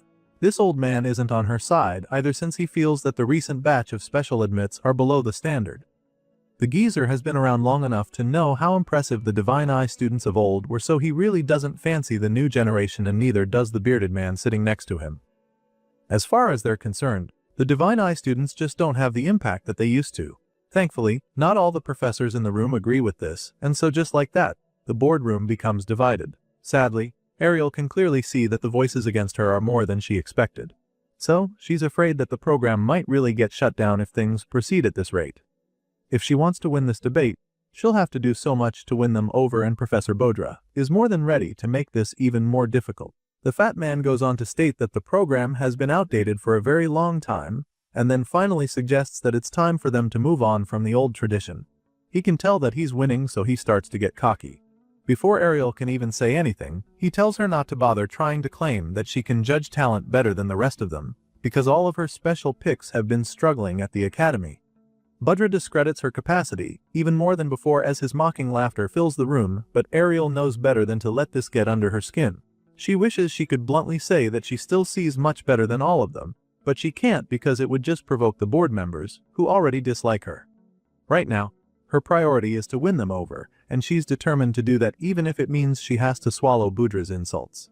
Even though it looks like they are on Bodra's side, many professors still care about whether the program benefits the academy, and so she will have to be very careful what she says moving forward if she wants them on her side. Professor Ariel doesn't respond to anything that the fat man said, and this just makes him even more cocky, cause now he's thinking that he's finally shut her up for good. Well, he definitely is enjoying himself, and he's glad to see that she knows that she's way past her prime already. The bearded man from earlier chimes in again to support Bodra in mocking Ariel. He admits that she had great achievements in the past, but then suggests that maybe it's time for her to retire before she ruins her legacy. For some reason, these guys are all hating on the red-haired lady, and they're not even being subtle about it. One of them even tells her to go start her own school, if she's thinking of raising her favorite students however she likes. To them, each insult thrown at Ariel is funnier than the last, and so they can't even control themselves anymore. It's almost like they're drunk on the hatred, and they're so convinced that Ariel is nothing more than a washed-up Divine Eye. Of course, it's a really annoying sight on display, but the red-haired lady still does let them get under her skin. She remains calm and collected because she knows for a fact that she can still recognize real talent. Unfortunately, she can't prove that to these geezers right now, and that's very bad because she knows that her kids still need more time to grow. There's no doubt in her mind that they'll prove themselves soon enough, but she just needs to stop themselves from getting expelled before they get the chance. Right now, she's desperate to keep her students in the school, and she's ready to do almost anything that it takes to achieve this.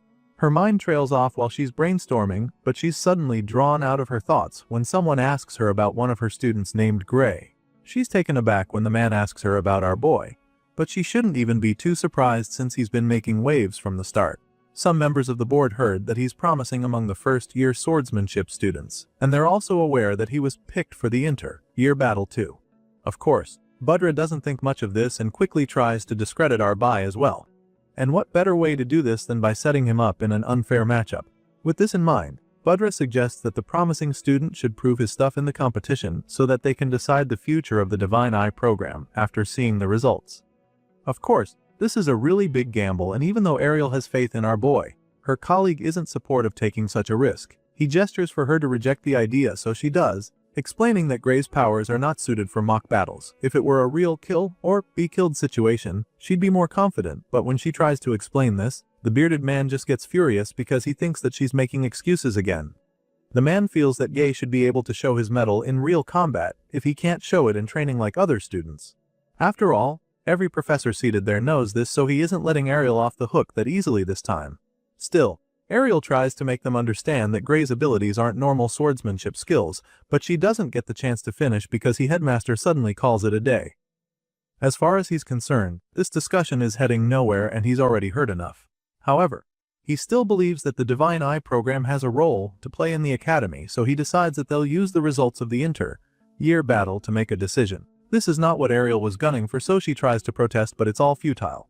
As for Budra and his cohorts, they're happily looking forward to the competition because they're absolutely certain that Gray will get destroyed on the battlefield.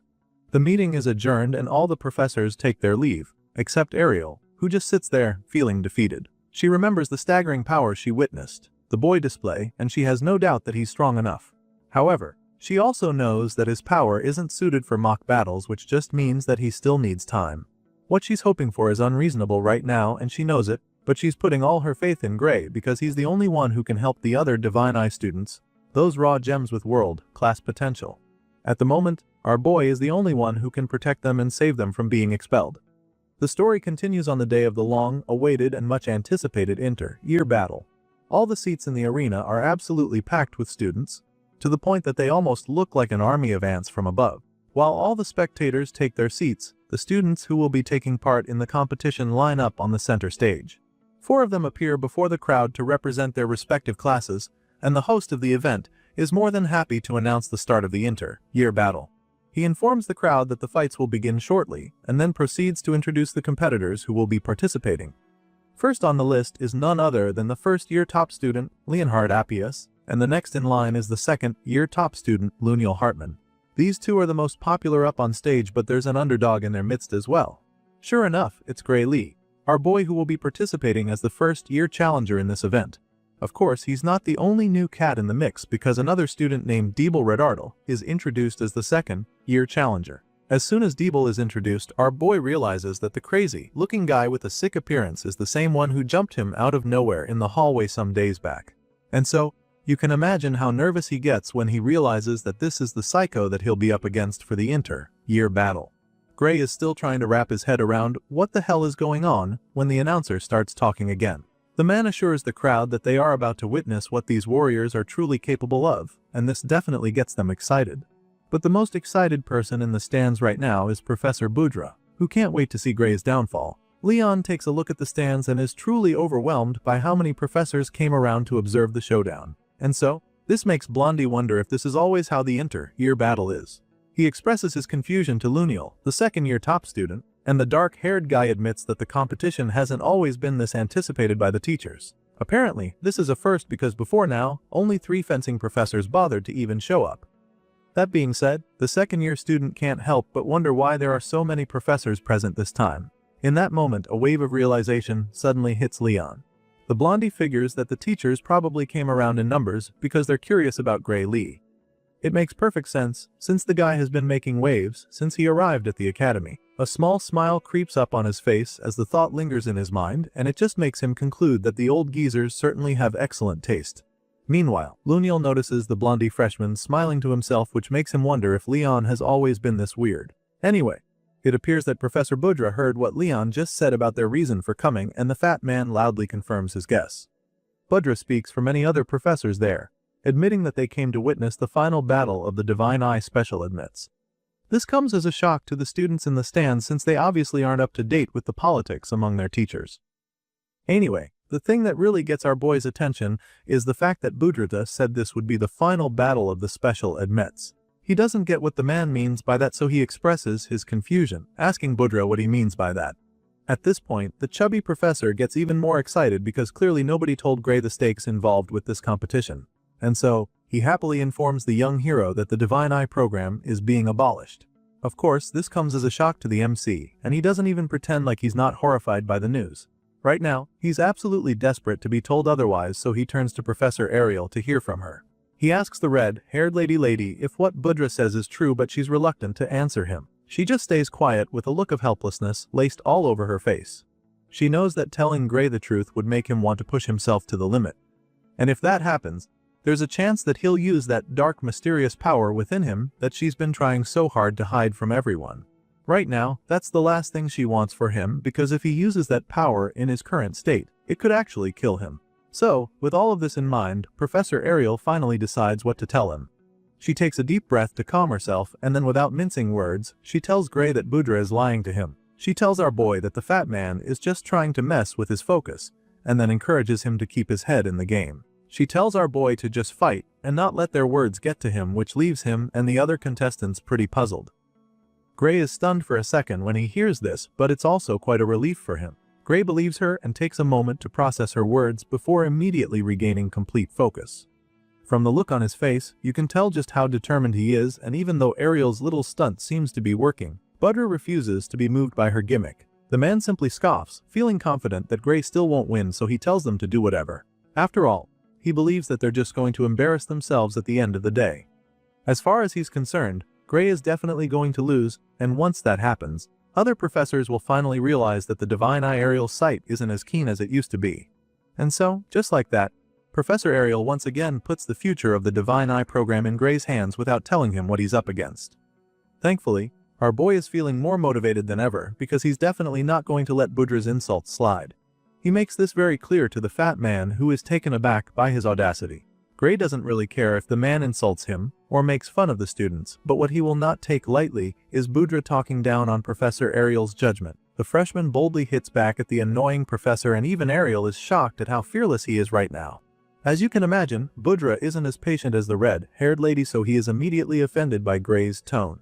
It makes him wonder what kind of strength Ariel's eye must have picked up in him to make him so bold. Anyway, Budra is still convinced that the freshman will fail woefully once the battle starts, so he tells Gray to get ready to lose. Budra and several others are convinced that he doesn't stand a chance, but all of this is just fuel for our boy, who relishes the challenge presented to him. The red-eyed hero hits back at the professor one more time, telling him and his cohorts to watch him prove them wrong. Of course, such a slick response quickly gets under Budra's skin, and he instantly loses his cool. The fat man is absolutely furious at how arrogant the boy is and almost charges at Gray by himself, but his bearded colleague holds him back in time, urging him to calm down. Once all that drama is over, the moderator of the inter-year battle calls on the contestants to take their positions. He tells them to split up and go with their teammates, so they do just that. Gray did talk big just now, and he sounded really confident, but Ariel still can't help but feel worried for him. She definitely appreciates his trust in her, but she's really anxious because she has no idea what he's planning to do. She feels that it would even be better if he was fighting the top student Luniel, because his practical swordsmanship might give him a slim chance, but that's not the case. You see, the reason the red-haired lady is panicking so much right now is because our boy has been matched with a terrible opponent, Deeble Redardle. Apparently, this psycho looking is just as bad as he looks, if not worse. Bradley rewired his brain surgically, boosting his reflexes to inhuman levels, so now the twisted fighter is practically a living weapon just waiting to be unleashed. As far as Ariel is concerned, Deeble is the worst possible matchup for Gray's ambush tactics, which is why she's extremely nervous. Right now, she's desperately hoping that the MC isn't planning to use that ability against Deeble during the fight, because it's definitely not going to work. Just before the battle is about to commence, she calls out to Gray from the stands, and when he turns around, she tells him not to worry about her. She also begs him not to push himself too hard for the fight, and upon hearing this, he just flashes a small smile at her before telling her that he knows all this. After putting the fighters in their positions, the moderator informs the crowd that they will be starting with the top student match. So, he calls on the representatives to step forward. Once they're in the middle of the ring, facing each other, he gives them a few instructions, explaining that the arena is surrounded with protective magic to prevent fatal wounds, and so, this means that triggering their opponent's safeguard will count as a victory. After explaining this, the man tells them to fight as if this is real combat, because that's the only way to win. Luniel understands the rules already, so he looks ready to begin, but Leon is a little hung up on the fact that they're expected to fight like it's real combat. Unfortunately, there's no time for him to dwell on that thought because the instructor immediately calls for the start of their battle. Both students take out their swords and neither of them hesitates to engage. Leon is the first to strike, and Luniel is so excited to see him charging like a runaway train because he can wait to see what the blondie is capable of. The two ferocious swordsmen engage in a truly intense duel with sparks and flames flying all over the arena as they clash blades over and over. At first, Leon seems to be having the upper hand because he keeps forcing Luniel back with his brutal slashes, but then, the second-year star regains his balance and goes in for a mean counter. Seeing this, Blondie quickly slips under to dodge the strike, and this gives him a perfect opening. With Luniel now fully exposed, he capitalizes on the tiny window of opportunity to deliver a devastating kick to his opponent's face, but the guy somehow manages to dodge it. Leon can't believe his eyes when he misses the shot, and it just makes him realize that he probably can't fight like Gray. Meanwhile, Luniel seems to really be enjoying himself. The guy commends Leon for being really good for a freshman. In fact, he thinks that the blondie is stronger than he was in his first year and doesn't have a problem admitting it. As much as he's impressed, He still has to take Leon down, so he decides that it's time to pick up the pace. The guy says this with a really cocky grin on his face, but Leon seems to be straining already, which makes the second year think that his opponent might have trouble keeping up. Leon had his chance to land some big blows, but he couldn't. So now it's Lunion's turn, and he doesn't have any intention of missing his shot. He goes after Leon with a barrage of sword slashes that force the blondie back. Sure, he manages to block all of them, but the intensity eventually gets too much, so he pulls back to create some space and catch his breath. At this point, the dark-haired senior has enough time and space to unleash a devastating strike that would surely seal the deal. Leon sees the terrifying surge of power growing out of the blade and is instantly horrified because he knows he can't stop it. Sure enough, Lunional blasts him with it, but it doesn't kill him thanks to the protective magic of the arena. However, a blast of that magnitude is powerful enough to trigger Leon's safeguard, which basically signals his defeat. Once this happens, the moderator brings the fight to an end, announcing that Lunional is the winner of the top student match. These two students respect each other, so there's no hard feelings. Leon thanks Lunional for the match, and the senior returns the gesture, admitting that it was a really nice match. The blondie makes his way off the platform, and the moderator announces that it's time for the challenger match. He asks the representatives to step forward, and our boy swaps places with Leon. The two freshmen pass each other, and the blondie wishes Gray good luck, so he thanks the guy, knowing that he'll need it. Our boy gets up in the arena, and with each step, he thinks about how serious this battle will be. If only he knew what he was actually fighting for. Gray already ran his mouth with the professor, so how he has to back up his talk. He's definitely nervous, but also really confident because he's fought more hopeless monsters than he could come in his previous life. So, compared to that, he believes that this clash against a fellow student at the academy should be winnable. The hero pumps himself up for the clash and takes out his sword. He braces himself for the duel as he takes a battle stance, but his opponent is so creepy that it's unsettling. Deeble comes on the stage looking like a blood-thirsty zombie. He drags his word across the floor and marches over to our boy with a murderous look in his eyes. For this guy, it's only a matter of time before he fulfills the wish of his master, Professor Bradley. He's been brainwashed, and now, he can't wait to send Gray to meet the professor. We all know that Bradley Varian is dead, so Deeble is basically threatening to send our boy to hell. It's almost time for our boy to fight for the future of the Divine Eye program, and he still doesn't know how serious it is or how deadly his opponent really is. Just then, the moderator announces that it's finally time for the selection match for the inter-year battle to commence, and as soon as he starts the fight, Gray goes in with the first strike. He manages to take a swing in the blink of an eye, but Deeble Rodart casually blocks his extremely powerful blow. This zombie, like warrior, stops his attack like it was nothing, and this leaves our boy shocked because he can't believe it. He didn't know what this psycho was like on the battlefield, so now he's starting to rethink a lot of things. Our boy is so stunned, but he quickly snaps out of it when Deeble forces him back with a terrifying counter swing. The force from Deeble's strike was so heavy that Gray can still feel the tremendous vibrations from his own sword, so now he knows that he has to be more careful during this battle. Professor Ariel did tell him that Deeble's reflexes were booted, so he can understand why the guy managed to block his blistering strike, but after feeling the force from the heavy counter-attack, he's starting to wonder if the guy had his arm strength buffed as well. Just thinking about this leaves our boy torn, because the odds are really stacked against him. With this much difference in power, Gray is afraid that none of the trucks he pulls will work. So now the big question on his mind is, how the hell is he supposed to fight such an opponent? It's looking pretty bleak for our boy, right? But he refuses to just give up because he knows that there's still one skill move he can use. Sadly, this trump card of his comes at a cost. In order to use the skill, he'd have to use the dark power inside him that Professor Ariel explicitly warned him not to use. Before the fight, she told him not to use the power under any circumstances because he might die. At least, if he can't beat Deeble. The worst that would happen is that he'd take his loss and move on. Gray assured the professor that he wouldn't use the power, which relieved her, but she went ahead to explain things to him. The tournament is important, no doubt, but it's not worth his life, and she made this very clear to him before the fight. Besides, the arena's defensive barrier won't hold against it, so he might even end up killing his opponent if he uses it. There's just way too much risk involved in using that dark power, so our boy ultimately decides to keep his word and not use it.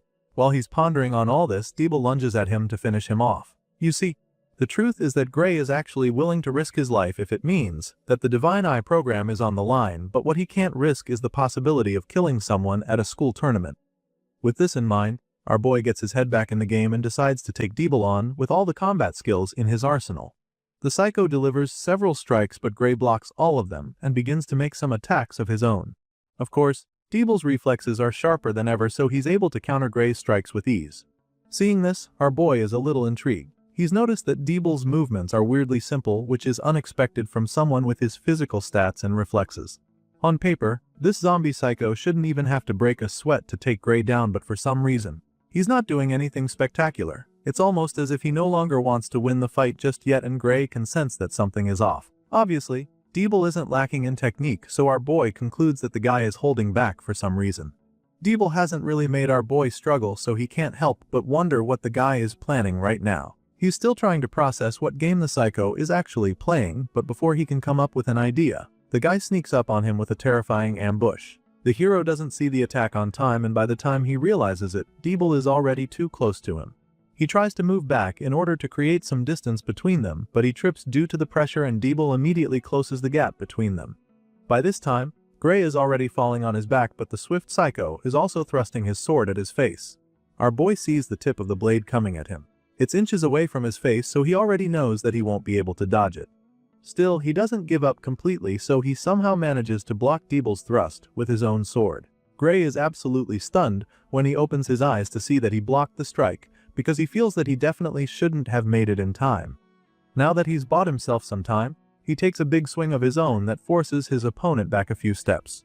Gray still doesn't understand how he was able to block the last attack, and it makes him wonder if Deeble weakened his attack on purpose.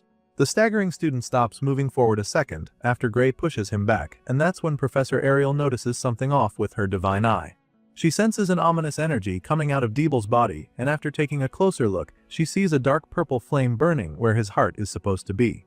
The sight sends chills down her spine because now, she's afraid that this fight might be too one-sided. She expresses her concerns to the other professors, but Budra is the first to snarl at her. None of them seem to think that the matchup is too unfair for Gray. Rather, they feel that the second years this year have quite nasty personalities. They can all see that Deeble is the stronger of the two, so they're surprised that the guy keeps dragging the fight out even though he could end it whenever he wants. Budra and his bearded friend agree with this too, but they're not bothered about that since they're enjoying the show. As far as they're concerned, the Divine Eye student has his hands full just trying to block Deeble's attacks, and yet he won't surrender. That being said, they feel that it just proves Gray is not strong enough to compete. Budra chimes in at this point, suggesting that Gray already knows that the Divine Eye program is about to be abolished, and is just trying to make the decision easier for them. The fat man continues to mock Ariel and her students, claiming that the entire program is going to turn into a total mess if they keep on waiting. All those backing him burst out laughing, feeling that he's right about this. They assume that Gray is helping them prove their point, so they joke about what a considerate student he is for thinking of the Academy's needs. Unfortunately, our boy is still having a hard time in the arena. He's struggling to keep up with Deeble's ruthless barrage of attacks, so Professor Budra is happier than ever. Just then, Professor Ariel shouts for them to end the fight, informing them that it's too dangerous, but of course, Budra is having way too much fun to agree with her. He snaps at her the moment she says this, asking her what exactly is so dangerous about the fight, because the last time he checked, this was supposed to be a mock battle. His bearded colleague supports him on this one, butting in to make Ariel look like she doesn't know what she's talking about. With a condescending look on his face, he reminds the red-haired lady that the arena is covered with a powerful protection spell. He assures her that any attack that would cause fatal injury will be blocked automatically, and explains that this is the reason why students are allowed to fight seriously without fear of getting badly hurt. Obviously, this nosy geezer is just trying to piss her off, because just like all the other professors there, she knows exactly how the protective spell in the area works. In fact, she knows more than they do because they aren't aware that the protective spell has its limitations. Anyway, the man keeps trying to make her look stupid, suggesting that she has another reason for wanting to stop the fight. At this time, we see that our boy is struggling even more. He's trying really hard to hold his own against the ruthless psycho, but it's getting a lot harder. Meanwhile, Ariel is already fed up with their annoying statements, so she hits back at the troublemaker. She informs the bearded man that she knows all about the protection spell, and then makes it clear to him that it won't be strong enough to safeguard Gray from Deeble's next blast. Sure enough, before she can even finish explaining, the ruthless psycho unleashes a devastating surge of dark energy. It's truly overwhelming, and our boy is so stunned when he sees it because he has no idea what it is or how he's going to survive it. He just stands there, frozen in fear as the dark power is about to swallow him. Professor Ariel is equally horrified by the sight before her, and she can't do anything either, so she just looks on in fear. At this point, it looks like our boy is finally done for.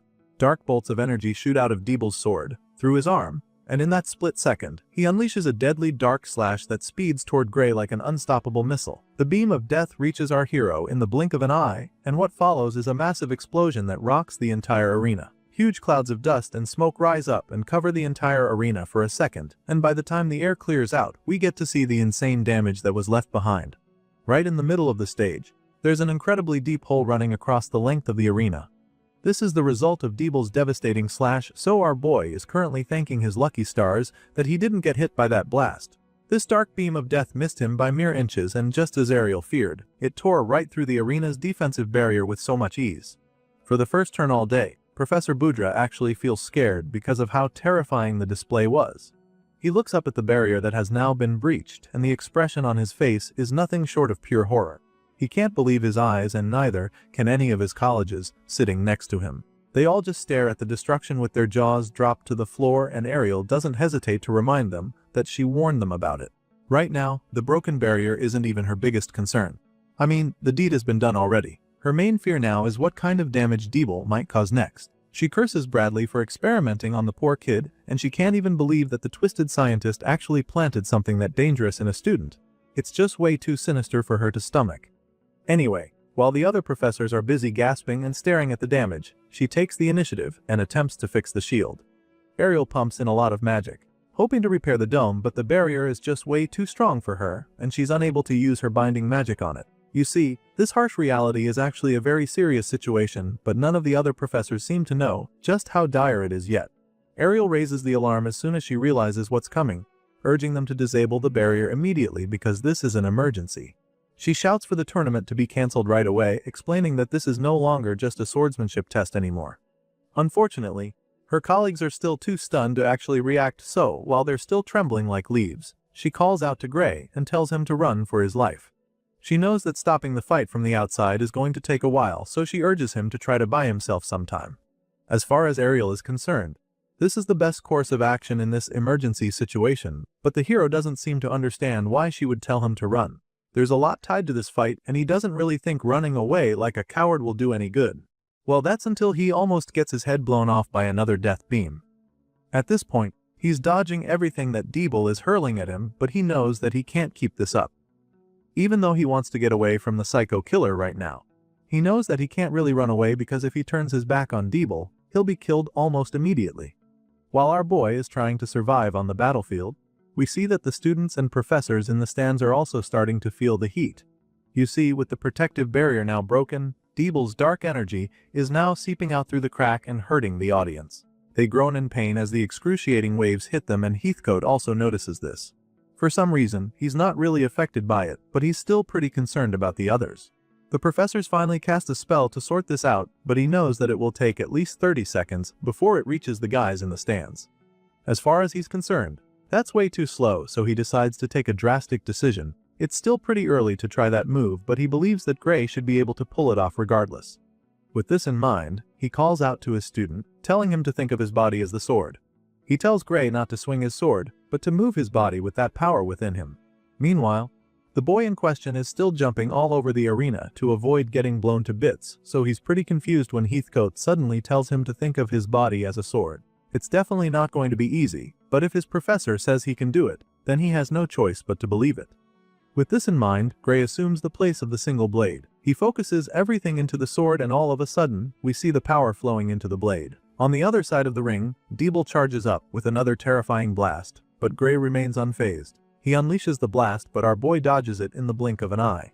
Seeing how easy that was, Gray initially begins to wonder if Deeble was always this slow, but then, he suddenly realizes that he's the one who's now way faster. And so, just like that, our boy decides that it's time to blow some shit up too.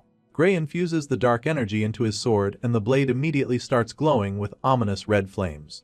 He points the sword at Deeble, and with a stern look in his eyes, he unleashes the blast. The powerful death beam speeds toward his psychotic opponent in a flash, and as soon as it hits him, a huge explosion follows. The Big Bang sends Deeble flying like a leaf, and our boy finishes the strike by slamming him into the concrete wall of the arena. Of course, the professors are still watching the match, so they're pretty taken aback when they see that Gray managed to break through the defensive barrier with that attack. He basically used his opponent to smash through the dome like it was nothing, and Professor Budra is having a hard time wrapping his head around what he just saw. Even his bearded colleague looks pretty rattled as well. I mean, the guy is just as shaken as everyone else in the stands, so he begins to wonder what kind of fight he's watching right now. Just like all the others who still have their jaws dropped, Professor Heathcote is quite stunned by the display before him.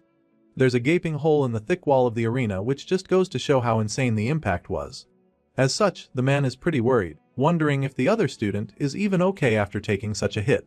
Sure, Deeble is one tough nut to crack, but after seeing him take such a hit, they're almost certain that he is badly hurt. All those around start to scamper, desperately calling for the med team to come around ASAP. But while they're rallying and panicking, the psycho student in question suddenly comes out of the rubble. Deeble uses his fist to pull himself back up, and by the time he's back on his feet, the ominous power from earlier seems to have completely consumed him. His eyes are glowing with a terrifying glint, and his whole body is radiating the dark, mysterious energy that sends chills down their spines. Heathcote sees this and is absolutely horrified because he knows just how unbelievable the sight is. Not only is Deeble completely unharmed, but he's also managed to get even more powerful than he was at the start of the fight. The psycho killer roars in rage, suggesting that he's more than ready for another round. By this time, our boy can already see that he has a lot more to do. Thankfully, he's finally activated the power that would level the playing field for him. Seeing just how ferocious Deeble Rudartle is looking, the red-haired lady can already tell that the fight is far from over, so she calls out to our boy, urging him to stay sharp and keep his head in the game. Thankfully, our boy is already locked in and ready to slug it out with his insane opponent. He assures Ariel that he's focused, but just as he says this, he's faced with an absolutely devastating blast. The strike moves so fast that he's not able to do much despite seeing it. Deeble unleashes several tentacle-like attacks and our boy is forced to dodge every single one of them, knowing just how deadly it would be if he got hit. It's definitely not easy for him, but he skillfully evades all of Deeble's attacks. While our boy is busy holding on for dear life on the battlefield, Professor Boudre remains absolutely terrified up in the stands. Apparently, the fat man didn't imagine that the fight would turn into something so dangerous, so every time the students unleash something powerful, his heart skips a beat. The man can't believe what he's watching because it's all so overwhelming. Luckily, not all the professors in the academy are as useless as he is, so while he's busy shitting himself, Ariel and the others keep attempting to repair the broken barrier. The red-haired lady is getting really impatient with them because she doesn't get why it's taking so long for them to fix the shield. She expresses her displeasure, and that's when they assure her that the barrier will be fully repaired in 10 seconds. Normally, 10 seconds is a pretty short time, but when you're dealing with a blood-thirsty psycho killer like Deeble, it can be quite long. Our boy has to avoid getting hit for the next 10 seconds, and it's definitely not getting any easier to evade the strikes now that Deeble is stronger than before. The guy throws everything he's got at our boy, and it's pretty clear now that this is no longer just for a victory. He's out for blood. Meanwhile, Gray continues to dodge as much as he can, but then, it becomes too much when Deeble decides to stop using ranged attacks. The psycho opts to close the gap between them and forces the MC into a proper sword fight. By the time Gray sees the sword slash coming, it's already way too close, so he can't dodge it. He blocks it, however, and struggles to stay on his feet because of just how much force Deeble is putting behind it. Now, Gray is holding the guy back for as long as he can, but deep down, he knows that it's just a matter of time before he's eventually overpowered. As he desperately holds back his ferocious opponent, he gets to see the soulless look in Deeble's eyes. It's almost like the guy has been completely possessed, and with the speed and strength he has, our boy is almost completely certain that the guy is not human anymore. Deeble looks like a mindless killer at this point, and it's starting to look like our boy will break any time now. Just when it looks like the psycho is finally about to overpower Gray, he reminds himself that he's got something special within him as well. Deeble might not be human anymore, but then again, it's not like Gray is completely normal either. With this thought, he decides to shake off all the fear inside him and takes advantage of the mysterious power he possesses. The psycho attempts to force him down, but in the blink of an eye, he shoots into the air like a rocket and lands safely behind his opponent. At this point, Gray's entire body is brimming with that mysterious energy and his confidence is clearly back. Once he's created some space for himself, he tightens the grip on his sword, assesses his opponent's current position, and prepares to go back in with a more powerful strike. Looking at the madman closely, Gray is stunned to see that the guy doesn't have a single scratch on him, despite the fact that they've been going at it relentlessly for a while now. Even after all this, Deeble remains unscathed, so now, the MC is determined to take things up a notch. Deeble goes back in with a powerful attack, but Gray sees it coming a mile away, and casually blocks the strike with ease. His senses are a lot sharper now, so Deeble's attempt is just way too slow in his eyes now. Or so he thinks. Just when our boy thinks that he's gotten a hang of things, he receives a big shock. All of a sudden, he's hit with a nasty blow from Deeble, and it's so bad that it sends blood spewing out of his mouth and eyes. As you can imagine, Professor Ariel is absolutely horrified when she sees Gray take such a lethal hit. She screams in fear, not knowing what to do, and while she's busy panicking, our boy begins to think of a plan. Right now, he's afraid that he'll be done for if he does hit back, but he's just taken a really bad hit and so he's losing a lot of blood. In his current condition, the only way he'll be able to do anything is if he has more power at his disposal. Right now, it's a life or death situation, so he finally decides to take a drastic decision. Gray activates the mysterious energy inside him, and it gives him such a massive boost that he's suddenly able to slash Deeble's arms right off in the blink of an eye. The poor kid screams in agony as both his arms fall to the floor in a bloody mess, but the look on Gray's face is so cold that it's kinda scary. As his arms get sliced off, the guy falls on his knees like a corpse and dark clouds of smoke shoot out of his body in the place of blood. And while all of this is happening, the professors just look on, absolutely mortified. Their jaws are dropped to the floor after seeing what just happened, and as the dust settles, we finally get to see what the arena looks like. It's totally wrecked, with rubble scattered all over the place. It looks like a war happened, and it's safe to say that it was won, because those two fighters definitely threw everything they had at each other. A few seconds later, we see that the barrier has been disengaged, and by this time, the professors are finally able to go into the arena to check on the injured student. They fly down here and immediately wrap the armless boy with several magic ropes and lift him up out of there. While they're at it, Gray finally gets back on his feet, gasping for air as he tries to catch his breath. He's still huffing and puffing when all of a sudden, he suffers another lethal hit. It's just as bad as the first one when he was coughing out blood.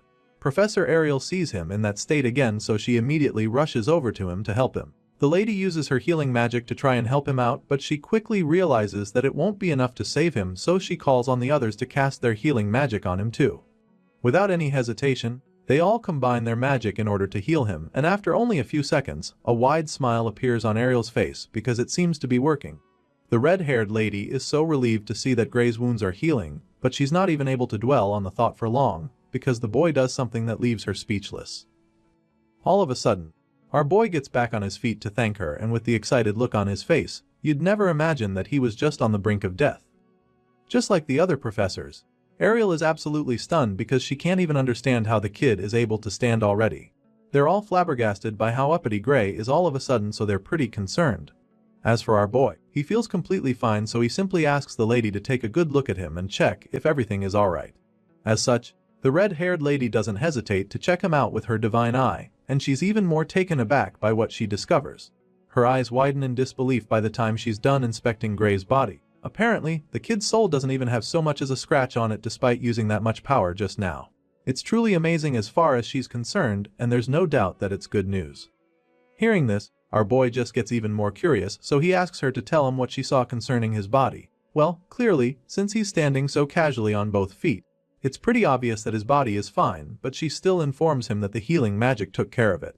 As far as she's concerned, nothing should hurt anymore, and this is all really great news. It looks like everything worked out perfectly in the end, but Heathcote isn't looking too excited. In his mind, they just managed to lessen the backlash, which is exactly what he thought would happen. On the other hand, Professor Ariel doesn't appreciate his remark. She clearly expected more from him and the others, so she snaps at him, informing him that the only reason Gray is still alive is because of the healing magic they used. Seeing how pissed she is, the man decides to choose his word wisely and admits that they managed to limit the damage faced to wounds that healing magic could fix. In his mind, that's actually good enough for the meantime regarding how crazy that battle was. In any case, Heathcote proceeds to let Ariel know that he wants Gray to withstand the recoil on his own someday. He wants the kid to get tougher and even more powerful by himself, but he is also aware that it would take some more time before that is possible. At this point, our boy has already heard quite enough of the conversation to know what they're talking about. After hearing what Heathcote just said, he realizes that all that insane training he went through was for this. The scene shifts, and later that day, we catch up with the red-haired lady, who is still busy trying to clean up the mess from the inter-year battle. While she's at it, Ariel admits that a lot of things went off script. She supervises the investigators and cleaners as they go about their business, and then suddenly asks Heathcote to help her confirm who exactly won the match between the two fighters. You see, the second-year Representative Deeble's protective barrier was activated by Gray's attack towards the end of the battle, and so he's basically the winner of the selection match. The final result is announced at this point as all the freshmen in the stands go absolutely crazy. They're all really excited by the outcome of that insane fight, especially since Gray had to face a literal killing machine. It's pretty shocking to some of them because our boy managed to defeat a second-year student, and so, they start talking about him, which is when they confirm that Gray is from the Divine Eye Special class. It's pretty sick for sure, and while some of them didn't see the upset coming, others feel that it's just the kind of thing they should expect from Lord Gray. As for the professors, many of them didn't expect this to be the final result since they were gunning for the Divine Eye program to be abolished by the end of the day. Unfortunately for them, that's definitely not going to happen now, and on top of that, Professor Heathcote informs his colleagues that Gray winning this selection match means that the Divine Eye student finally helped the freshmen to end their 35-year losing streak in the inter-year battle. Gray was so impressive out there that Heathcote suggests that the win-loss record doesn't even matter anymore. After watching that fight, it's pretty obvious that the kid is talented enough, and he'd be so shocked if anyone still dared to say that Ariel's judgment was wrong. At this point, the chairman happily chimes in, claiming that the board has no choice but to admit that she was right after seeing the incredible show that Gray put on display. That being said, he assures her that no one is going to support the proposal to abolish the Divine Eye special slot anymore. Her student did a wonderful job and proved that they still need the program at the academy. The chairman is so impressed, just like his colleagues who suggest that they should actually be ashamed that they even considered scrapping the Divine Eye program, because if they had, then they would have expelled a student of such mind-blowing talent. At this point, it's pretty clear that our boy saved the day, so Ariel can't even hold back the tears of joy running down her face. While the other professors are busy babbling, she quietly thanks the young hero at the back of her mind, feeling deeply grateful for what he's done. The board members agree to keep the Divine Eye program running and suggest that Budra and his cohorts should reflect on their own responsibility for even pushing for its removal. That's when all eyes turn to the fat man and his fellow conspirators, who are already sweating nervously because they know they're in hot water now. All the other members of the board glare at Budra and his followers, feeling really upset with them for almost making them do something stupid. It's really embarrassing for the fat man, and he can't take it anymore, so he tries to escape when the stairs become too much for him. Budra attempts to run away, claiming that he has other things to take care of, but of course, those who were supporting him all this while refuse to take the heat as well. They call out to him, urging him to wait for them as they run after him to get away from the angry eyes. Once the bad men are out of the picture, the remaining members of the board are free to make their resolutions. Right now, the lesson learned from all this is that you should never pick a fight with the Divine Eye, because even though it may not look like it, the odds are definitely still holding up. Even though this was a victim for the red-haired lady, the other professors still feel that she's mellowed out a lot compared to the old days when she was in her prime. But then again, they believe that they have to cut her some slack too, since times have changed compared to how they were back then. The members of the board chat about all this, and Ariel isn't exactly happy to hear that they think she's not as powerful anymore. Unfortunately, she can't change this narrative just yet, so she just takes out her frustration on her good friend Heathcote, who quietly stands there to hear her rants. Seeing everything going on and how the others speak of Professor Ariel, even after he just helped protect her pride, our boy can't help but think that something might have happened to her in the past. He feels that she must have gone through something that changed her noticeably in the eyes of her colleagues, but the MC isn't able to sit with this thought because someone suddenly calls out to him. It's none other than the chairman, who would like to have a word with him now that all the distractions have gone. The man wants to discuss a few things that concern him with Gray, and the moment he says this, the expression on his face gets all stern. As you can imagine, this makes our boy pretty nervous, so he curiously asks the man what he'd like to talk about. Hearing this, the chairman bluntly points out how Debel Radar clearly had some unnatural power forced into his body, because many of them were able to see it during that fight just now. The chairman of the board explains that he and his colleagues are going to investigate it. However, the fact remains that this mock battle that should have been completely safe ended up putting a student's life at risk. That being said, the man admits that the academy is fully responsible for not detecting the anomaly beforehand. And so, he takes a bow before our boy, apologizing firsthand to Gray for letting that happen. Of course, this is an awkward position for the freshman, so he tells the chairman that this gesture isn't necessary at all, especially since nothing horrible happened in the end. In response, the chairman thanks him and proceeds to the next topic he'd like to discuss. You see, after Debel went berserk, Gray also unleashed something, and this didn't go unnoticed. The chairman informs our boy that he saw it and suggests that it wasn't even magic. As far as this man is concerned, what Gray unleashed is something far stranger than magic. He believes that it's a type of power that modern magic theory can't even begin to analyze. With this in mind, he patiently asks Gray to tell him exactly what kind of power It was that he used at that point of the battle. Of course, this is a really tricky situation for our boy, because he knows that he shouldn't disclose such information to anyone from this world. The power is way too overwhelming for any of them to comprehend, and so he doesn't even know what he should say to the chairman right now. Gray feels that he can't bring up anything from before the regression, not when he still doesn't know where the liquidator's mastermind is hiding. And so, he decides not to say anything at all. The MC casually tells the chairman that he has no idea what kind of power he used, but of course, the man is not really buying this. He finds it unbelievable that the boy doesn't know what it is since he literally took advantage of it. Even though it's a long shot, Gray remains adamant about it, insisting that he knows nothing about the kind of power or its origin. He feigns ignorance, claiming that he didn't even know he had anything like that inside him, and once it's clear that the chairman isn't letting him off, he decides to involve Professor Ariel. Gray cleverly states that the red-haired lady was the one who noticed the power and explained it to him.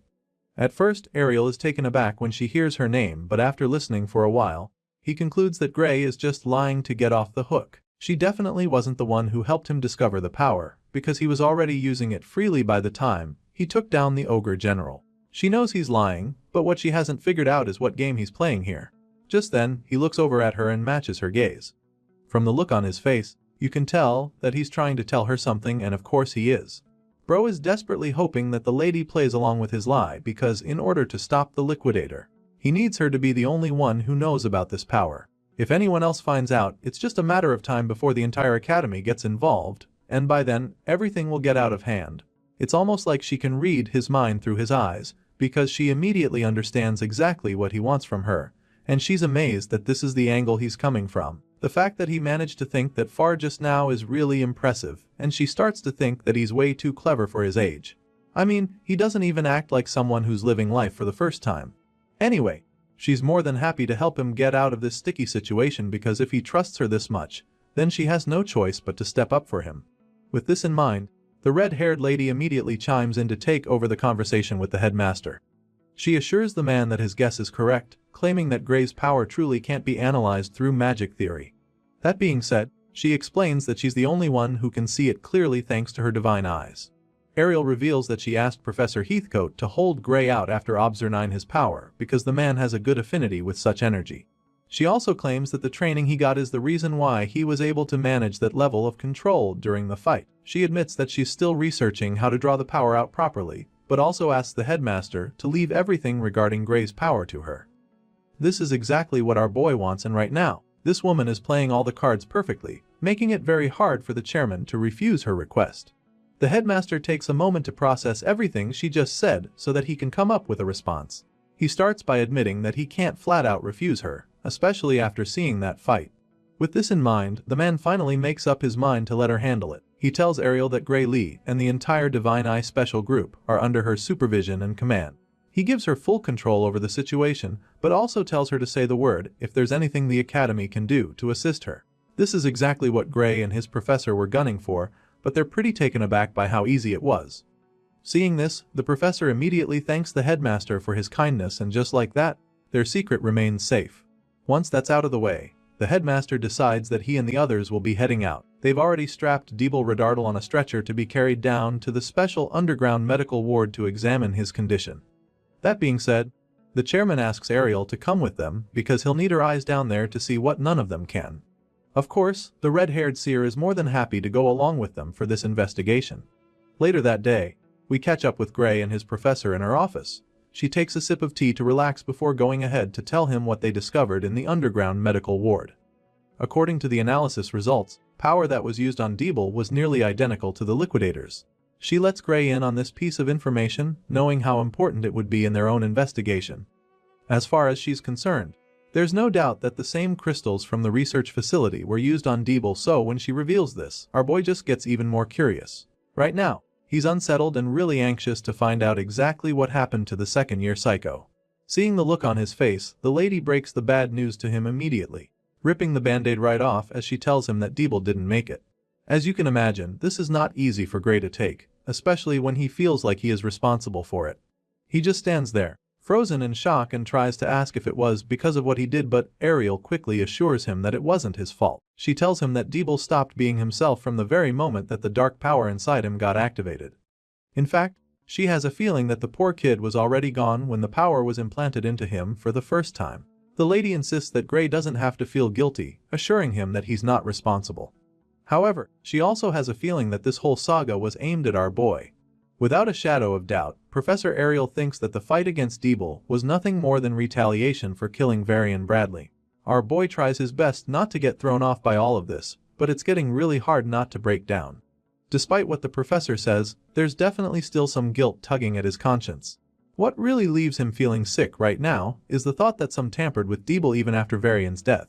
If someone was able to perform sick experiments even after Varian was gone, it means that there's a third party involved, and so Ariel believes that there's definitely a bigger fish behind all of this. It makes her think that maybe Varian wasn't even the mastermind behind it, so she's determined to keep digging till she can get some answers. The lady decides to keep looking into the connections but admits that it's going to take some time before they actually find something. Still, her intuition tells her that the deeper parts of the academy are involved in this. She has a very strong feeling that these operations have already eaten deep into the institution, which basically means that getting intel or taking them down will be extremely difficult. Our boy understands this as well, but he's ready to do whatever it takes to bring the inhuman activities to an end for good. So, he asks the professor to let him know if there's anything he can do to help. Hearing this, the lady just puts up a hand to thank him. Apparently, she'd like to handle this part of the investigation by herself, so for the meantime, she doesn't have any instructions for him. What she does have to say to him is that she's noticed how good he's become with that power of his. It looks like he's finally learned how to use it without damaging his own soul, and she's really impressed by that. Hearing this, our boy gets all flustered. He acts modest about it while admitting that he's gotten a lot better with the power. Sure, he didn't damage his soul, but he also reminds her that the recoil on his body this time was worse than before. Well, Ariel doesn't really think he needs to worry too much about this, and when she says this, he just gets confused. He doesn't get why she just said that, but that's when she reveals that Heathcote wants to move his training to the next level. Gray's face lights up the moment he hears this. He can't even hide the excitement and wonders if she's actually serious about it. Well, she is, because she feels that it's time for him to learn how to control that power way better than he can right now. The story continues with a scene of the hero standing in the middle of the training ground outside, but clearly, this isn't any regular training session. For some reason, the arena is filled with armored dummies on poles arranged in a circular motion, and Gray Lee is right in the center of it. He stands in the middle of the training ground with his sword in hand, and while he's still taking it all in, the professor calls out to him from afar. Heathcote points out how obviously dangerous and painful this training method will be, and then informs the young swordsman that there are safer options to consider if he is willing to take some more time to achieve his goal. That being said, the white-haired professor asks our boy once again if he is sure about going with this approach. But without any hesitation or doubt in his voice, Gray Lee looks back at his teacher and states that he is certain that this is what he wants to do. Upon hearing this, and after seeing how resolute the young swordsman is, Heathcote has no choice but to let Gray proceed. He tells our guy to get started with his training session, and so just like that, the hero braces himself for what's to come. Gray closes his eyes and takes a deep breath as he prepares to start, reminding himself that he is a single blade. He needs to do this to tap into that power, and so he reminds himself of that sensation from back then.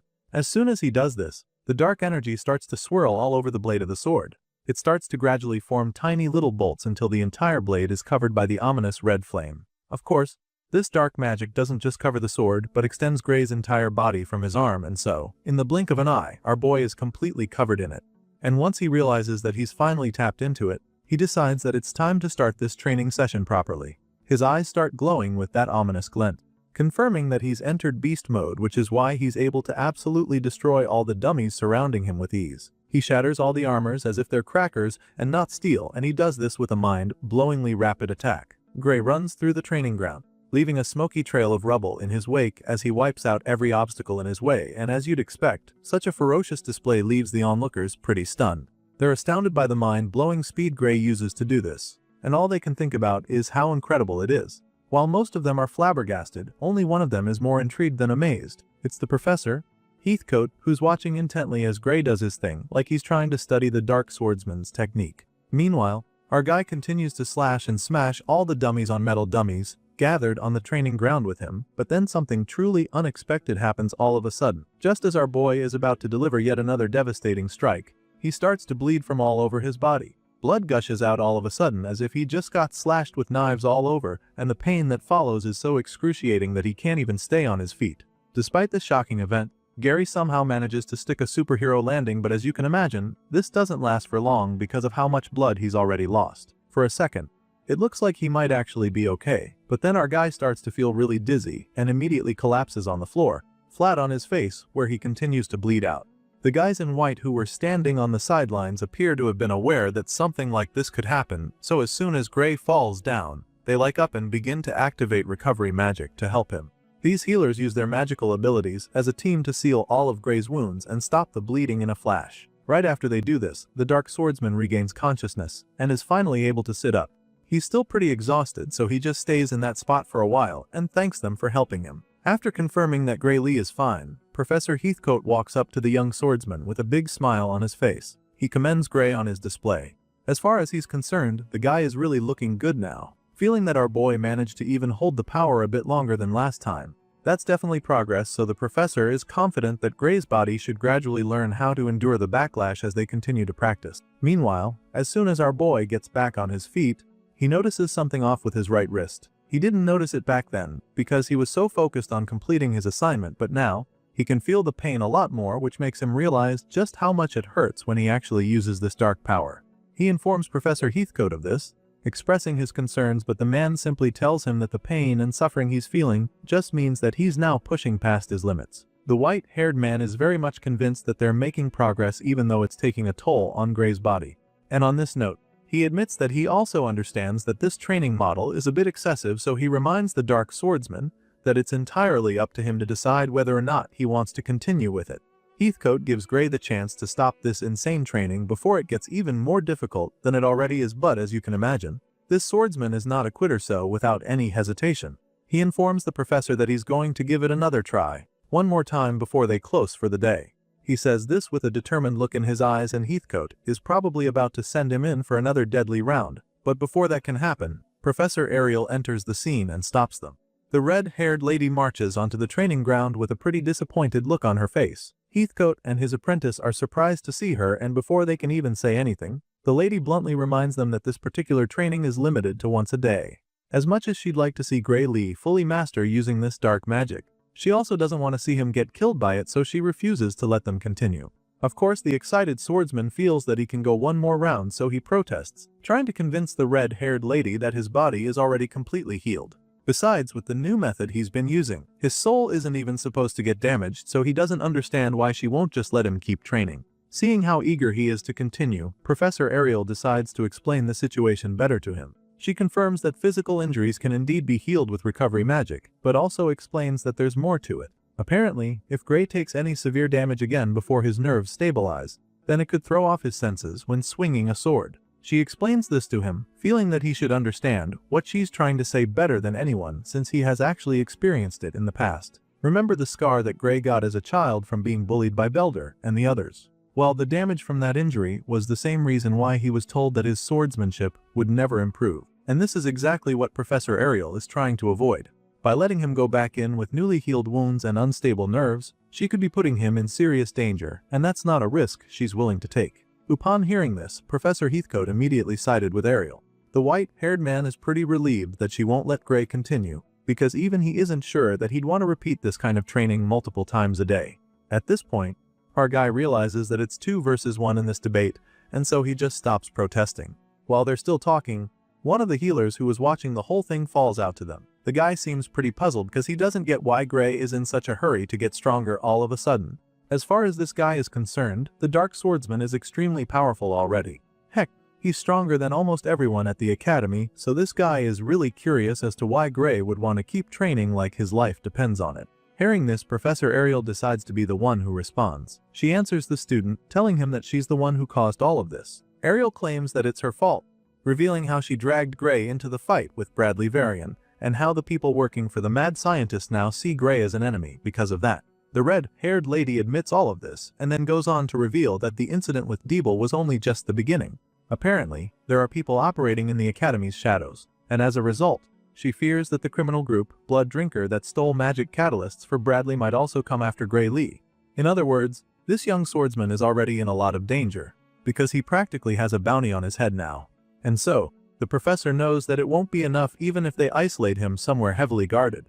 It would just be a matter of time before the enemies find a way to get to him in order to enact their revenge, and so she's not even sure that they can fully protect the young swordsman. That being said, she concludes that the only way to guarantee his survival is for him to get stronger. It's a really tough one, but it's also the only thing that can be done to keep Gray alive. This is all pretty scary to hear, and knowing that your life is in danger, and that all kinds of powerful enemies are coming for you. But this doesn't really faze Gray. He simply tells the professor not to worry about it, reminding her that he was the one who chose to help stop the liquidator experiment. He believes that he knew what he was getting into back then, and he still believes that he is up to the task, so even though Professor Ariel just talked about how his life is in danger, he remains determined to stop the liquidator no matter what happens to him. The red-haired lady just smiles at him when he says this because of how impressed she is. She's really intrigued by him, claiming that he's just too exceptional of a student. Ariel is glad to know that he's determined to stop the bad people, but at the same time, she tells him that all she can really do for him is help him make the most of the power he's been given. Hearing this, Heathcote teases Ariel because the way she just said that makes her sound like she's got something in mind for Gray. Apparently, the lady has an idea for our boy to master his power without risking his life, and she's actually mentioned it before. Right now, Gray has no idea what she's talking about, so he just stands there, staring at her and her colleague. Even Heathcote isn't sure what she's trying to say until she reminds him that it's the quickest and safest way for a swordsman to get stronger. At this point, the white-haired professor finally gets the hint. A small smile creeps up on his face when he realizes that Ariel is suggesting that Gray changes his sword. Apparently, this is the fastest way for him to improve, but this comes as a shock to our guy. Upon hearing this, he lets go of the sword he was holding even though he's still very confused. As far as he knows, the Academy-issued sword is supposed to be a top-tier custom weapon, so he can't really imagine that there are much better swords for him at this level. Sure enough, Professor Ariel agrees that the sword he's using right now is more than good enough for a first-year student like him. However, Gray isn't any ordinary freshman at the Academy, and so this sword can't withstand the power within him. Ariel explains this to him, and when he takes another look at the blade, it's very easy to see her point. The blade is ridden with cracks and chips at so many points, and it's pretty clear that it can't stay in one piece much longer in his hands. So, he agrees with the professor, knowing that no ordinary weapon could handle the kind of force he uses when he fights. That being said, Ariel offers to take the young swordsman to her vault, flashing the shiny key at him to get him all excited. Well, it works because Gray can't believe that he'll get access to her treasury. He's not the only one who is shocked though, because even Heathcote is shocked that the red-haired lady actually wants to give the boy one of the weapons in there. Even though the man sees it as a really big deal, Ariel really doesn't see anything wrong with it since Gray is still her student after all. With this in mind, she proceeds to turn the key, and this instantly unlocks her vault. The hidden safe sudden begins to appear out of thin air, which leaves our boy in awe. Ariel believes that Gray has earned the right to have access to her vault, and so, just as the gates of this hidden storage open up, she encourages the young swordsman to follow her.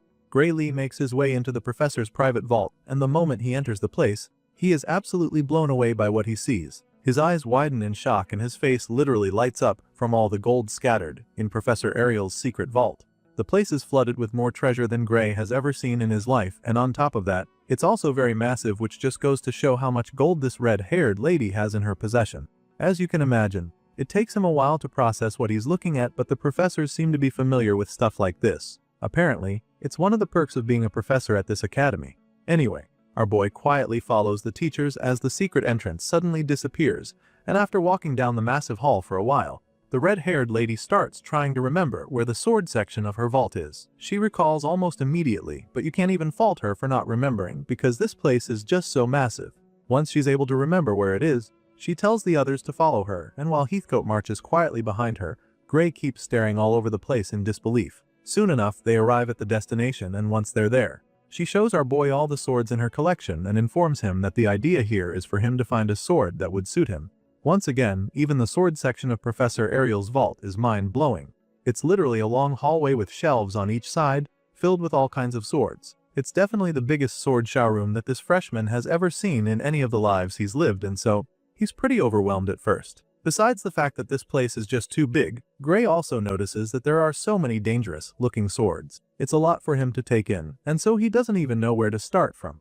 Professor Heathcote immediately agrees with him on this, sounding pretty confident that there is not a single collection of swords as extensive as this one anywhere in the world. That's a pretty bold statement, and for good reason, because this place is pretty much knife heaven. The red-haired lady listens to everything they have to say and admits that it must be really hard for Gray to decide on a single sword with this many to choose from. Ideally, she would like him to test each one of these swords with his full strength to see which one is the best fit. But this can't happen for some pretty obvious reasons. For starters, due to the nature of his power, he can only do that with one sword per day. And even though he wouldn't literally die of exhaustion and injuries after a few tries, they also don't have all the time in the world to test thousands of swords. With this in mind, Professor Ariel decides that they'll just test his power with a few of them one by one. That being said, she proceeds to select a few of her personal favorites. The first one she has in mind is the sharpest sword in her collection. It's a miracle she was able to even figure out which one was the sharpest with how many she has hanging on the walls. Anyway, she hands the first sword over to Gray Lee, who is pretty overwhelmed by just how heavy it is. He almost starts staggering when he carries it for the first time, and when he informs the professor of his challenge, she simply assures him that the blade makes up for it by cutting extremely well. She's confident about this, and also very eager to see how he handles it, so she conjures up a pillar of stone for him to give it a try. As soon as Gray sets his eyes on the target, his focus shoots up in a flash. He locks in on it and assumes a battle stance to allow him to take a big swing. With laser focus, Gray Lee delivers a powerful strike that splits the stone pillar in two instantly. The sword goes through the hard rock like butter, and as soon as Gray realizes what just happened, he is so blown away. His eyes light up with amazement laced all over his face, and the red-haired lady can definitely see this. At this point, she chimes in, stating that the sword is certainly powerful but admits that it is probably a little too heavy for him to use in actual combat. Professor Heathcote feels the same way, so he doesn't hesitate to air his opinion. As far as he's concerned, no matter how sharp a sword is, it's pointless if the user can't use it to hit anything. This definitely makes sense since the best swordsmen are quick with light swords to aid agility. But then again, Heathcote also feels that it wouldn't hurt for Gray to have a sword like this regardless. After all, against sturdy, large, lumbering opponents like divine beasts or structures, such a sharp and heavy sword might be useful. Professor Ariel doesn't have any problems with this idea, so she agrees to let Gray keep the heavy sword, and then also promises to give him a magic storage pouch, so he wouldn't have to carry it around. That way, it won't get in the way as long as he puts it inside the magic storage pouch. After the professors are done saying all of this, our boy just goes ahead to express his confusion. He's surprised by everything they just said about him keeping the sword because he knows for a fact that this isn't a blade that you can just lend to someone just like that. It's so massive and incredibly sharp, so he knows that it's definitely a treasure that wouldn't be given to any other student. Well, he's right, and Ariel confirms this, but she doesn't mind letting him keep it because it's way better than allowing the sword to keep collecting dust on the wall like all the others. To her, it's better for it to be in the hands of someone who can actually use it. Besides, she believes that it will definitely come in handy when he's finally facing the villain behind everything that Varian did. This is the same enemy who is behind the summoning of the Liquidator, so she's pretty sure that he won't regret having the sword when fighting a force that powerful.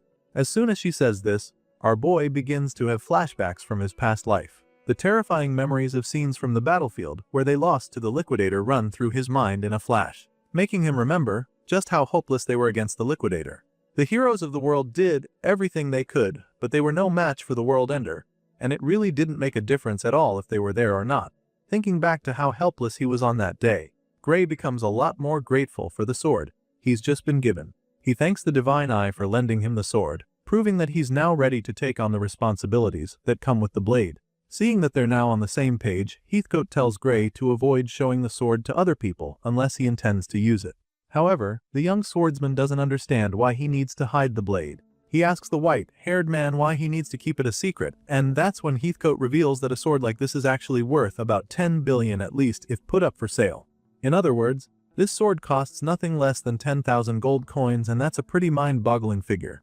Our guy has a hard time processing this information because he probably never imagined that a single object could cost that much. It's a lot to take in, and it immediately makes him reconsider his earlier decision to keep the sword. Gray is pretty overwhelmed by the price tag on the blade and claims that he can't keep something that expensive. It's just way too much for him, but all his protests fall on deaf ears because Professor Ariel sternly informs him that she will not accept returns. After making this very clear to him, she goes on to explain that she's giving him the sword and not lending it to him. He keeps saying that he's being lended the blade, so the lady wants to clear the air on that. She knows that he'd probably hold back from using the sword if it were borrowed, and that would defeat the whole point of letting him have it, so she wants him to know that it now belongs to him. Gray just starts smiling nervously when she says this because he still thinks that she is joking with him. However, she's not even trying to pull his legs, so she bluntly tells him that she's dead serious about it. Professor Ariel doesn't mind letting him keep it, because if she could protect the Divine Eye's admission with just 10 billion, she would gladly do so. It's a price she's willing to pay, and so she goes on to say that the sword is a late reward for what he's already achieved so far. The lady is trying so hard to make him accept the gift, but it's just so overwhelming for him. Gray keeps trying to protest, feeling that it's too much for him, so Ariel decides to use force. Since he doesn't want to take the hint, she snaps at him. Since he's refusing to play along, she decides to take it as him trying to say that her Divine Eye's admission isn't even worth spending a mere 10 billion. At this point, our boy is forced to agree with her, because anything otherwise would just be looking for trouble. He's already scared of her, and since he doesn't want to piss her off any further, he stops protesting and thanks her once again for the sword. This time around, he accepts it as the new owner and promises to take good care of the blade. Seeing that he's now on board, Professor Ariel drops the ferocious act. The sinister look is instantly replaced with a bright and gentle smile. That sudden switch alone is enough to make any man terrified. Anyway, now that she's successfully gotten him to do her bidding, she resumes the sword search in her collection. They've already gotten Gray a sharp and mighty sword to be used for overpowered opponents. So now, the professor feels that they need to look for something more basic. She feels that he also needs an ordinary sword that he can use in regular battle, and then starts looking around again. While Professor Ariel leads the way in search of a second blade, Gray and Heathcote have a small chat at the back. The Dark Swordsman never expected Professor Ariel's treasury to be this impressive, and he's still very blown away by the whole thing. It's almost too good to be true, but Heathcote is already used to it.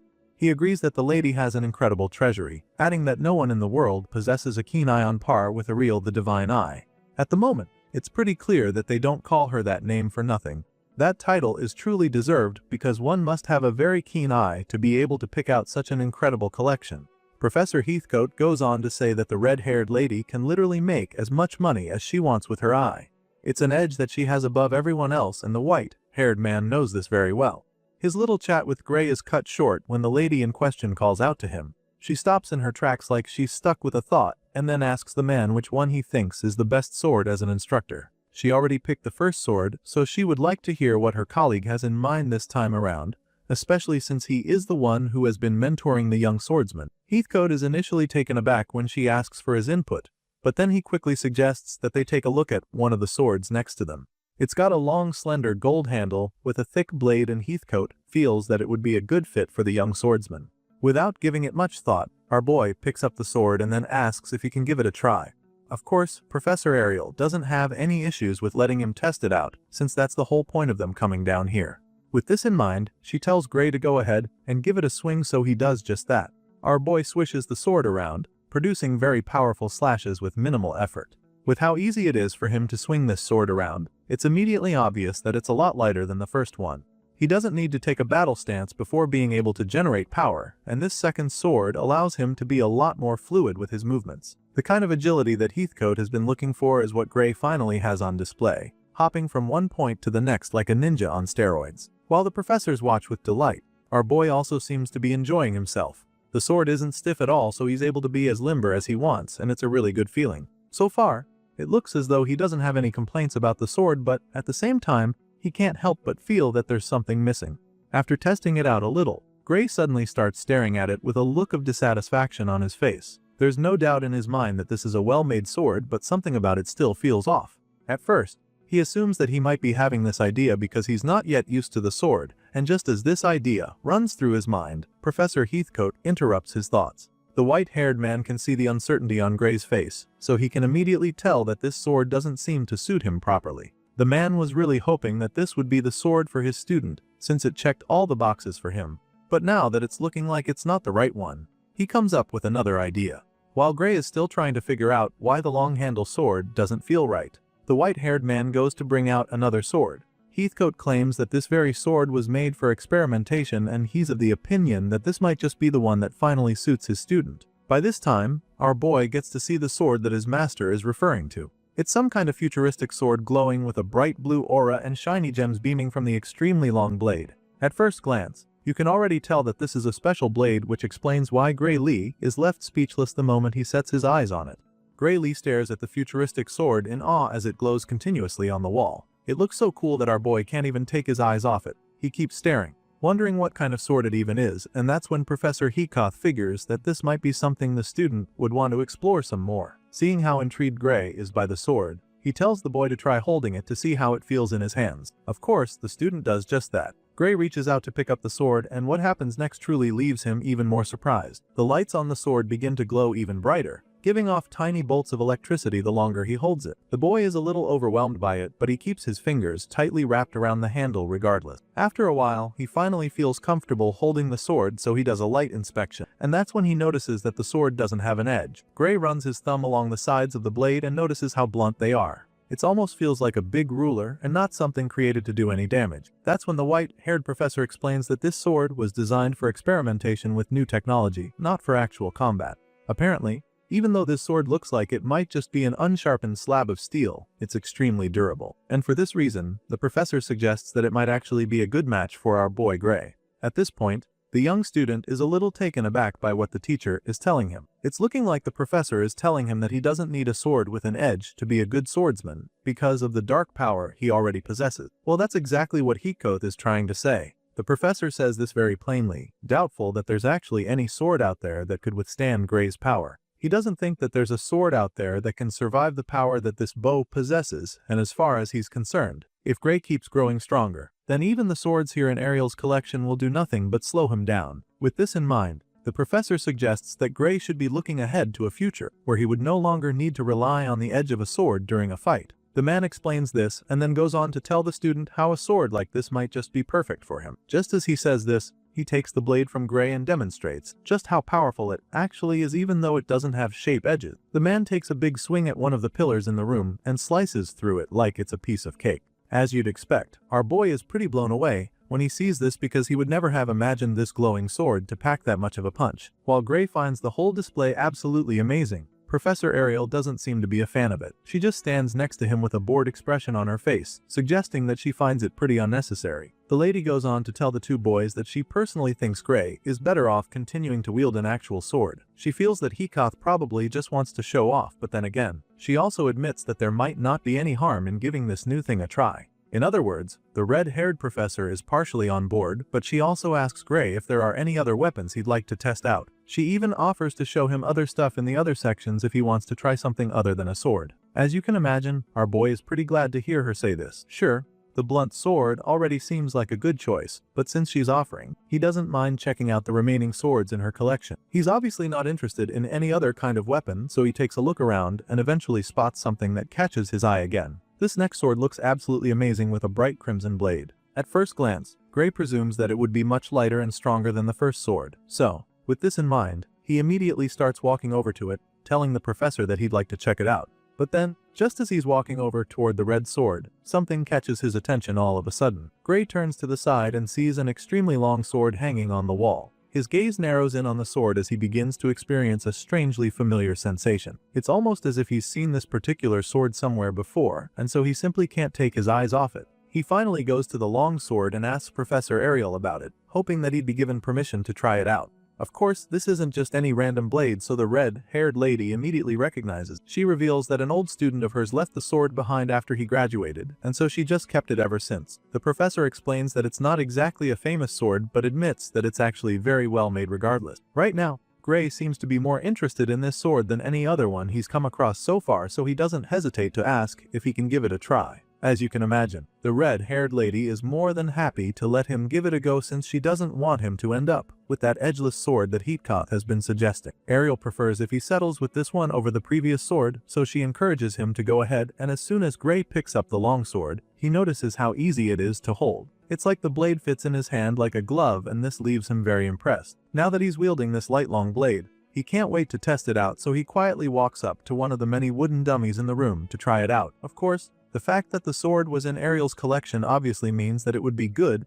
but the two professors have no idea just how impressive Gray's demonstration is about to be. The dark-haired student takes a mighty swing and slashes the dummy in two on the first try. Both Ariel and Heathcote are blown away when they witness the sheer power behind Gray's strike, and while they're still trying to process what they just watched, the boy falls even more in love with this new sword. He's equally very amazed by how good the sword is, but what's more interesting is how well it fits him. The chemistry he has with this blade is unbelievable, because he uses it as if he's been practicing with the sword since he was born. It's just that Good and Ariel can probably see at this point that Gray would like to settle with this sword. She doesn't mind at all, so she asks him if he likes it that much, and he assures her that he does, claiming that he has never had a sword this easy to wield in his entire life. It's as if this long blade was made specifically for him, and he's already looking forward to using it a lot more. Seeing how excited he is about the new sword, she decides to let him test it out properly in order to find out if it's compatible with his power or not. As much as he'd love to keep this weapon, Gray is also a little reluctant because he remembers that this same blade belonged to her student. With this in mind, he's actually hesitant to go ahead and take it because he's afraid that he might end up breaking the sword or something. In response, the red-haired lady simply tells him that he doesn't have to worry about anything. As far as she's concerned, the sword would be happier if he used it instead of just leaving it stored away in her arsenal. At first, Gray doesn't even know what to say to her. He just stands there, still feeling a little uncertain about the whole thing, but then after pondering on it for a while, he finally accepts that she's right about it. He stares at his reflection on the blade for a few seconds, and finally accepts that this is the sword he's going to use. With this in mind, he curiously asks the red-haired professor what the name of the alumnus is who made the sword. That is when the lady tells him that the name of the person is Metallum Norum. Hearing this, Gray's eyes pops out as the wave of shock hits him. It turns out that this man named Metallum Norum happens to be the world's greatest magic swordsman. The fact that this long sword was made by that man leaves the hero truly amazed, but this makes him even more eager to test it out. The scene shifts to the arena on the outside where Gray and his teachers prepare to help him test out the sword. The purpose of this session is to test both the sword's durability. Professor Ariel tells him that they're here to test both its strength and durability, because she wants him to take the sword to its absolute limits. The hero understands this and is also on board with this idea, so he tells them that he's ready. Even though they already talked about the long sword being the most perfect fit for him, Professor Ariel suddenly feels that he should try out some other options too. The first one she brings is the edgeless futuristic sword that Heathcote really liked. She takes it to Gray and tells him that it's the one they'll be starting with since it's then-cost unusual sword. The reason for this is to see how his power affects the sword, so Gray takes the glowing sword from her and prepares his mind for the test ahead. The boy makes us way to the middle of the arena, where he's surrounded by many dummies. He closes his eyes, takes a deep breath, and quietly activates the dark energy within him. At this point, we can see that his entire body is being covered with the dark force coming inside him. It looks like he's about to put on an incredible display at this point, but then all of a sudden, there's a disconnection between him and the power source. Strangely, Gray is unable to stay in this state where the paper is activate, and it's like all the power dissipates from his body at first. This experience is obviously confusing to the hero, and he's unable to make sense of it at first, but he doesn't have time to dwell on it, so he quickly moves past it, assuring the teachers that he'll try again and get down to business. Our boy then lifts up the sword and begins to slowly pump the dark energy into the blade a second time. This time around, he's actually able to imbue the sword with the dark force, while reciting his little mantra to help him focus. Gray tells himself that he's but a single sword, so that he can become one with the blade. He speaks to the power within him to pour into the blade, and it finally starts to look like he's done it. Unfortunately, just when his hopes are up to the ceiling, there's another shocking disconnection. The power stops flowing into the sword and everything goes back up normal. At this point, Gray begins to panic a little, because now it's clear that his power is not longer working. He's unable to activate it, which gets him really nervous, so he informs his teachers what's going on. He tells Professor Ariel, and she comes over to him, hoping to help out. The lady calmly asks him if he feels any difference in his usual physical condition, feeling that the problem might be coming from there. But he tells her that he can't feel anything different. There's not difference, which is why he's extremely confused right now. Hearing this, the red-haired professor figures that the sword he's using now might be the reason for this. I mean, this glowing sword looks very strange and doesn't even have an edge, so she's not so surprised that there's something peculiar about it. Regardless, they still need to help Gray picks out a sword. And since this isn't the only sword left in her collection, she decides that it would be better if they put this sword aside for now and try a different one. She presumes that this edgeless blade just isn't compatible with Gray's special powers. That's the only logical explanation for now, and so she decides that it's time for them to try his power with the most ordinary sword of the bunch. With this in mind, she whips out her little storage device and takes out another sword, telling Gray to give it a try. After being given the second blade, the hero decides to try activating the dark power once again. He starts with his usual mantra, telling himself how he is a single blade, determined to become one with the sword. Gray imbues the dark energy available to him into the sword, and as the power starts flowing all through his body, he can already feel himself getting stronger. And then finally, for the first time since he came into the arena, he successfully activates the dark energy. His entire body is literally radiating with the power from within him, and then all of a sudden, he hears a voice telling him that there's time. As you can imagine, this catches him off guard and almost even scares him a little. He turns around, trying to figure out who the hell that was, and when he doesn't see anyone there, he realizes that he must have just heard a voice in his head. He's still trying to figure out what's going on when the voice speaks to him a second time. The voice tells him that something will happen when the time comes. At this point, he starts looking at the blade, wondering if that's where the voice is coming from. While our boy is standing there, absolutely confused by everything going on, his teachers on the other hand are feeling pretty confident about the whole thing. Professor Heathcote feels that it shouldn't be difficult for Gray to trigger his power with that sword, and Ariel seems to agree with him. Despite being perplexed by the voice he just heard, Graylee decides to get right down to business. His teachers are waiting to see what he can do with the sword now that he's finally activated the dark power inside of him. So, he goes ahead to demonstrate, starting with a powerful run to absolutely annihilate all the wooden dummies surrounding him. Gray slashes the metal dolls brutally one by one with powerful swings, decapitating them relentlessly, and with each strike, he quickly realizes something. The hero can tell that the output is the same as before, but there's one major difference now that he's using this sword, and that's how insanely smooth all of his swings are all of a sudden. The young swordsman slices through all the puppets like butter, and with every passing second, he enjoys using the sword even more. His body feels lighter than ever, allowing him to quite literally move like the wind. Gray uses blistering speed to destroy all the dummies in his sight, and just keeps going till all those watching from the sidelines begin to get a little worried. They've probably never witnessed a display like this, especially not from Gray. The boy is just way too quick today that they can't even wrap their heads around it. They knew that the kid was fast before now, but this performance is just far beyond what they could have expected from him, because it's just way too different from the last time. While they're all standing there, watching with their jaws dropped, the young hero in question continues to blow everyone's minds, including his. The power available to him, almost even too much to handle right now, so he just keeps unleashing it on the poor puppets scattered around him. He feels like he's flying right now because of how light his body is,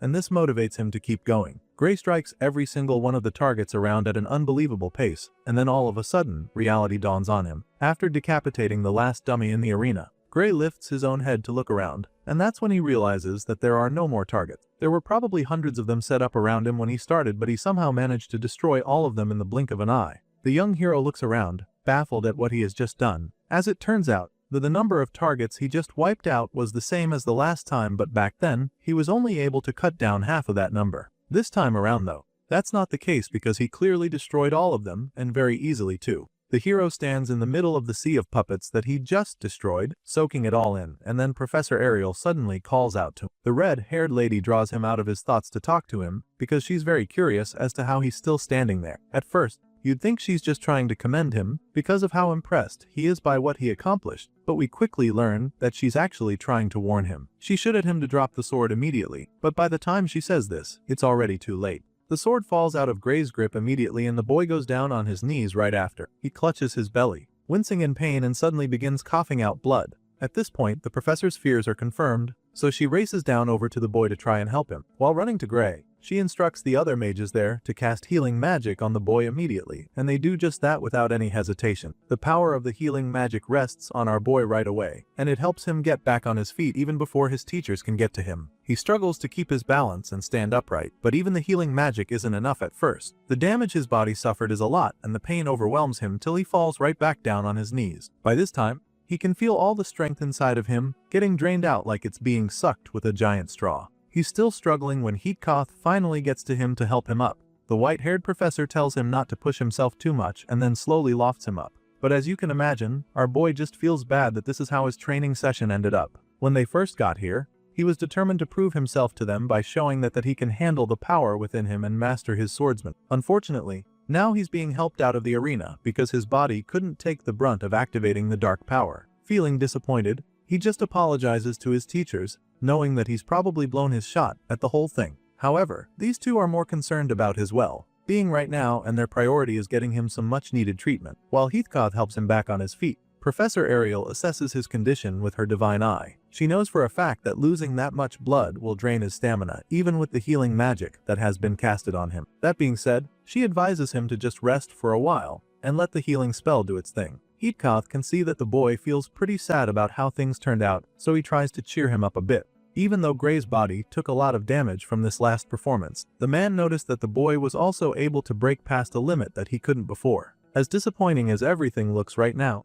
Heathcote assures the young student that his little feat is actually a good sign. The fact that Gray could break past his limit simply means that they're making progress, and that's rarely ever a bad thing. Professor Ariel hears this, and as you can imagine, she's in no mood to encourage Gray to use his powers anytime soon. Even though he was able to break past his limit, she also reminds him just how dangerous it would be for him to keep moving without realizing the truth of his own condition. Heatkoth agrees with her, claiming that she's right, and then tells Gray that he would need to be very careful in actual combat, especially if he doesn't have a dedicated healer with him. It's no longer news that the dark energy inside his body drains his life force when Beggy uses it, so it's starting to look like he would always need special healing or treatment anytime he uses it. Just then, Ariel goes ahead to pick up the sword, and after taking a few seconds to examine it, Heathcote points out how there isn't even a single scratch on the blade, even after all it went through in Gray's hands. The boy viciously cut down over 100 targets with this very sword, each strike laced with a powerful punch, and even at that, he can't find a single mark or crack on the blade. That's some really impressive stuff, which leads the white-haired professor to conclude once again that it's actually an incredible sword. Hearing this remark, our boy is just left speechless for a few seconds. He doesn't know what to say or how to react yet. Professor Ariel is equally uncertain of what's going on as she keeps studying the blade, trying to figure out what it's all about. The reflection of light from the blade is suddenly very bright to her, so she begins to wonder if the glow got stronger after Gray uses it. She can't be sure if that's the case though, so she assumes that it might also just be her imagination trying to get the best of her. She keeps staring at the reflections on the blade until she sees the academy building being reflected, and this startles her a bit. She finally puts the sword then, and then swiftly turns around as if she just saw a ghost. With the way she turned, Gray and the white-haired professor are equally startled. They ask her what wrong, because she looks like she just saw something terrifying, but before she can even say anything, a powerful blast rocks the academy building behind them, and this leaves the two men utterly horrified. Their jaws drop to the floor as they watch the powerful explosion bring a part of the Academy building down to the ground. As soon as it happens, chaos erupts outside, because all the students down there are now running for their lives. They've been shaken by the explosion, but this doesn't leave them dazed at all because they know that they need to keep moving. Flying debris rain down on all of them, so they start running for their lives. Professor Ariel sees what's going on and instantly starts giving orders to try and protect the students. She orders all the instructors to deploy a magic barrier immediately, knowing that it's the only way to keep the kids safe from the prices of the building coming down from above them. Ariel wants the priority right now to be saving the lives of the students because it's starting to look like that all they have left to protect. While the professor and instructors are trying to do damage control, Gray looks over at the building, exactly where the explosion happened, still extremely dumbfounded by what just happened. He looks like he's in a trance, but Professor Heatkoth understands that look, so the man explains to him what happened. Apparently, that explosion came from the area of the building that now the hazardous materials vault. With this in mind, Heatkoth concludes that the blast was definitely a man-made explosion. Right after the blast, he saw something like teleportation magic, even if it was only for a split second. The man is pretty certain of what he just saw, but then he asks the Divine Eye just to be completely sure that he saw properly. From what he saw, it looks like someone just openly robbed the Academy headquarters. Professor Heatkoth drops this bombshell of a theory, and it leaves all those around him truly stunned and horrified. It sounds horrible, so they don't even want to believe that something like that is possible. You see, the vault walls are protected by powerful anti-teleportation magic, and they were built to withstand most explosive spells as well, so this theory should have been impossible. The instructors refuse to believe that Heatkoth is right, but then Professor Ariel backs him up, revealing that she also saw liquidator energy mixed into the smoke. This just scares our boy even more now because she literally just mentioned the name of the most terrifying being existing on their planet.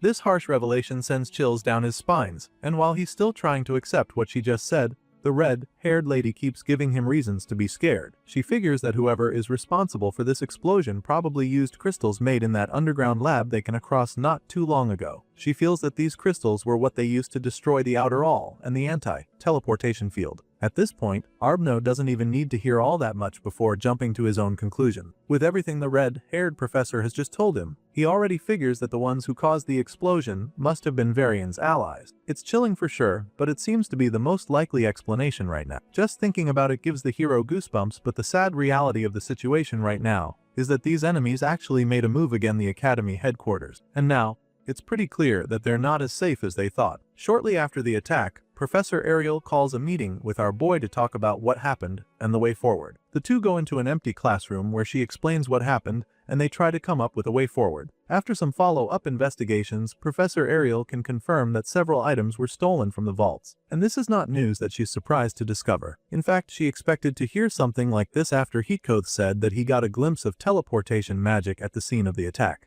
Despite the investigation, they didn't share any more details with the red-haired woman, so this is the only information she can be certain about for the meantime. However, she knows one thing for sure, and that is the fact that the vaults in the Academy headquarters are not the sort of place where an outsider could cause an explosion. And seeing as the perpetrators managed to destroy the teleportation inhibitor to escape, she's able to conclude that this was definitely an inside job. The Divine Eye makes this bold statement with full conviction, but Gray still finds it difficult to believe that the traitors among them are this powerful. It's a lot for him to swallow for sure, but Professor Ariel wants him to come to terms with it as quickly as possible, because as far as she's concerned, the Academy might no longer be an organization that can be trusted. The look on her eyes confirms just how heartbreaking this reality is for her, but deep down, she always knew that this day would come. Ariel always has the feeling that the Academy was not safe, but she probably never imagined that she would witness such a blatant display to confirm her fears. Meanwhile, our boy is still trying so hard to accept that the traitors among them are way more powerful than he thought. To him, if the Academy is truly controlled by the enemy, they could just use their influence to take whatever they wanted from the vaults, without having Yo blow things up and create a scene like what they all witnessed. Gray insists that whoever robbed the vaults didn't actually have that much power at the institution. In other words, the hero believes that the reason they went through the trouble of blowing up the vaults was because they had no legal way to get a hold of whatever it was that they stole. As far as he's concerned, those involved in this crime aren't as high-ranking as Ariel feels, which means that the traitors are definitely still a minority. After listening to his little theory, the Divine Eye admits that he has a point. She knows that he's probably right, but they can't be too sure either ways, judging by the way everything went down, even though she's not sure what the top brass are thinking about the matter. Professor Ariel has a good feeling that the main culprits behind the robbery are the Blood Drinker. To her, those vermin have also somehow infiltrated the Academy as well, and Gray doesn't even doubt this one too much. It just makes him a little nervous because he remembers that this was the same group responsible for the murder of his friend's parents. They're obviously a dangerous sect, and Ariel knows that they need to be careful with people like that now sneaking around the Academy. She feels that Gray might as well become their target since he was the one who killed Varian, and after telling him this, she just advises him to keep his guard up at all times. They're obviously under attack from enemies that they don't even know yet, so they have to be very careful, especially when they're outside the Academy. Even though the headquarters have been infiltrated, they still provide some sort of protection too, because this mysterious enemies still don't have enough freedom to do what they really want. However, outside, that's a completely different situation because they can act as they please without consequence. Gray totally understands this and assures the red-haired professor that he'll keep his guard up from now. The scene shifts, and the next thing we see is our boy casually strutting into one of the huge halls. Apparently, an assembly has been called so the students can be addressed regarding the attack that just happened. As soon as he enters the hall, he can sense that the mood in there looks grim and figures that it must have something to do with the explosion. Gray takes a seat and then immediately asks the guy next to him if something happened, but this question leaves the surprised because everyone else got the notice for the outdoor matching drill sent to their dorms. Apparently, this whole meeting is regarding an outdoor march, and now that this guy mentioned it, Gray can actually recall receiving a notice like that. Judging by his reaction, this blondie can tell that Gray hasn't even taken the time to properly read the letter he received yet, but our boy claims that he actually did read it. Gray remembers that the outdoor march is some kind of special exercise for the students. It's 16 hours a day of marching and encampment training in an area infested with low-level monsters, accompanied by professors. A well of all that, plus extra combat training from what he can remember. He asks the blondie sitting next to him if there's anything he left out, and the guy is just taken aback by how relaxed Gray is. Apparently, this exercise is something that the students dread so much, so he does get how the special admit can be so calm about it. It's 16 hours of marching per day, and that's practically something that nobody would want to go through. He expects Gray to be freaking out just thinking about it, especially since, on top of that, there's no guarantee that they'll even get a decent night's sleep after being on their feet throughout the day. It's a truly terrifying event, so much so that the guy trying to scare Gray suddenly starts freaking out himself while he's still talking. They say that more than half of the students drop out every year because of the outdoor march. This guy and many other students are panicking about the whole thing, feeling like it's going to be the worst experience ever. But our boy doesn't even get why they're complaining. In his previous life, he was a soldier, so marching was pretty much part of his life, so it all seems normal to him. In fact, Back then, on actual matches for battle, they never knew when an enemy might attack, so the fact that there's even a set time limit for the exercise now makes him feel that the academy is even being generous to them. Gray Lee is used to much worse, and so this outdoor march is already looking like it's going to be a walk in the park for him. The hero thinks back to his previous life, when he was undergoing training for the Liquidator Subjugation Squad. Back then, there was no time limit as their superiors just threw them into the mountains for no reason. Gray and his comrades were made to march through the forest infested with monsters for a week, not caring what happened to them. The experience was so hellish that some of them were almost dead at the end of the week, because besides being absolutely exhausted, they were also attacked by monsters during the training. But now, things are actually different because they even have professors accompanying them. Gray is confident that they shouldn't suffer the way he did in his previous life, thanks to the conditions of this outdoor march. With all of this in mind, our boy insists that the academy is being generous to them. After seeing how unbothered Gray is, the blondie next to him finally understands that our boy is just different from them. At first, he's bewildered, but this emotion quickly turns into admiration. The other blue-eyed guy sitting just in front of him overhears the entire conversation and chimes in after, claiming that he's not even surprised. Apparently, this is just the kind of thing the guy expects from Gray. He's not shocked that even hellish drills such as this don't face the hero, seeing the level he's reached already. In response, Gray just laughs nervously, not wanting to come off as cocky. As much as he doesn't have a problem with the exercise, he also can't help but feel that there's some hidden danger out there, because everyone else just seems so frightened by the idea of their assignment. With this in mind, he decides that he'll just have to keep his focus and strength up so that he will be prepared for anything. The scene shifts shortly after this, and the next thing we see is that it's finally time for the dreaded exercise. The day has finally come for them to begin the annual outdoor matching drill for the first-year students, and guess who's in charge of it? Yep, it's Professor Heacoth. The silver-haired professor gives them an idea what they're about to get themselves into, admitting that it's going to be very tough. He claims that most of them won't even complete it, which would mean that they end up not making it to their second year. It's a truly harsh system, but it's just the way things have been around here. So he encourages each and every one of them to try their best to persevere so that they can avoid that fate. Gray, who's got his backpack just like all the rest of his classmates, looks out to the horizon and notices something on the other side of the water. The hero realizes that he's looking at the edge of the Wintle continent, and from what he can remember, the place was almost uninhabited. The place is familiar because he came across it in his previous life, and up until now, he still doesn't know why no one lives there. It's been a mystery to him in 2 different lives, but I guess that's about to change very soon because he'll probably discover the answer on this next assignment. After briefing them on what to do, and encouraging them to do their best to finish in one piece, Professor Heacoth finally starts the march, leading the way for the first-year students to follow. One of the things that probably makes this exercise even more difficult is the fact that professors like Heacoth are the ones setting the pace. The man is most likely not going to slow down at any point, which means that those who are weak or too slow are pretty much going to get left behind. Anyway, the long march has finally begun and Heacoth is leading the way. It's only been a while, but the silver-haired professor suddenly starts surprising the students behind him. He starts marching into a dense push, leaving the obvious path. Of course, one of the students calls out to him, wondering why they're leaving the clear path. Heacoth claims that he knows he's walking into the bushes and informs them that he won't be training them in any way if they just stick to a proper marching path. Hearing this, all those students who were already wary of the exercise realize that they're cooked because now, things are about to get a lot more difficult and dangerous too. Regardless, they don't have a choice but to follow his lead and enter the darker dense bush as well. The freshmen keep following him, and it does even take too long before that starts struggling seriously. After some time, a few of them start complaining, calling out to the silver-haired man and asking just how much longer they have to keep moving. The march is supposed to last for 16 hours, and they've been going non-stop for quite a while now, so they're curious to know how much time they have left. Thankfully, Heacoth is kind enough to even tell them that they're already halfway through the day's march. In other words, they still have to keep walking for 8 hours. You'd think this would be relieving news for the students, but they're actually shocked to hear that they're only halfway through.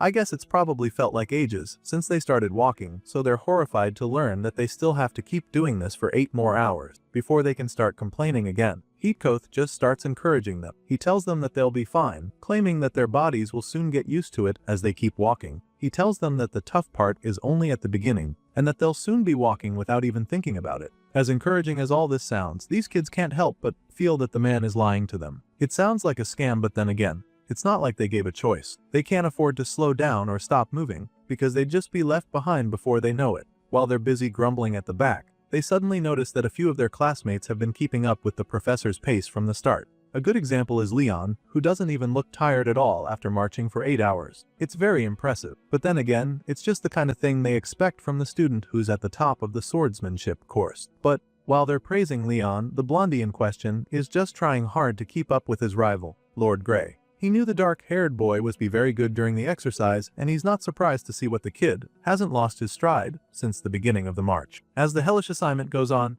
more and more of the students start to get tired. The short-haired girl at the front of the line finally starts to give in, but then all of a sudden, she's attacked by a big spider. The creature leaps at her, but she's even too tired to react. She pretty much accepts her fate and waits for the thing to get her. But just when it looks like she's about to be hurt, Grey kills the spider with his sword. Using a single thrust, he sends the blade right through the monster, impaling it one of the trees. The girl is left speechless when he does this, but he just casually continues his march, advising her to be more careful because some of these bugs are very poisonous. Leon witnesses the whole thing and is even more impressed because Grey isn't just keeping up with Heatcod's pace, but he's also readying himself for any surprise attack at any time. The blondie fixates on our boy the whole time, but he still can't find a single opening from him. There's not even a single sign that our boy is about to get tired. To be able to walk for 8 hours and still maintain that level of readiness is something that Leon can't fathom, so it makes him wonder just how much training one requires to get to this level. While Leon is busy obsessing over Grey from behind,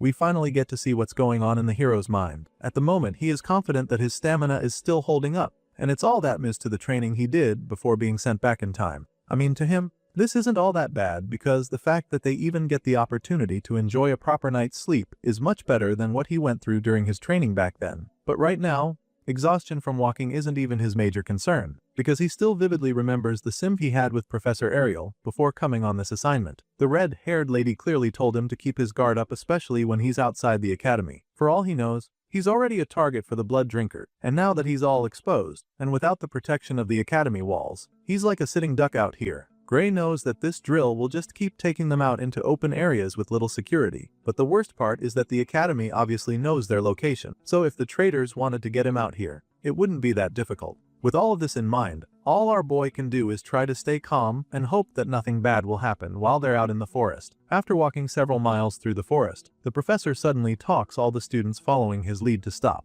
As you can imagine, most of them are grateful for this because they're already very tired. A few of them even look like they're about to collapse, and Leon finally looks exhausted. The blondie asks the professor what happened, wondering why he asked them to stop, and that's when the short-haired teacher takes over. The man responds, bluntly informing the students that they'll be doing a meal training exercise from this point on. This wasn't exactly part of the briefing that Professor Heatcod gave them earlier, so they're all very confused about this new development. They stare at each other, completely perplexed because this was supposed to be a 16-hour marching exercise. They weren't told anything about food, so it sounds too good to be true at first. But then, when the man doesn't say anything else, they all start celebrating because as far as they're concerned, this is the long-awaited break they have been dreaming of. And not only will they get a chance to finally rest, but it also looks like they'll be able to eat as something for the first time in hours. While the other students are busy jubilating, our boy just looks pretty dull for some reason. The fact that the man called it a meal training is giving him a bad feeling, almost as if he knows that this is not what it seems. Just then, his worries are confirmed because the professor suddenly snaps at the other students for celebrating. He doesn't get what they're talking about because he doesn't remember telling them that they'll be going a break. At this point, the kids are just dumbfounded, and that's when he tells them that when they eat on a march, they're supposed to cook it themselves. This piece of information comes like a dagger to the heart for the boys, because all their hopes of actually getting some rest are immediately dashed. As for Grey, well, he's not too surprised because he already knew that there was going to be a twist of some sort regarding the whole thing. While the other students are still trying to process what they just heard, the man goes on to inform them that he has already divided them into squads, and this way, everyone's strength is balanced as much as possible. This should be good news, but a huge percentage of the students are already way too tired to even stay on their feet. Regardless, the man goes on to tell them that each squad will take a set of cooking tools and start preparing their meal. A few seconds later, we see that the kids are all back on their feet, standing in straight lines despite being insanely tired. The man has also conjured up a board to appear along with crates by the side, as he's about to finally write out the different teams and their leaders on the board. The first one with C is Squad C, and the leader of this group just happens to be Leon. The other students in this squad are Plua, Regis, and Bias. As for Squad D, the team leader is unsurprisingly Grey Lee, with his teammates being Bask, Rumia, and Benes. Upon seeing this, our boy is a little taken aback and immediately begins to wonder if it's really okay for him to be the team leader. Grey feels like no one would want to listen to the Divine Eye slot guy, and already has a bad feeling about the whole arrangement. But while he's still thinking about this, his teammates suddenly walk up to him. The first one to approach him is the pink-haired guy who stretches out his hand to shake the MC. And he's not the only one, because the other two students at the back are equally really pleased to meet Gray Lee. As you can imagine, the hero is taken aback by this because he expected them to be quite mean to him. However, to his surprise, they're actually chill people. Gray honestly thought that they would give him a hard time by refusing to take orders from someone who didn't even pass their regular exam to get into the academy. But since that's not the case, he's suddenly very positive about the arrangement. Just to be sure, after exchanging pleasantries, Gray asks them if they're sure that they are cool with him being the squad leader. Apparently, this question leaves his teammates a little confused. They're surprised that he'd even ask such a question and ask him what he's talking about. You see, contrary to what Gray thought would happen, these guys are actually glad to have him as their squad leader. They were among the students who watched the inter-year match that Gray participated, so after seeing the performance he put on show that day, they admit that they wouldn't want anyone else as their squad leader. As far as they're concerned, he's easily the most reliable member of the team, and that's a quality anyone would want on their team. Anyway, now that they've gotten all that clarified, the pink-haired boy shows Gray the crate in his hand which contains the gear that they'll need for the assignment. He asks the hero what he wants them to do with it, but Gray's mind trails off in that split moment. Seeing how polite and cooperative his teammates are, the hero can't help but notice that it's a pretty big change in attitude toward him compared to how students used to treat him before. And so, he realizes that the inter-year match he fought must have really left an impression. With this in mind, it becomes completely clear to him that everything in this academy is really about merit. And just thinking about this makes him smile because of how much of a confidence booster this is. Just as he's quietly celebrating this little win, one of the students calls out to the professor. Apparently, the equipment supplies that they were provided with don't have any food in them, and this doesn't seem right to them. The student explains that all they have in their crate is a lot and a fire starter. There are no food ingredients, which really baffles them, because they thought that this next task was supposed to be them preparing their meals. Well, it just so happens that this is exactly how the professor intended things to be. He responds to the complaint, informing the puzzled students that in a real field march, they might not even have food, let alone cooking tools. That being said, he makes it clear to them that having a pot at all is already generous enough. But this just sounds absolutely horrible to the students. They thought they were in for a cooking contest of sorts, but now that they don't even have any ingredients, it's clear they severely misunderstood their assignment. Of course, they don't want to have to suffer that much just to eat, so they protest as respectfully as possible. Leon acts as the spokesperson in this case, reminding the professor that logistics supported by magic storage should be available to them since they're currently engaging in modern field operation. To him, they shouldn't have to endure the ancient system of things, explaining that he can't even imagine a long march like this without carrying any food. Hearing this, the professor concurs with him to a certain degree. The man claims that Leon is actually correct, but that his theory only applies to matches that were planned in advance. As it turns out, this march they're on was not exactly planned beforehand, and so the same conditions don't apply. In sudden emergencies, camping mid-battle, in the case where the supply officer dies, then it's entirely possible for them to be forced into a long field march with no preparation. Unfortunately, their little adventure isn't much different from these examples that the professor just mentioned, so makes this very clear to the student. Besides that, he also explains that magic storage bags are extremely valuable magic items, so much so that unless they're part of a large-scale unit, such things will not be made available to them. In other words, they have to carry their own gear on their back, just like they've been doing since the beginning of the field march. The professor bluntly makes this clear to the student, and then goes on to ask them if they're ready to face the challenge head-on,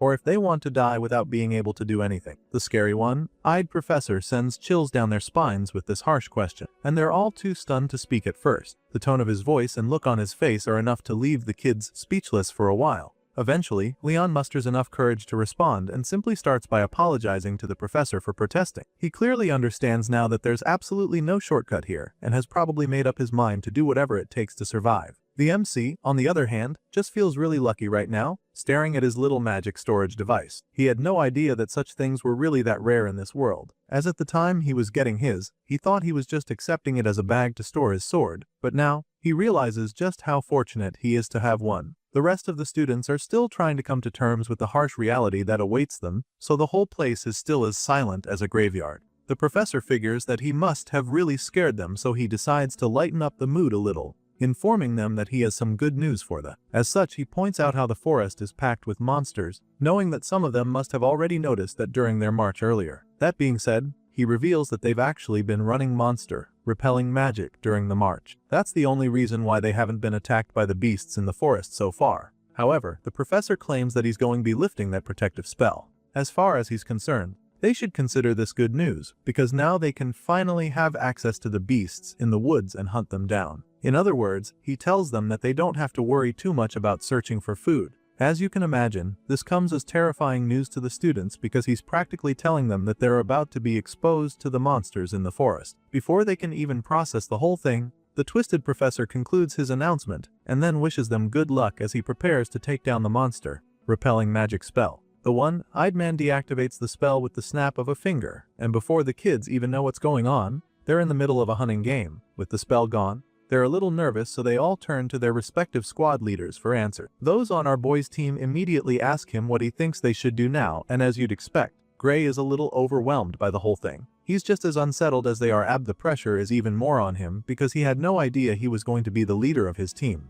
Regardless, he needs to think fast and come up with a plan to help his teammates stay alive and complete their task. That being said, he sharply informs them that they only have two things to do. He explains that they have to hunt down the monsters and eat them, stating that this is their only option right now. You see, our boy has actually been paying attention on the way here, and judging by the footprints and droppings he saw along the way, he is convinced that this forest has small to mid-sized monsters, and so he believes that they should be able to handle this level of threats with just a sword. Hearing this, the other kids on his team realize that he is saying that they should go straight into real combat against the monster. They were probably hoping to hear him come up with a less risky strategy, but that's seemingly the only path they can take now. While the second guy is busy worrying about fighting the monsters, the girl on the team seems more concerned about how difficult it might be to find the monsters in this huge forest. Well, Gray doesn't think that's the case though. From what he understands, it won't be difficult to find the monsters if they are carnivorous. They can just walk around until the flesh eaters notice them and come to them instead. Hearing this, the purple-haired boy on the team figures that Gray is basically saying that they should use themselves as bait. Just thinking about such an approach is mentally draining for the kid, but the team leader makes him understand that it's the only way. Gray explains that staying here would literally be the same as using themselves as bait, and if they do that, they'll be forced to compete with the other squads for prey in the same small area. The MC believes that their best shot at winning and surviving is going deeper into the forest to hunt where there will be less competition. As dangerous as it sounds, he insists that moving out with the way to go. In truth, our boy isn't so crazy about winning the contest, but more concerned with protecting his teammate. And so, he assures them that they don't even have to go after the dangerous monsters if they're scared. Gray claims that they can just look for snakes and bugs to eat instead. After all, he feels that snakes are actually pretty decent as food, even though the bugs are surely an acquired taste to him. The hero explains this to his new friends, telling them how important it is that they learn how to make use of the kind of food they find in forests without monsters. But just as he says all of this, the girl on the team is suddenly eager to go after the monster. She doesn't want to settle for snakes and insects when they are in a forest full of monsters to hunt down. At this point, there's conflict of interest in the squad, and it's like they all want different things. That's when the white-haired boy claims he's going to follow Gray's call since he's the leader of the team. Our boy is a little surprised to hear this, but the other two members say the same thing, putting their trust in him, and that's when he realizes that the final decision falls to him. A few moments later, we see Squad D in another part of the forest, separate from the other teams. Here, Gray and his teammates are huddled up in a circle looking over some of the footprints and droppings on the ground. Our boy analyzes everything and tells them that their target is approaching, but they're just confused because they have no idea how he figured that out. Anyway, he's the team leader, so all they can do is watch quietly as he does his thing to track down their prey. They just stand close to him, waiting patiently to see what he's talking about. At first, they don't think that anything is behind the bushes, but then all of a sudden, a lot roar erupts from the shadows, and before they can realize what's going on, a massive carnivorous monster pounces on them. The monster stands on its hind legs, making it even more intimidating, and as soon as the kids see this creature, they're absolutely terrified. They've heard a lot about beasts like this, but this would be their first time actually coming in contact with one, so you can imagine just how scared they are.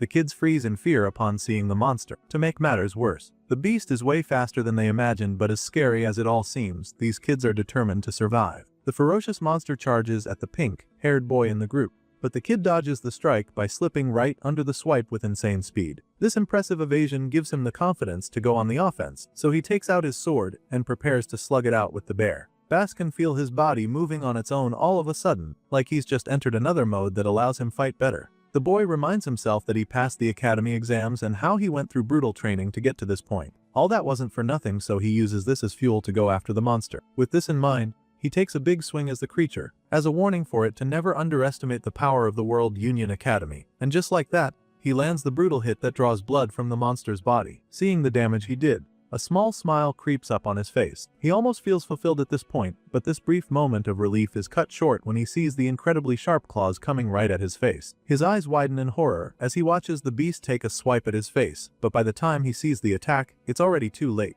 Bask pretty much accepts his fate then and there, but just when he thinks this might be the end for him, he opens his eyes to see the bear paw slashed clean off the wrist, and sure enough, the man responsible for this brutal strike is none other than Gray Lee. The MC lands the killer blow to save his comrade's life, but this just pisses off the bear even more. So when he's not looking, the monster tries to attack him from behind. Now the bear only has one set of claws left, but it's determined to tear our boy with it. However, the MC knows exactly what's about to happen, so he just baits the monster, and when it gets close enough, he turns around to slice off the second hand along with the head. Gray uses one incredible swing to decapitate the monster, before it can even realize what's going on, and as the bear head falls to the ground, his teammates suddenly begin to realize just how powerful their squad leader actually is. He kills the bear without breaking a sweat and casually sheathes his sword, leaving his teammates absolutely speechless. Gray then walks up to Bask, who is still pretty dumbfounded, to help the guy back on his feet. He gives the pink-haired boy a hand, asking him if he's okay, and the kid immediately responds, thanking the MC for saving his life. To this,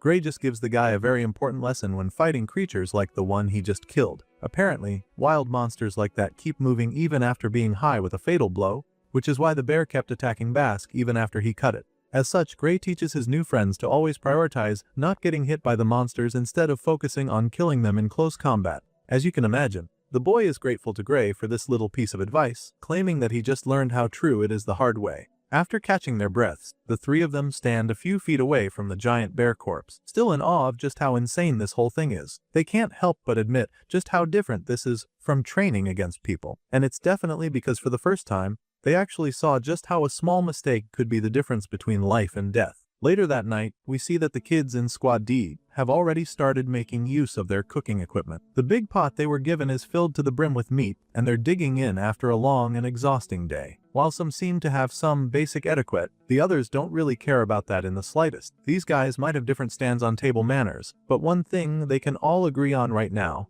is that beet meat isn't as bad as they thought. Our boy serves some of the soup into a bowl for the lady on the team, and then gives another little lecture about monster meat. He explains that taste differs a lot depending on the species. Some taste awful and even have poison in them, unlike the one they're eating now. Anyway, the point that the team leader is trying to make is that they should always research the local monster list when going on expeditions to avoid getting poison or hunting the wrong monster. But in the case that they can't do that, and gave it forage somewhere they don't know, Gray advises them to hunt boar monster. In his experience, these monsters usually don't have much poison, and they also have a pretty decent taste too. The girl is just blown away by how much Gray knows about this stuff, so it makes her a bit curious. Just as the MC hands her the bowl of soup, she asks him if he was training in survival too, and not just in swordsmanship. In response, Gray simply tells her that he studied a little about the topic a long time ago. In truth, he just doesn't want to remember the experience that taught him so much about monster. Regardless, he assures the lady that he's not as knowledgeable as she thinks, but of course, nobody in the squad is buying that line.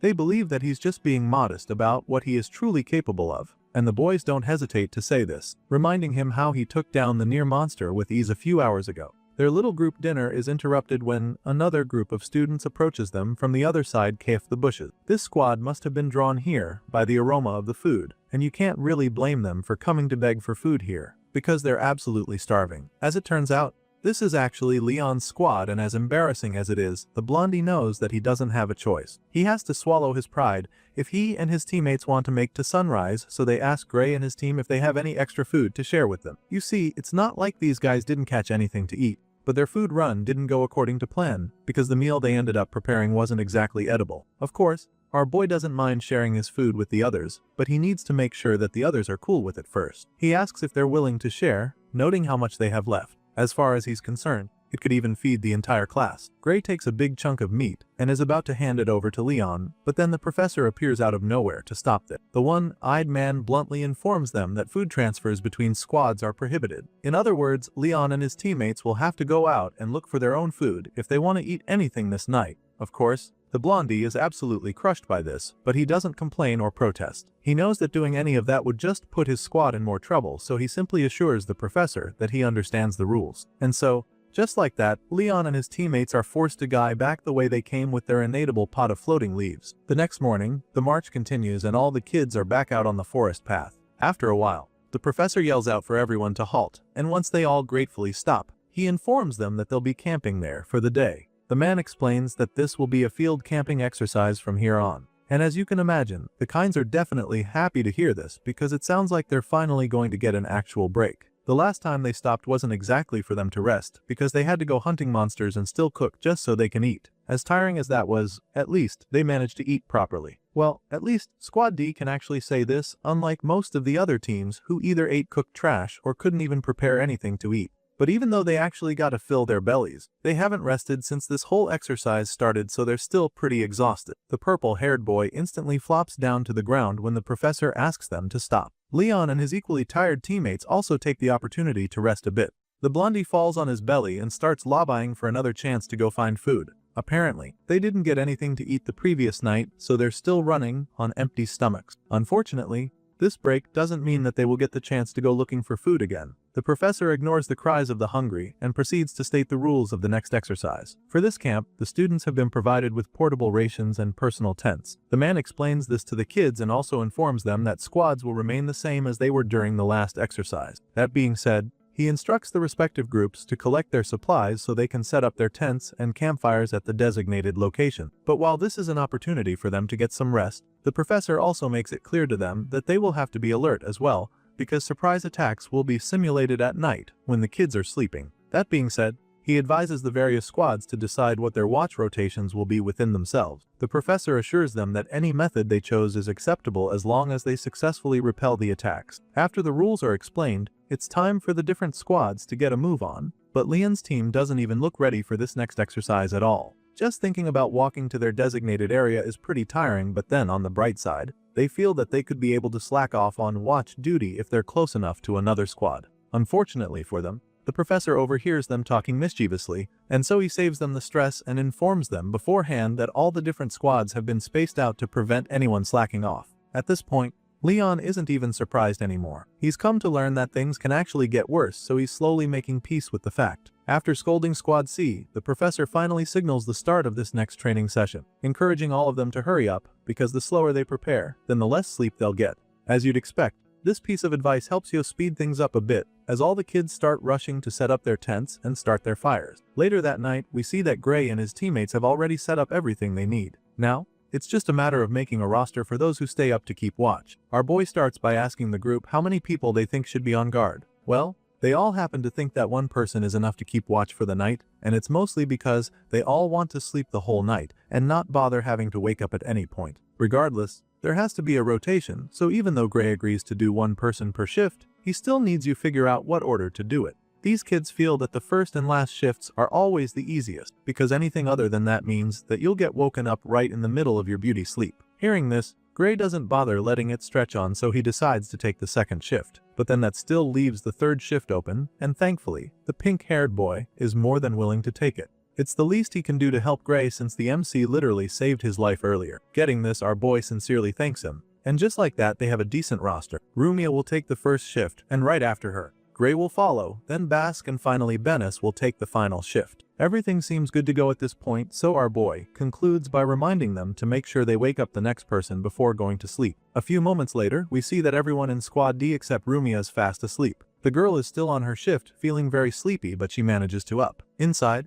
we see Gray actually sleeping, which is a little worrisome, because with that girl outside the tent all by herself, it means that she might have to face the armed attacker, who is already approaching their campsite on her own. All of a sudden, someone sneaks behind the sleepy girl, but she's too drowsy to hear anything. It's very discreet, but Gray hears something and instantly shoots up from his sleeping bag. He grabs his sword and braces himself for a fight because he knows for a fact that he just heard a suspicious noise. If it were a monster, it would have been louder and way messier, so he's certain that this sneaky attacker is definitely a human being. And not just any human, but someone who doesn't want to be detected. With this in mind, the MC takes a peek outside his tent and scans the area, but all he sees is his extremely tired teammate, Rumia, who's fighting with everything in her to stay awake. From the look of things, Rumia didn't notice the sound, which makes our boy start to think he may have imagined the noise. But that's when he hears another strange noise, which confirms that there's someone else in that part of the forest with them. Gray begins to rack his brain. wondering who would come snooping around at a time like this. He assumes that it might be the professor checking to see whether they're properly keeping watch, but then dismisses the thought,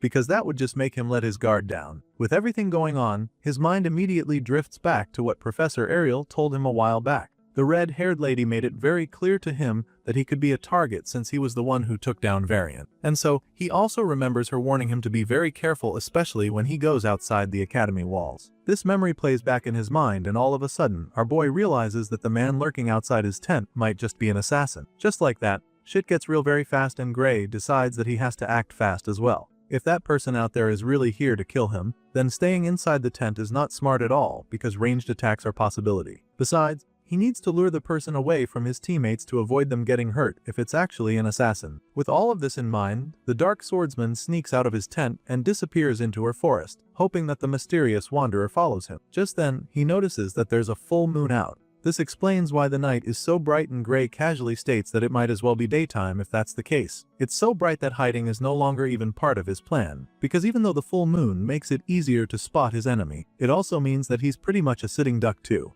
As such, he decides that he needs to move carefully to avoid giving away his position. Gray tiptoes through the forest, consciously moving as silently as possible, and the whole situation just reminds him of Divine Bow's training. In his previous life, he met with a powerful archer known as the Divine Bow, who taught them how to walk without making a sound. The man taught them that by placing their feet down from their pinky toes to the big toes, then they could walk without making a sound. The Divine Bow explained that by walking this way, they could literally step on branches and leaves without making noise. For the first lesson, Gray and others were made to walk barefoot through the mountains so that they could focus on becoming one with nature. Well, I guess that training paid off, because now he needs to move across the forest without making a sound. Gray goes into ghost mode with this thing, remaining completely silent as he closes in on the unknown figure in the woods with him. Thanks to the complete silence he was able to achieve, he gets close enough to the mysterious man, and then holds a sword to his neck from behind. He tells the guy to stay still and demands that he answer all his questions if he wants to stay alive. That's when the man turns around to reveal his face, and our boy shocked to see what it's his professor. At this point, Gray realizes that the man must have been in the middle of a surprise attack for the training, and he admits it, claiming that he was just checking whether they were properly keeping watch of the area. However, he also admits that he didn't expect Gray to sneak up on him from behind with a sword to the throat. The man is really impressed by this, to the point that he can't even tell who's teaching who anymore. At this point, Gray still hasn't put down the sword because he's still not sure it's safe. In his mind, there is a chance that this person is just pretending to be the professor to lower his guard. But then again, our boy knows that his assassin who came to kill him would probably be carrying a far deadlier weapon. The man looks a little suspicious for sure, but after analyzing the whole situation, Gray ultimately decides that it's safe, so he puts down the sword. And that's about the same time when Rumia enters the scene, looking really shocked to see Gray and the professor alone in the dark forest. She expresses her shock and then asks the two men what they're doing here, because the last time she checked, Gray was supposed to be sleeping in his tent back at the campsite. The old man once again explains that he came here to check if the different groups were keeping watch as they were instructed to. However, he admits that Gray noticed his presence before he could even get close enough to their campsite. Because of this, he's very impressed in the fact that Rumia was alert enough to hear them talking and come all the way out to investigate. He commends the entire group for their vigilance. The old man admits that he has never seen first-year students set up camp this perfectly and still manage to keep watch over it this well. Hearing this, Rumia once again remembers that Gray isn't even supposed to be out here. The group leader was supposed to be fast asleep in his tent and wait for her to wake him up for his shift. She points this out, which surprises the professor, because he thought that the boy was the one on duty. All of a sudden, things start to get a little confusing for the professor, so Gray asks the old man if he stepped on a branch or something on his way here. The man admits that he did, and Gray tells him that he heard it. Our boy heard the noise from his sleep and can that something was off immediately. The professor hears this and becomes even more intrigued by the kid, but the group leader waves it off, suggesting that he was probably not deep asleep yet. This response just makes the professor burst out laughing. The man lets out a loud, genuine laugh because of how amazed he is by the boy standing in front of him. First it was the mock battle the other day, and now he's blowing the old man's mind again. Because of this, the professor is now starting to wonder if there's even anything left that he can teach Gray. As far as he's concerned, this kid is way too advanced for anything that they teach at the academy, so he simply bans Gray from participating in night watch training. The man doesn't want him to continue because if he keeps handling everything himself, the other students would learn anything. Of course, our boy wants to keep doing what his classmates are doing, so he protests, feeling that this would just mess things up for Squad D if one less person is counted. However, The professor assures him that his group will not receive any mock attacks between 1 am and 30 am, which is when Gray was supposed to be on guard. But now that the professor has banned him from participating, he promises to just pretend like he's still there and not bother attacking their campsite until the third shift begins. He also promises to give them a perfect score for their night watch training with no conditions attached. After putting all this down in his note, the professor bids the students farewell, telling Rumia to continue her night watch. The old man then takes his leave while our boy is still trying to process what the hell just happened. On the way out, the professor can't help but think about how the first-year student snuck up on him. Gray literally got behind him without the old man sensing even a trace of his presence. The man still hasn't gotten over this, and it just makes him wonder if the kid was part of some elite stealth unit or something. This thought genuinely crosses his mind, but then he immediately dismisses the idea, deciding that it can't be possible for a kid of his age. Even though someone as young as Gray couldn't have been trained in a team like that, the professor can't deny the incredible level that the boy's already on. All of these thoughts just keep bugging the professor, forcing him to wonder just who in the world this dark-haired boy is. The next morning, the professor wakes everyone up with his loud voice, ordering them to get up and move out. Apparently, their little relaxation period is already over, and now they have to resume the march regardless of how tired or hungry they are. As soon as they hear the man's voice, some of them start to cry because they already know that it's about to be another very long day for them. As you can imagine, many of them are still very sleepy as their so-called rest period was way too short. On top of that, they had to keep waking up several times because of that alert drill that the professor bombarded them with. As annoying as the whole situation is, these kids don't exactly have any other choice but to endure. So when the man starts walking along the forest path again, they all pick up their bags to follow him like they've been doing for the past 2 days. After walking for what feels like forever, they all look up at the sky to see that the sun is already coming down. At this point, the professor realizes that it's getting late, and since it's almost evening, he decides that they stop and set up camp where they are for the night. As you'd expect, the students are immediately hopeful that they're finally about to get some rest after walking throughout the whole day. For the professor to say that they should set up camp, it probably means that they're about to get some rest, right? Well, while some are desperately hoping that this is the case, some more realistic students in the class know that their professor would never actually let them slack off this early. The sun only just started setting, so the fact that their professor wants them to stop marching already only means that he probably has another insane training waiting for them at night. They're afraid that the man is finally about to finish them off with another difficult exercise, but just as they're about to start lamenting, the professor tells them to relax. He can see that he's clearly traumatized then with his insane methods, so he assures them that their training for the day is over. In fact, to prove that he's not messing with them, the man goes on to inform them that sleeping tents have already been set up for all of them to go and get their much-needed shut-eye. The professor reveals this shocking news to them and then urges them to sit tight and take it easy while their food gets ready. Of course, the students are absolutely shocked to hear this, but as unbelievable as it all sounds, they couldn't be more grateful to the professor for finally allowing them to rest properly. Later that night, we see all of the kids deep in sleep, but while most of them are already far gone in Dreamworld by now, a few nocturnal students in the class are still awake. Of course, Gray is one of these night crawlers who can't just let themselves fall asleep. He stays up throughout, staring at the roof of his tent, and then calls out to the other insomniacs next to him. As far as Gray is concerned, it's pretty suspicious that the professor is letting them rest this much tonight, so he can't shake the feeling that it's too good to be true. His fellow nightcrawler agrees, suggesting that the following day is definitely going to be hell on earth for them. Hearing this, Gray's fears are confirmed because this is exactly what he was thinking too. But before he can even say anything more, the blondie in the other tent simply tells him that he doesn't have anything to worry about. Leon is sure that the Divine Eye student will be just fine no matter what the professor does in the morning, and this just makes the MC a little nervous, especially since he can imagine the creepy look on Leon's face right now. Their little conversation is cut short all of a sudden when the professor's loud voice cuts in. This time, it's Professor Heatkoth who calls out to everyone, and as soon as the students start poking their heads out of their tents, he shows them the delicious meal he prepared,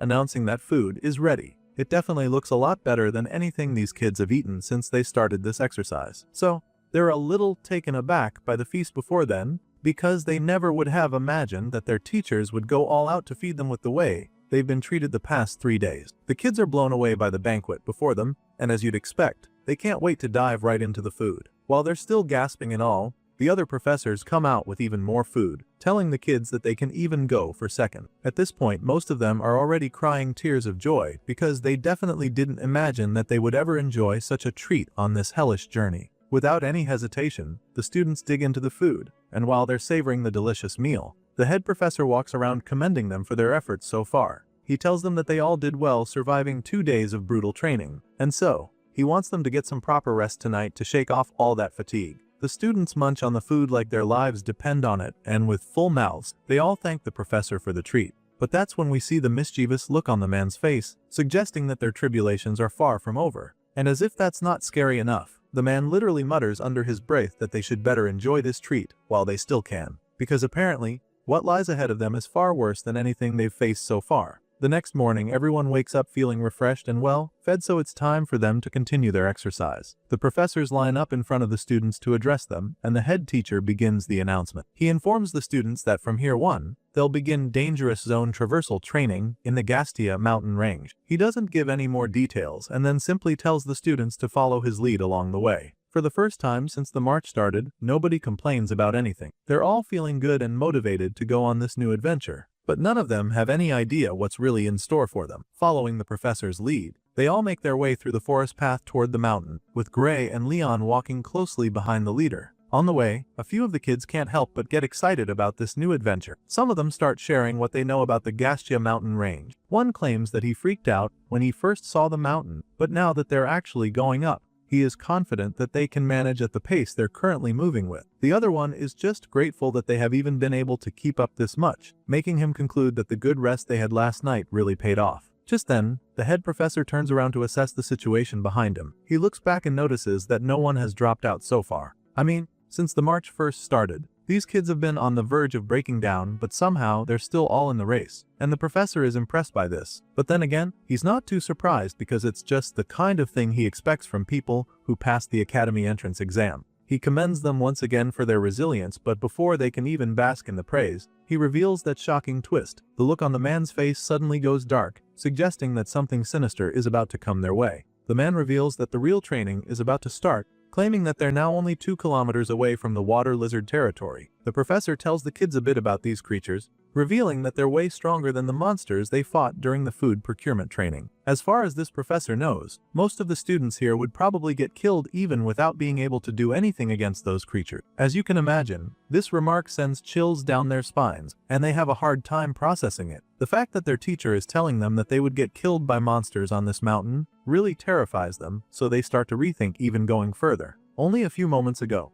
they were getting all excited about climbing up the mountain, but now that they're hearing they could die up there, they're starting to wonder what kind of training they're walking in. I mean, if the monsters are that dangerous, then what are they even supposed to do against them? At this point, some of them are already expressing their concerns, and that's when the professor informs them that their job on this mission is to move without being detected. He's not particularly sending them up there to go kill the monsters because they clearly are enough match for the water lizards, but he wants them to master the art of stealth. And what better way to do that than making their lives depend on it? The professor explains this to them and then reminds them that this whole exercise is a 2-week dangerous zone rotation, and this is just the first one from a long list it appears. Anyway, as scary as all this sounds, the professor reveals that there's a silver lining in this first rotation. Luckily for them, water lizards don't move much during the dry season, and this is so that they can conserve their energy. That being said, they have a good shot at completing this exercise without getting torn to pieces. All they have to do is stay completely silent the whole time, and as long as they don't make loud noises, then the lizards probably won't notice them. But then again, there's one last catch to this exercise,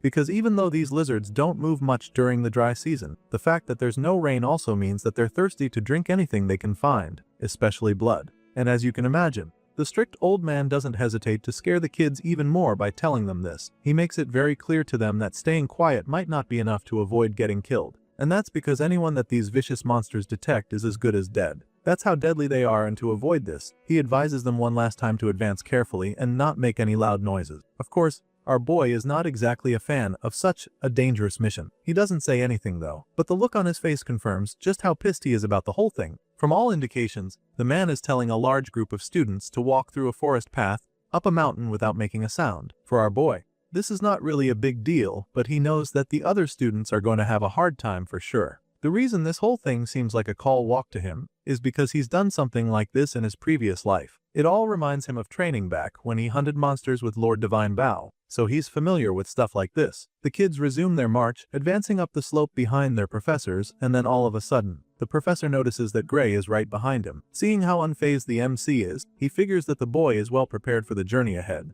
As far as he's concerned, Gray definitely already has some monster hunting experience already. As such, he feels that this training might be too easy for the boy. But even at that, he urges him to stay focused and not get careless. While talking to our boy, he finally turns around to look him in the eye. And that's when he realizes that the other students are far behind. His colleague asks him about them and the guy just starts crashing out. He is pissed that the students are always too slow every year, so he scolds them, but this doesn't do much because these kids are already too afraid. They're no longer motivated to climb up, knowing that they could meet their end there. The frustrated man urges them to pick up the pace, assuring them that they will be fine as long as they do not make any loud noises around here. But then again, while scolding them, his voice becomes pretty loud, which just scares the kids even more, because now they're afraid that he'll be the one to attract the water lizards. The man threatens to make them camp inside the water lizards' territory at night if they don't pick up the pace, and as you can imagine, this is more than enough to speed things up. The students are extremely terrified, but they keep it moving, turning their heads at every second, in search of any monsters that could attack them.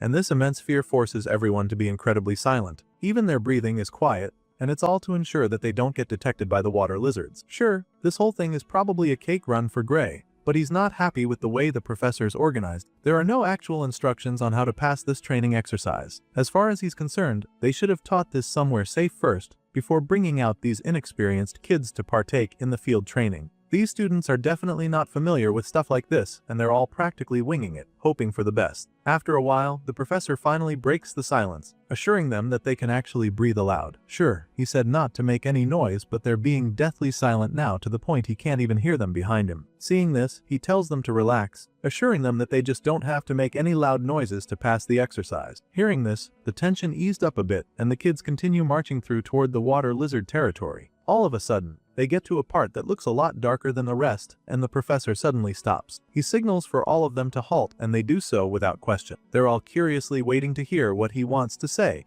and that's when he informs them that speaking is forbidden from this point forward. He explains that they have to use hand signals if they need to communicate, and just like that, the flaw that Gray was thinking about becomes more evident, because these kids weren't taught any hand signals before coming here. Regardless, they don't have a choice, so they quietly listen as the professor gives the final set of rules. He informs them that they'll lose points on their evaluation if they make loud noises or speak when passing through the water lizard territory. And after making all of this clear to them, he begins the march once again. As soon as they start moving, one of the green-haired kids there just finds it amusing how slowly they're moving all of a sudden. To him, this whole thing could be considered a typical mountain hike even if they were told not to make any noise. The boy starts to think that the exercise might actually be easy because the pace is a lot slower than what it was the previous day. For some reason, he starts to think that there might not even be any monsters in this part of the forest. At this point, you can already tell that this guy is about to do something very stupid, because why is this thought crossing his mind at a time like this? Mr. Smarty Pants over here starts to think that the professors might just be lying to them about the water lizards, because he doesn't believe that the academy would actually use a place with monsters that could kill instantly for a training exercise. With this in mind, he concludes that the teachers are probably just pretending the monsters exist so that they can practice stealth marching. Thankfully, this kid isn't motivated to fool himself right now. The march just started anyway, and he doesn't want to lose evaluation points, so he decides to play along and keep his mouth shut for the sake of it. But just as he's making up his mind to not be a nuisance, he ends up doing the exact opposite. Because when he's not paying attention, he accidentally trips on a big rock. And of course, he falls on his butt, making a significant amount of noise in the process. Gray and the other students hear this, so they turn to see who made that noise, and that's when they see the green-haired kid laughing nervously, as if he didn't just put them all in danger. They all shoot daggers at him, and before the professor even says anything, he already knows that his evaluation points are as good as gone. I mean, the stealth march only just started, and he's already broken the rule. As disappointing as that is, he's also feeling pretty good about his instincts though, because even though he just made a loud noise, there are no monsters showing up to tear them apart. In his mind, his theory that the teachers were lying was correct, but before he can even gloat, he realizes just how wrong he is. The trees and bushes around begin to rustle violently all of a sudden, confirming that something is in there. Hearing the noise, the teachers immediately get their guards up, taking out the swords as they prepare to face the water lizards. As for the kids, most of them are trembling in fear at this point, but they all still remain totally silent. Gray, on the other hand, takes out his sword and braces himself for the fight ahead. But what these kids don't know yet is that these water lizards are very intelligent creatures. You'd think that they just went out and started attacking everyone there, but that's not the case, because these reptiles have their sights on a single green-haired white-haired target who disrupted their slumber. The cocky boy turns around when he hears the noise coming closer to him, and that's when he sees the horde of water lizards charging at him with red murderous-looking eyes. These blue monsters are absolutely rapid, so before the boy can even wrap his head around how wrong he was, they're already about to pounce on him. The monsters are so swift that they close in on him before he can even get back on his feet. All he can do is scream in fear as he watches his life flash before his eyes. But just when it looks like it's all over for him,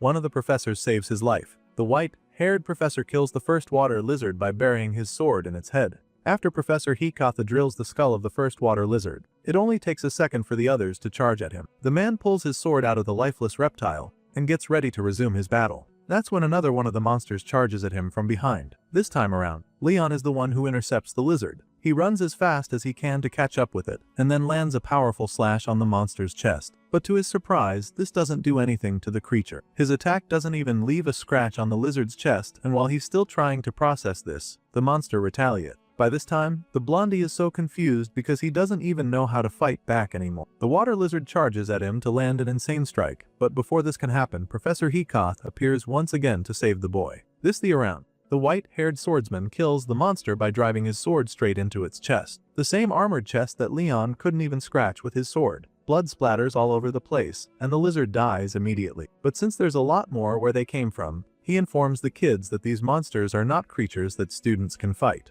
On this note, he orders them to fall back immediately, assuring them that the teachers will be the ones to handle the horde. Sure enough, the professors are actually capable of holding back these monsters. They fight back the water lizards, landing decent hits with each strike. But the kids still can't help but notice that even the professors can only produce little damage. Unlike Heatkoth, the others are only able to leave shallow wounds, and this makes the students wonder how on earth they would have managed against such monsters. Soon enough, the teachers are able to take out the first wave of monsters, and this leaves the kids very shocked. They're baffled because for monsters this powerful, they expect that the lizards would have a lot more stamina. I mean, their teachers were only able to create shallow wounds and yet managed to kill them, so it doesn't really add up. Seeing how confused the students are, the head professor decides to explain things to them. There's no doubt that these vicious reptiles are extremely powerful, but these teachers simply capitalized on their greatest weakness. The thing is, water lizards are usually low on moisture internally by the late dry season, which means that one can easily take them down by making them lose even a little body fluid. Hearing this, one of the students wonders what would have happened if they had run into this same horde of water lizards in the rainy season. To this, the head professor coldly responds, telling the students that unless they want to become water lizard food,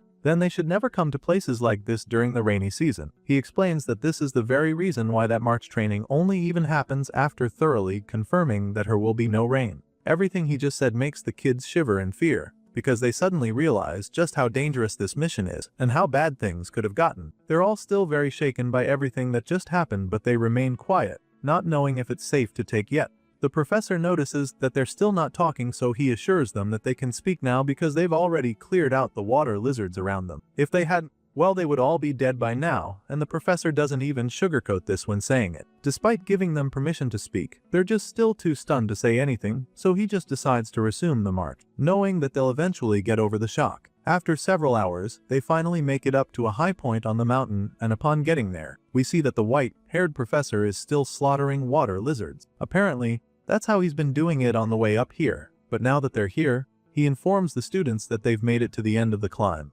Heatkoth casually pulls his sword out of the corpse of the last water lizard he killed and then commends the kids for the good work. He is clearly impressed and proud of them for making it all the way to this point. The first set of students arrive at the top and others follow shortly after. Some already look like they're about to pass out from exhaustion, but they just have to keep going because they're already so close to the end. Soon enough, Leon arrives at the top as well, and Heatkoth is the first to speak to him. The professor notices that the blondie is struggling to breathe, so he asks the boy if he's tired already. To this, Leon claims that his body actually feels fine, but then again, he admits that the whole exercise has been mentally draining for him. He didn't expect to feel this way, but he's come to realize that just not being allowed to make loud noises makes marching this difficult. In response, Professor Heatkoth simply tells him that it is, claiming that it's usually rough for those who are not used to the marching exercise this way. That being, Professor Heatkoth explains that this is the whole point of this training. It's to ensure that they can move without making any noises, so that they can stay completely focused on the goal at the top. That being said,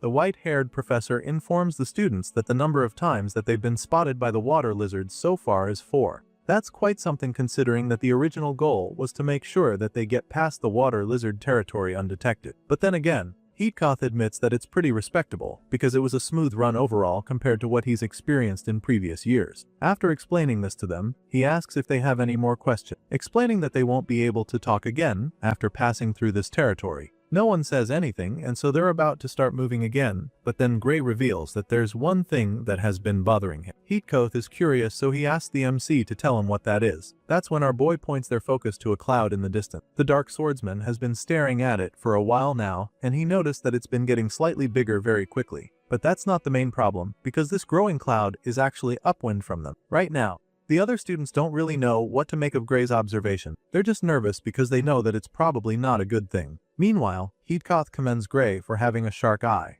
Apparently, he did even notice that cloud before. Now that Gray has pointed it out, he asks his colleague, Professor Rent, if he knows anything about clouds ever forming during the dry season. To this, the man admits that such a thing is normally impossible. But right after stating this, he looks up at the sky and confirms that the cloud really does look like it's gradually getting bigger. All of a sudden, the mission becomes way too dangerous, so Heathcote informs the students that they'll be turning around. They can't risk moving to meet that growing cloud, so he cancels the training and urges them to move quickly so they can get the hell out of the water lizard territory. If that cloud gets too big, they can definitely expect rain to follow, and if that happens, then those water lizards Heathcote has been killing will not suddenly become very difficult to contain. Heathcote decides that they're going back, but his announcement is immediately dismissed by the head professor, who insists that they keep moving. The old man doesn't appreciate that Heathcote is trying to stop the training, because as far as he's concerned, what they're talking about is a tiny harmless cloud. The head professor says this with a pretty sinister look on his face, almost like he's trying to make sure that these kids find themselves in danger. It wouldn't be the first time he's done something like this though, and they're all starting to get used to his impulsive nature. However,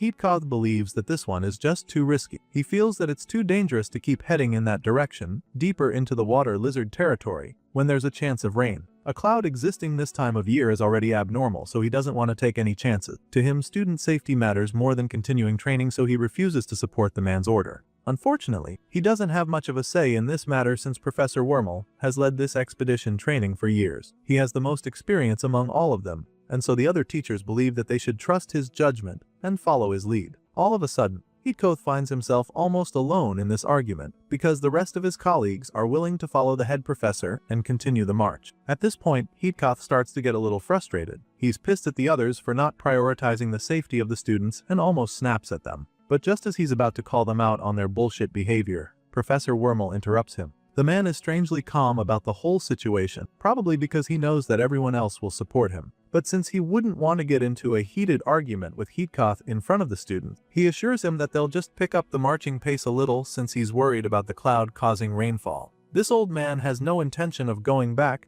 but he also wants to keep the peace, so he suggests this, reminding Heathcote that this exercise is a very good and important training opportunity for the students. Professor Wormel successfully dissolves the argument like the cunning old man he is, and then urges all the students to follow him like their lives depend on it. He's about to pick up the pace of this match, and he doesn't want anyone to fall behind when that happens, so he's giving them the heads up now. Based on the results of their training so far, he's confident that they should be able to keep with him how there's a chance of rain. He makes it clear to them that none of them is allowed to slack or fall behind, and then explains that they don't have time to fight the water lizards anymore. Now, they have one goal, which is to get through the water lizard territory in one piece, and the only way to do that before getting caught by the rain is by staying quiet and moving fast. And so, no matter what happens, they can't afford to make any loud noises. Unfortunately, shortly after they resume the march, it starts drizzling. Heathcote was afraid that this would happen, and now it has, but it's too late to complain, and there's no point doing that either. They have to maintain their fast pace and get out of the danger zone quickly. But as the march goes on, Heathcote can't help but feel that something very wrong is going on.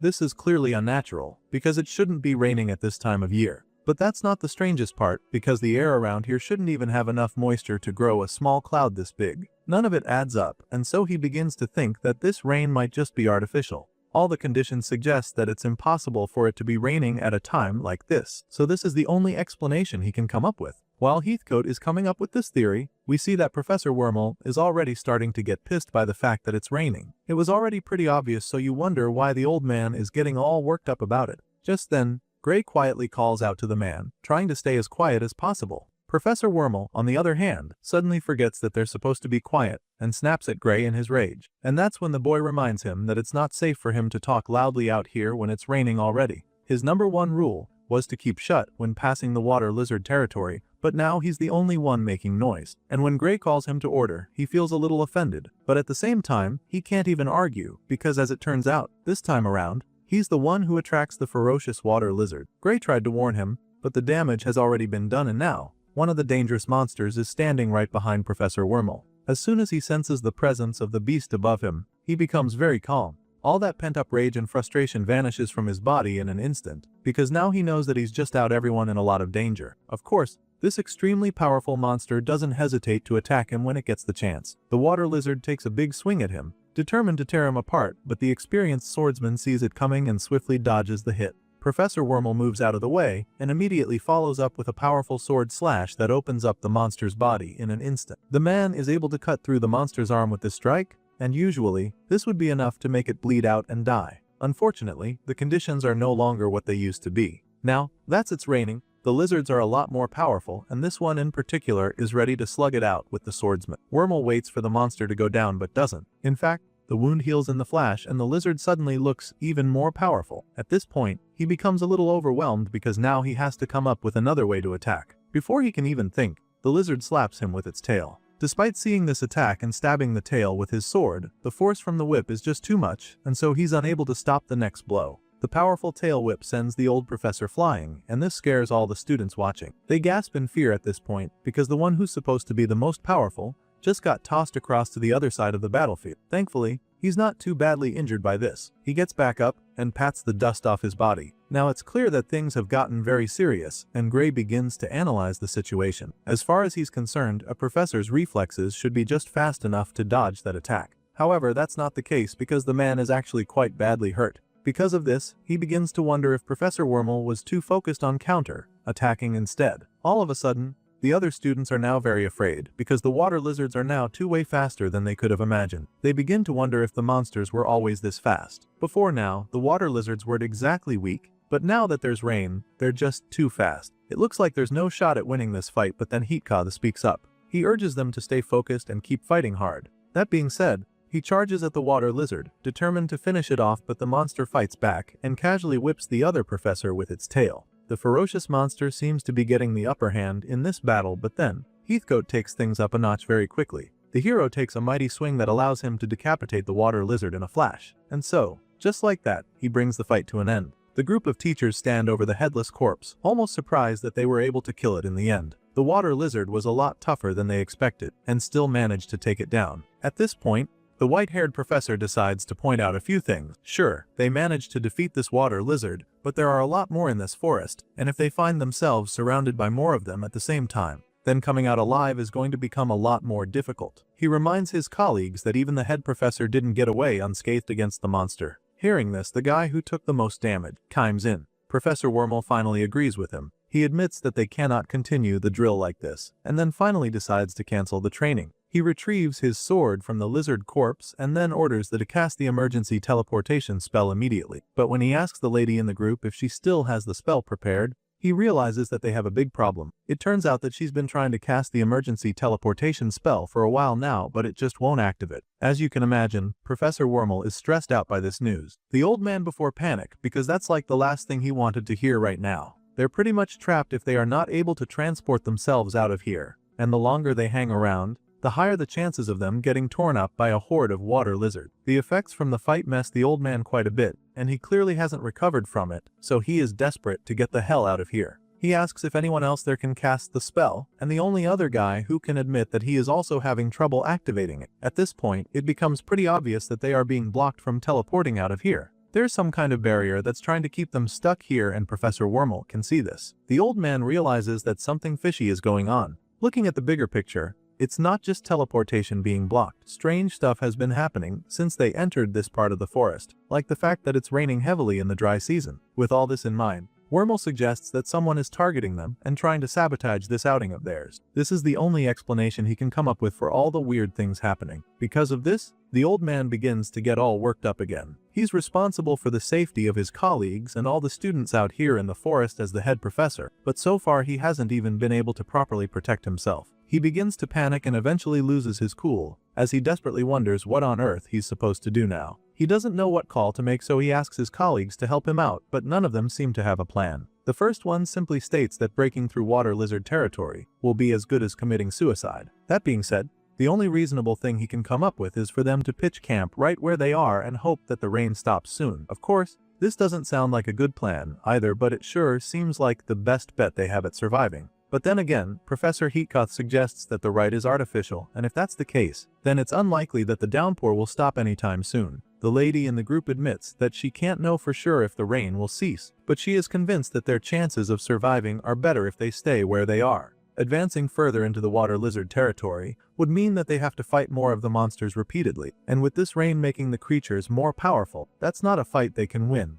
The earlier battle just so happened to go their way with no casualties, but the truth is, they don't stand a chance against the water lizards in this weather. Professor Wormel receives treatment at the side while the lady keeps trying to make Heatkoth see reason with her. However, the guy is still convinced that they can't just hang there and wait like sitting ducks. He totally gets what she's trying to say, but at the same time, he wants her to understand that the water scope of activities expands when it's raining, and since that's the case, there's no guarantee that this location wouldn't be attacked again. He's afraid that they'll just get ambushed by more of the monsters and be taken out with ease when they least expect it. But then again, it's just as risky as moving deeper into the forest. Just thinking about this is exhausting, but Heatkoth believes that there just has to be a way to get through this. While he's still hoping and praying for a miracle, Gray suddenly calls out to the professor. He boldly tells them that he's ready to fight against the monsters too, as long as there's recovery magic available. He also feels that they need to keep moving, so he suggests that there must be a way for them to break through. Hearing this, Heatkoth admits that it is possible, and with that kind of power,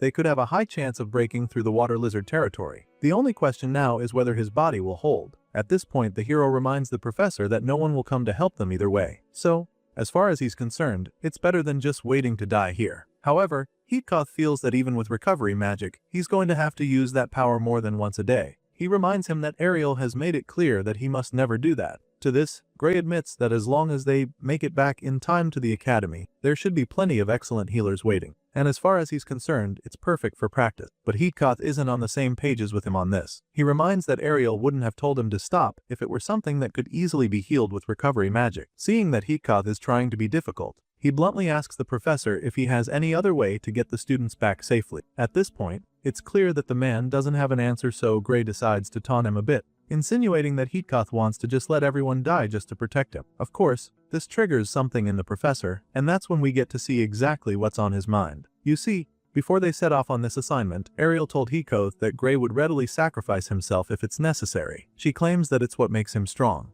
And for this reason, she begs the man not to let Gray do anything irreversible. This was the instruction she gave Heatkoth before they left. Now that they're out here and under the rain, Heatkoth realizes that he has a difficult choice to make. All of a sudden, he begrudgingly agrees to let Gray do his thing, mentally apologizing to Ariel for not keeping his word. Just when he's about to give Gray the go-ahead, Professor Wormel interrupts him, claiming that they can't entrust the lives of everyone to a single student, just because he may have performed well in the competition. The head professor tells him to keep that joke to himself. Heatkoth claims that Gray can single-handedly deal with a water lizard with his power, revealing that he has seen it many times during his training. He insists that they shouldn't take a chance on Gray's power. Professor Wormel looks Gray dead in the eyes and tells the freshman that he simply can't allow him to put the fate of all the students there in his hands. He says this with a really smug look on his face, making it look like he wasn't just the one who got whooped by the last water lizard they just defeated. The old teacher refuses to let Gray take over the fights and immediately orders Professor Gulak to send a rescue request back to the academy headquarters using the comms magic. As far as he's concerned,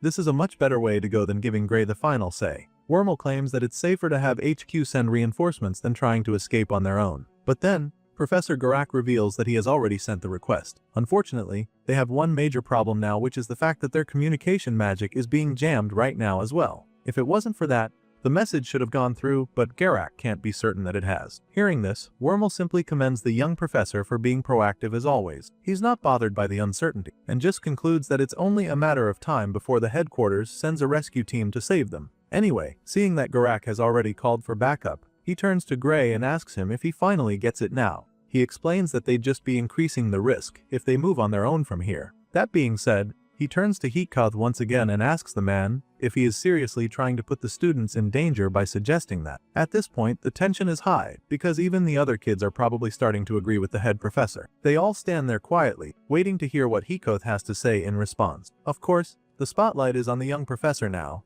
as he's already starting to look like the bad guy. He still believes that they need to get moving as soon as possible to avoid getting ambushed by more water lizards, but he doesn't even know how else to convince the others that this is the way to go. He stares at the corpse of the monster they barely killed as a team and then asks Wormel how many times he thinks they'll get attacked by water lizards before the reinforcements arrive. At the moment, there's even a chance that their request didn't go through, which would mean that HQ doesn't even have any idea that they need help. However, Professor Wormel doesn't seem to care about any of that. The head professor bluntly admits that he doesn't know if they'll be attacked again or not, but insists that it's way safer to wait there than wandering around outside this secure zone. Of course, Hikoth is still not convinced, so he tries to protest yet again, but before he can even say anything, the head professor cuts him off. Wormel flashes a coy smile at Hikoth, almost as if to mock him for not being able to get his way. He interrupts his younger colleague and suggests that they just stop talking about the issue as a whole. As far as he's concerned, the ultimate decision has already been decided since everyone else is okay with waiting for the reinforcement. And just like that, Wormel shuts Hikoth down, claiming that they need to stay quiet to avoid attracting the water lizards that might be around. At this point, Hikoth is practically boiling with rage. The head professor casually brushed off his suggestion like it didn't even make any sense, and now they'll all be forced to stay in the middle of nowhere under the rain like sitting ducks. Of course, the other professors side with the leader, and the kids don't exactly have a say in the matter, so they all just wait there, hoping that the reinforcements arrive quickly. As for Wormel, it seems as though the head professor cares more about the satisfaction of defeating Hikoth in an argument than the actual safety of the student. The guy is literally gloating in the corner like he just won a debate or something. On the other hand, the students are absolutely terrified, knowing that they could be attacked by the vicious reptiles any moment now. Their fears are immediately confirmed though, because they suddenly begin to hear scary noises coming from the bushes. As soon as this happens, most of them begin to panic, but Heathcote, who already saw this coming, simply takes out his sword and braces himself for another brutal fight against the monster. He takes the first step to face the water lizards, informing the others that the creatures are already here. And while most of the kids are scared shitless right now, Gray Lee quietly walks up to his teacher, assuring the man that he's ready for a fight anytime. Hearing this, the man quietly tells our boy that he should only step in if things go south when he's fighting the monster. Apparently, Heathcote doesn't want Gray to get involved right away. His priority remains protecting the students, and this means that he'll have to fight the water lizards on his own for as long as he can. The only time he expects Gray to join the fight is when he can no longer contain the situation, and our boy agrees to follow his wish. The man charges at the water lizard as soon as it shoots out of the bushes, and the other professors join in to help him fight the beast. The teachers unleash an onslaught of sword slashes on the monster so much so that it's covered in deep cuts in the blink of an eye. However, this creature is obviously not as well as the ones they faced before, thanks to the rain, so despite losing all that blood, the water lizard keeps fighting hard. The ferocious reptile retaliates in a flash, whipping one of them in the face with its tail. This tail slap is so powerful that it sends blood spewing out of the man's nose and mouth, and pretty much knocks him out of the battle too. But just as that's happening, Heathcote goes in with another insane attack. He avenges his fallen comrade with the help of the other professors, and after they deliver a second wave of attacks, they finally subdue the beast. They assault the water lizard at the same time, faster than the monster can even process the hits, and it doesn't take long before it collapses to the ground in defeat. Seeing that they successfully killed another one of the overpowered reptiles even in the rain, the professors suddenly become a lot more confident in their abilities. They were probably having a few doubts before, but now that they've taken out another one, a few of them are feeling very possible. The one in glasses who got slapped in the face smiles while receiving treatment, confident that they can actually handle anything that comes their way. But Garak refuses to let his guard down. Sure, they are on a high right now, but they can't get cocky and relax, so he urges his colleagues to stay focused because the fight is not over yet. Sure enough, just as he says this, two more water lizards blast out of the bushes like heat-seeking missiles straight toward the professor. These red-eyed beasts obviously heard the noises from the last fight, and now they've come to join the party. They charge at the teachers with blistering speed, and Heathcote calmly waits for them to get close enough. The spiky-haired professor knows that the fight is about to get a lot harder since they're now facing multiple, so he locks in immediately, and Gray does the same. The man told him earlier to only get involved when things get out of hand, and now that they're facing more than one water lizard at a time, it's looking like that's exactly what's about to happen. Our boy slowly reaches for his sword,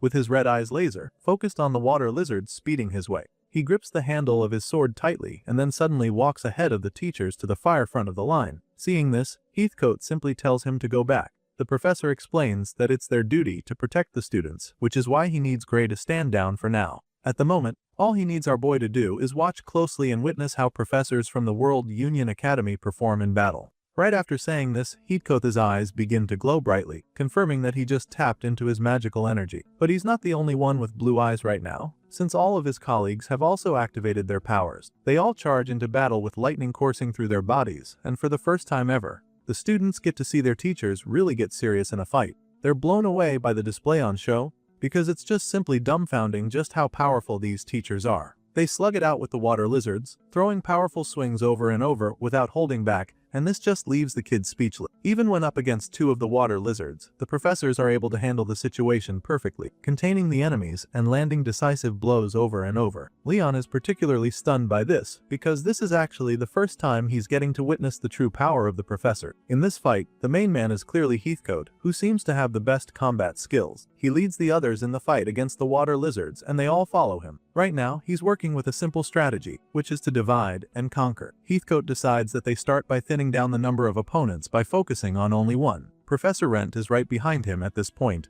and the man assures him that they understand the assignment. Using this strategy, the professors go after one of the water lizards first and focus on taking it down. Heathcote and Rent team up against it, attacking simultaneously, but the reptile isn't backing down either. The beast charges right back at them, taking a big swing at the spiky-haired professor, but he sees this coming just in time, and he's able to deflect the strike. Heathcote blocks the attack and distracts the vicious creature long enough for Rent to sneak up on it from behind. The water lizard is busy throwing everything it has at Heathcote when Rent pops up out of nowhere to take it out with a devastating sword strike. By the time the monster senses the sneak attack, it's already too late. The water lizard turns out, attempting to counter the strike, but Reg is too quick for this and is able to bury his sword right in the monster's chest. This stab to the heart is pretty much enough to seal the deal, so when the students see it, they start cheering and praising their teacher. Their confidence in their professors shoots up tremendously because now they know that these guys will actually be able to protect them. While they're busy cheering and hollering, the only thing Heathcote can think about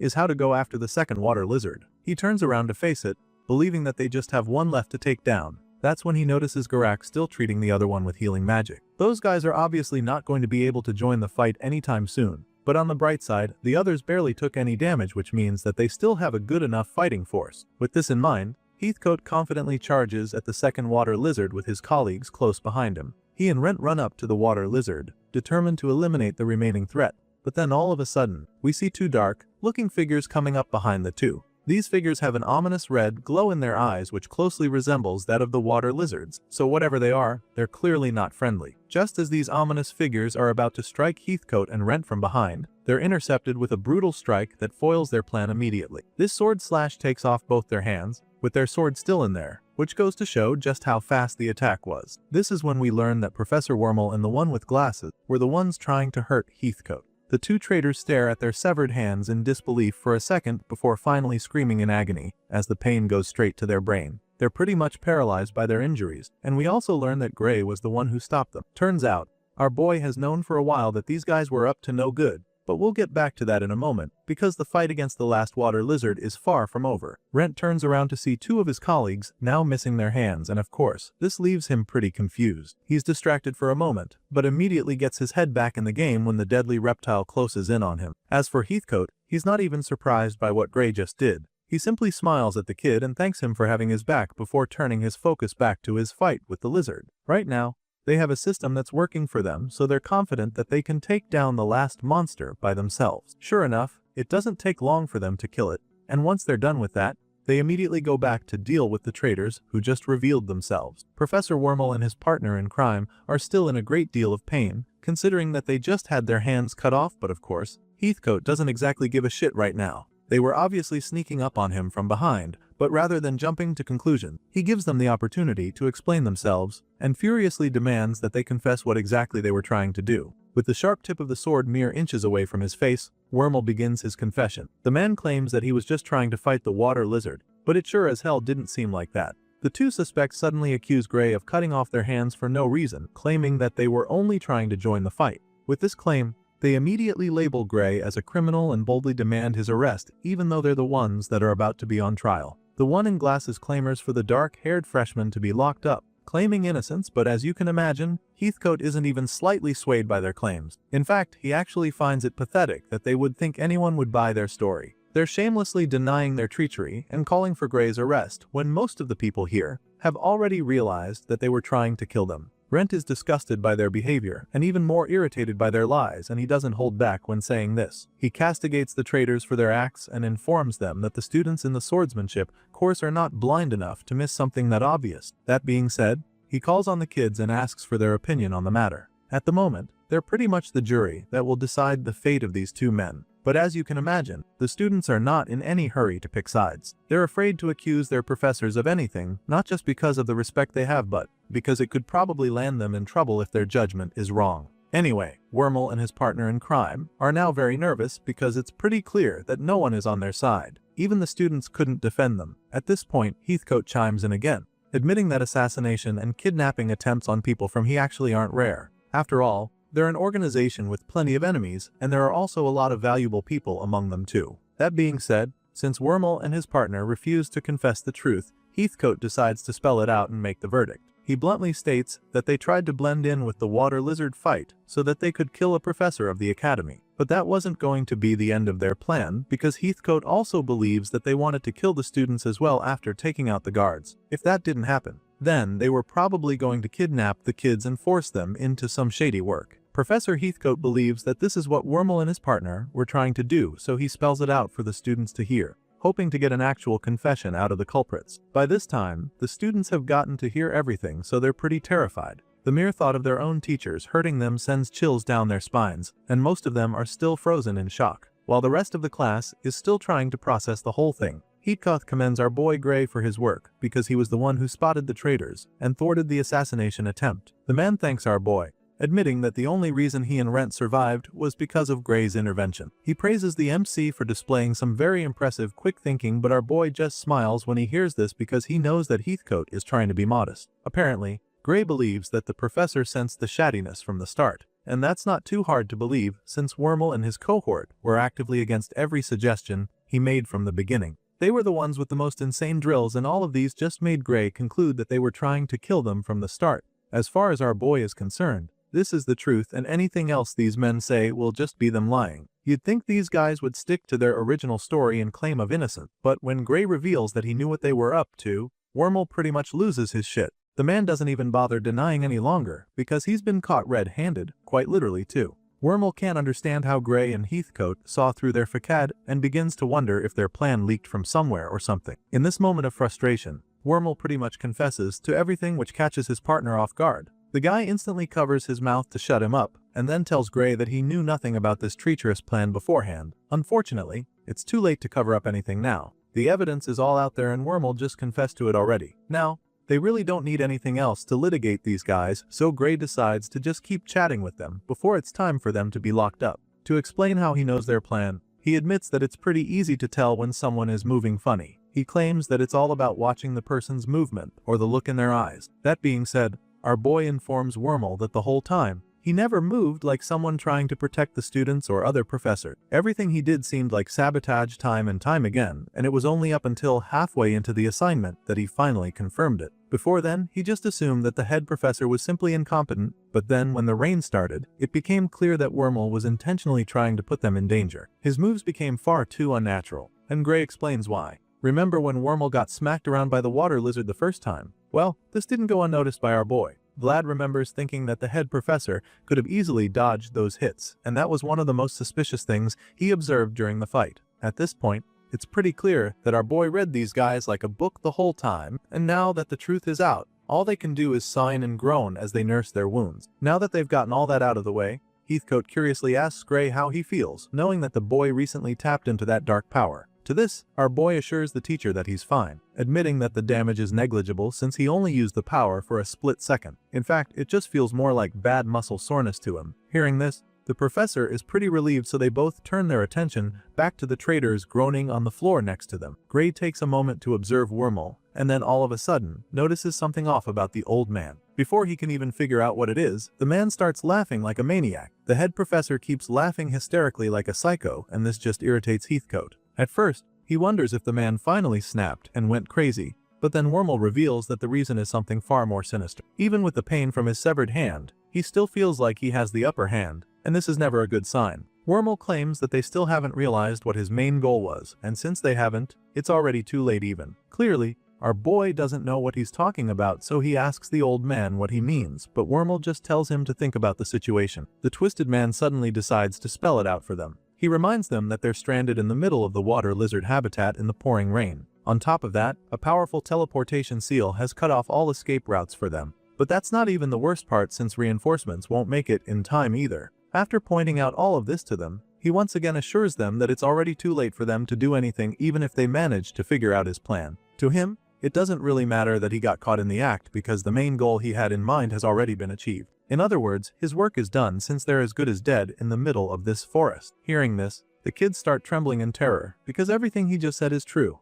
They know that they won't be able to fight the water lizards if they're attacked in multitude. On top of that, they're now also aware that there are traitors among them, and this just makes everything a lot scarier. After stating this out for them, Wormel goes on to admit that their goal wasn't exactly to kill them. He claims that they'll surely understand their objectives if they just follow them. And at this point, he reveals that they actually prepared a way out, and they apparently did this to prove that their goal wasn't to kill them. Of course, Heathcote isn't exactly looking forward to facing many more water lizards in this rain, so he bluntly asks the traitor to tell him where this escape route they prepared is. And just like that, Professor Wormel suddenly gets the leverage he needs to come out of this alive. With Heathcote anxiously waiting for the answer, he reveals that there's just one condition before he tells them the way out. You'd think he's about to ask for a get-out-of-jail-free card or something, but the maniac is after something. He calls out to the three men standing before and tells them that the only way he'll reveal the escape route is if the three of them stab their own hearts right there and then. A sinister smile creeps up on his face as soon as he makes this request, and then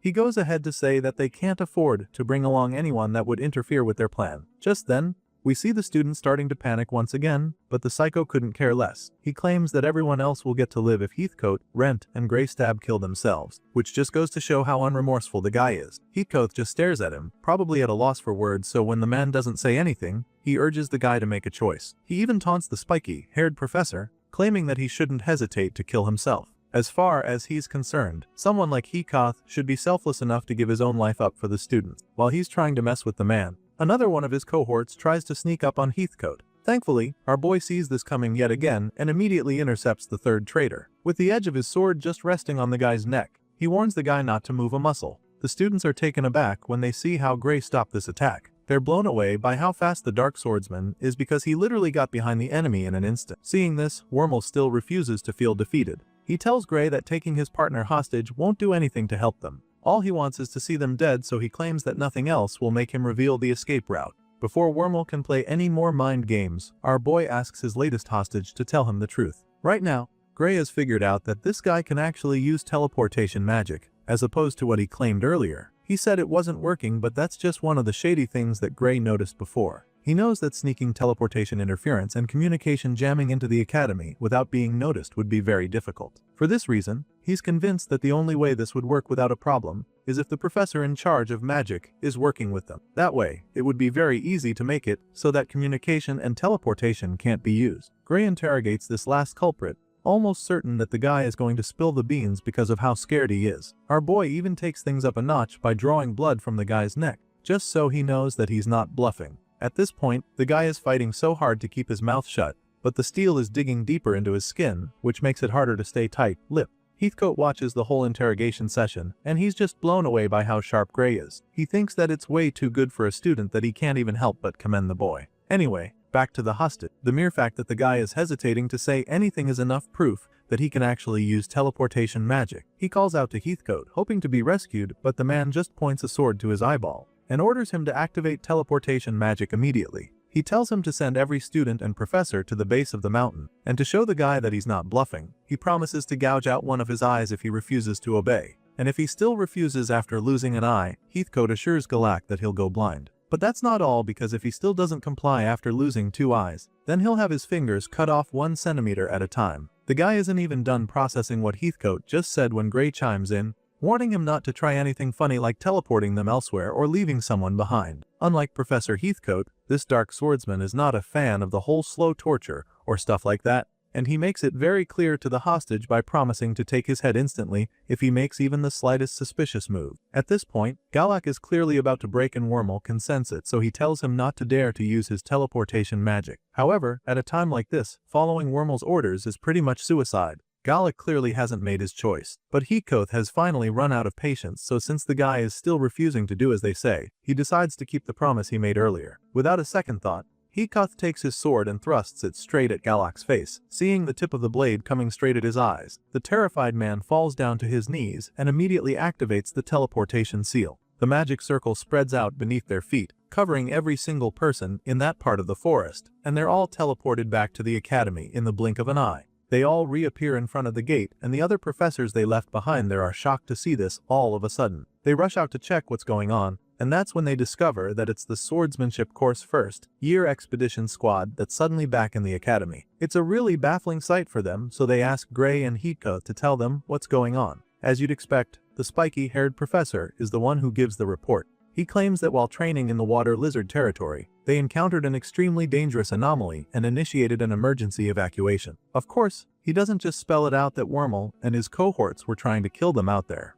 I mean, he doesn't even know who he can trust yet, so he keeps it pretty vague at first. But the other professors don't understand what he means by emergency evacuation and ask for more details. That's when he finally reveals that they had to come back suddenly due to an assassination attempt orchestrated by members of the faculty, exposing the two magic professors accompanying Professor Wormel. As you can imagine, this just sounds pretty unbelievable to the professors that were left back at the school. They just can't wrap their heads around this report, but the students immediately chime in, revealing that it's true that the traitors tried to kill them. Just then, Leon speaks up as well, stating that they were in a position where the entire squad could have been wiped out, and he tells them how Gray and Professor Heathcote saw through the scheme to save them. As expected, it's still a lot for these guys to take in. They don't even have any idea what they're supposed to do about this report now. But in order to keep things in order, the older one among the two simply tells everyone to stay right where they are. He asks if anyone is seriously injured and in need of serious treatment. At this point, you'd think Wormel would be bold enough to show his severed hand and ask for help, but he isn't. The kids don't say anything either, and the traitor is forced to stay with the excruciating pain. After all,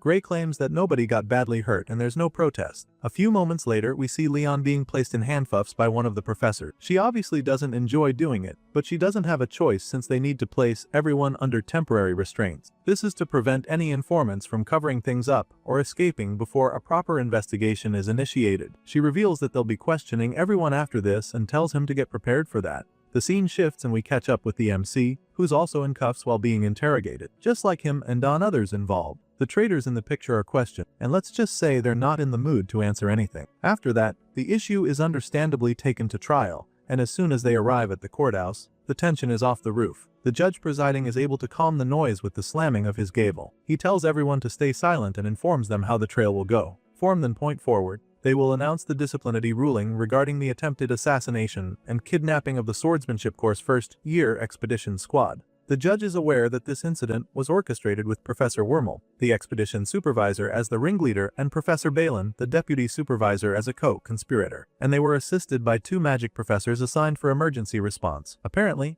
Galak wasn't the only other accomplice they had as the lady in the group. Professor Rant was also a part of this, and together, the four of them attempted to murder and abduct the students. As it turns out, Professor Wormel, Balin, and Rank consistently acted to carry out the criminal plan throughout the entire incident, and there are mitigating circumstances to consider. On this note, under the laws of the Academy, the three of them will be sentenced to death. That's right, these three will be getting the maximum penalty, and in addition, to investigate their connections and possible accomplices, the interrogator is granted limitless authorization for interrogation and torture. Once that process concludes, then the executions will be carried out. That's pretty much the summary of the trial, and to show just how serious this whole thing is, the judge closes with a chilling remark, telling the criminals not to think they'll die an easy death. All of a sudden, these guys, who are supposed to be hardened criminals and murderers, begin to break like toothpicks. Surprisingly, Wormel is the first-time break, begging the judge to wait and hear him out. He cries out, claiming that he has already told them everything he knows. For this reason, he desperately begs to be spared from the torture and interrogation. He has already made peace with the fact that he'll be executed, but he just doesn't want to have to be tortured first. Well,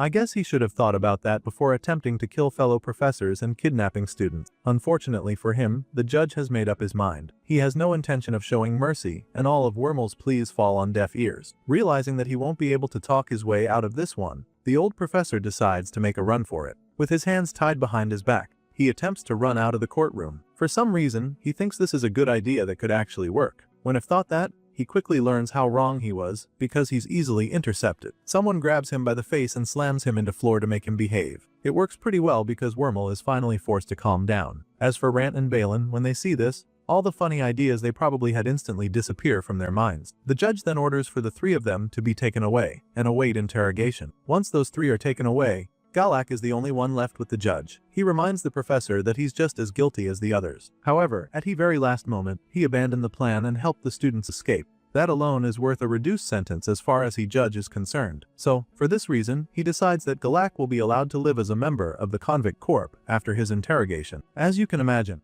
the guy is very grateful to receive this sentence, especially after seeing what the maximum punishment is like. Some of the others aren't satisfied with this ruling as they think that he should receive the same punishment as the others. One of them brings this up with Professor Heatkoth, who immediately explains things to him. He reminds this colleague that Galak still helped rescue students at the last second despite being one of the conspirators at the start. You see, cooperating sometimes can get your life spared even when guilty, and Heatkoth doesn't have a problem with this because doing it this way makes it easier to minimize collateral damage. As grateful as Galak must be to have his life spared, Professor Heatkoth also knows that sometimes living might not be the better outcome, because some of them end up living pretty miserable lives as punishment for their crimes. Once the trial is over, Gray and his teacher have a chat about everything that happened. Heatkoth admits that it's pretty crazy that Gray already experienced something like this right after enrolling at the academy. He only just got here and he's already getting involved in some extremely dangerous and controversial stuff. But our boy doesn't seem to be affected much by it. He just smiles at the thought and admits that he's kid of getting used to being dragged into incident. I mean, that was pretty much the story of his previous life. Sure, he's getting used to crazy stuff like this, but he also admits that he never imagined so many criminals would be hiding among the Academy's professor. Heatkoth is equally surprised by how bad things have gotten and claims that it's hard for him to believe this place is supposed to be the world's greatest education institution. He wonders if this is what Gray thinks now after seeing the ugly sides of the Academy, and he simply admits that it's nothing like the image he had in his head before coming here. Heatkoth isn't surprised to hear this, but it doesn't make it any less disappointing to him. The guy feels pretty ashamed to be associated with such a place right now, but at the end of the day, this is the life he chose. He tells Gray how some people say that the World Union Academy is not really an educational institution at all. They say it's more like a selection facility instead, and they're not exactly wrong. The students are already testing when they get gathered here, and the graduates are excellent simply because they started out that way. As for the professors, these days, nobody really rates them that much anymore. You hear people saying that they don't actually have that much power and things like that. He tells the MC all about these opinions that people have about the Academy and asks him what he thinks about them. He wants to know if Gray agrees with them or not, and after pondering for a bit,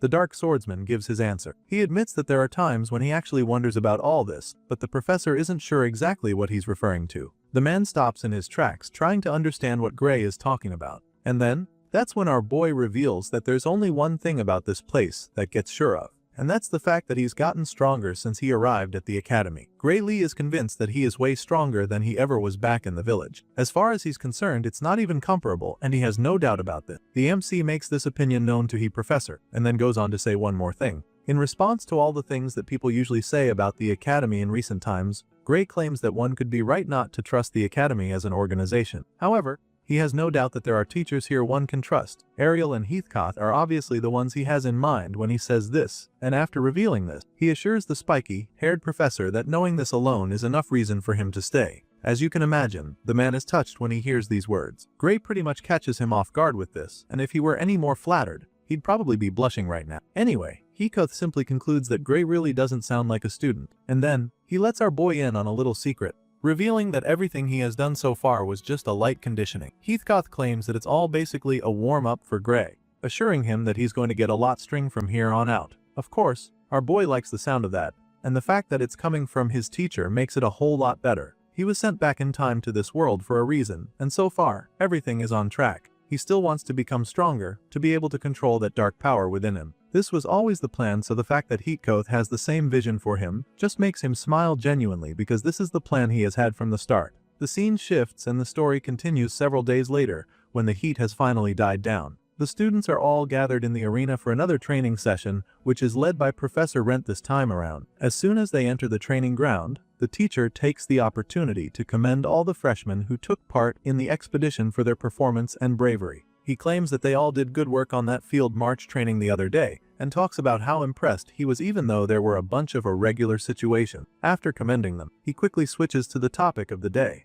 With the field march now over, he reveals that they've officially completed their basic physical training. And that being said, from here on, they'll be moving to the next phase. Of course, the students in the class are pretty glad to hear that they passed the last one, but they're still a bit traumatized by what they experienced out in the Furious, so they're not in a hurry to start celebrating like before. Professor Rent equally understands this, which is why he is going to explain what comes next to them. But before that, he's going to first of all show them the goal that they're expected to achieve in this new session. And to demonstrate this, he takes out his long sword and uses one mighty swing to slice through the target right in front of him. He slashes the thing in two, sending the top piece flying into the sky like it's a piece of paper. After doing so, he informs the kids that the thing he just sliced through with ease is a stealth stake, 140 millimeters in diameter. And as you can imagine, the students are blown away by this. On this note, he instructs them to cut the same thing cleanly in one strike in order to qualify to advance to their second year. He also explains that failing to achieve this by the end of the term results in expulsion, so he urges them to keep this in mind. Of course, this punishment sounds pretty drastic to the students. They're shocked that it would be that serious, but it turns out that this is just the way things have always been. Professor Rent goes on to reveal that about half of the students fail to cut the target and end up getting expelled every single year. It's pretty much a weeding exercise at this point,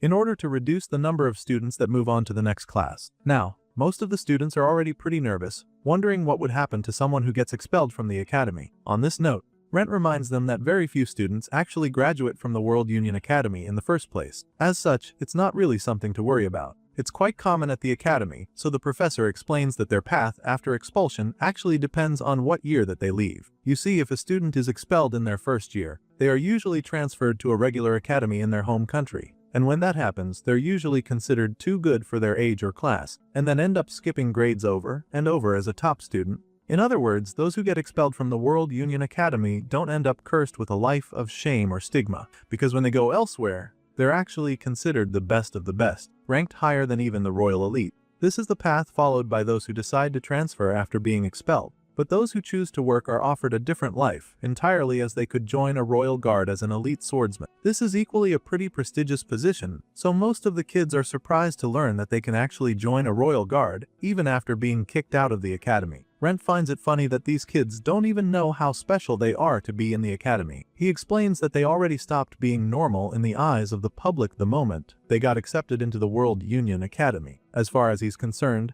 most of them are just lacking compared to other monsters here. But that doesn't change the fact that they're still top-tier talents. That might be the case, but they shouldn't forget that they still need real combat experience. Hearing all this, our boy realizes that it really was just as Arya said in his previous life. Back then, she would always say that the World Union Academy is the place that actually suits him, and now that he's here, he can confirm that the gap between this academy and everything else is he truly insane. Professor Rent hyped them up with everything he's been saying, but he also suggests that instead of worrying about getting expelled, they should just focus on cutting the thick steel pole that will pretty much determine their future at the school. However, even though the man clearly already cut through the thick bar at the start of the exercise, they still can't help but wonder if it's even possible. And to this, Professor Rent simply encourages them to try and see what they're capable of. It's not like they'll only get one chance to cut through it anyway. So the earlier they make an attempt, the better for them, because that just means that they'll have many more chances to go at it. With this in mind, the dark-haired boy at the front of the line steps up to have a go.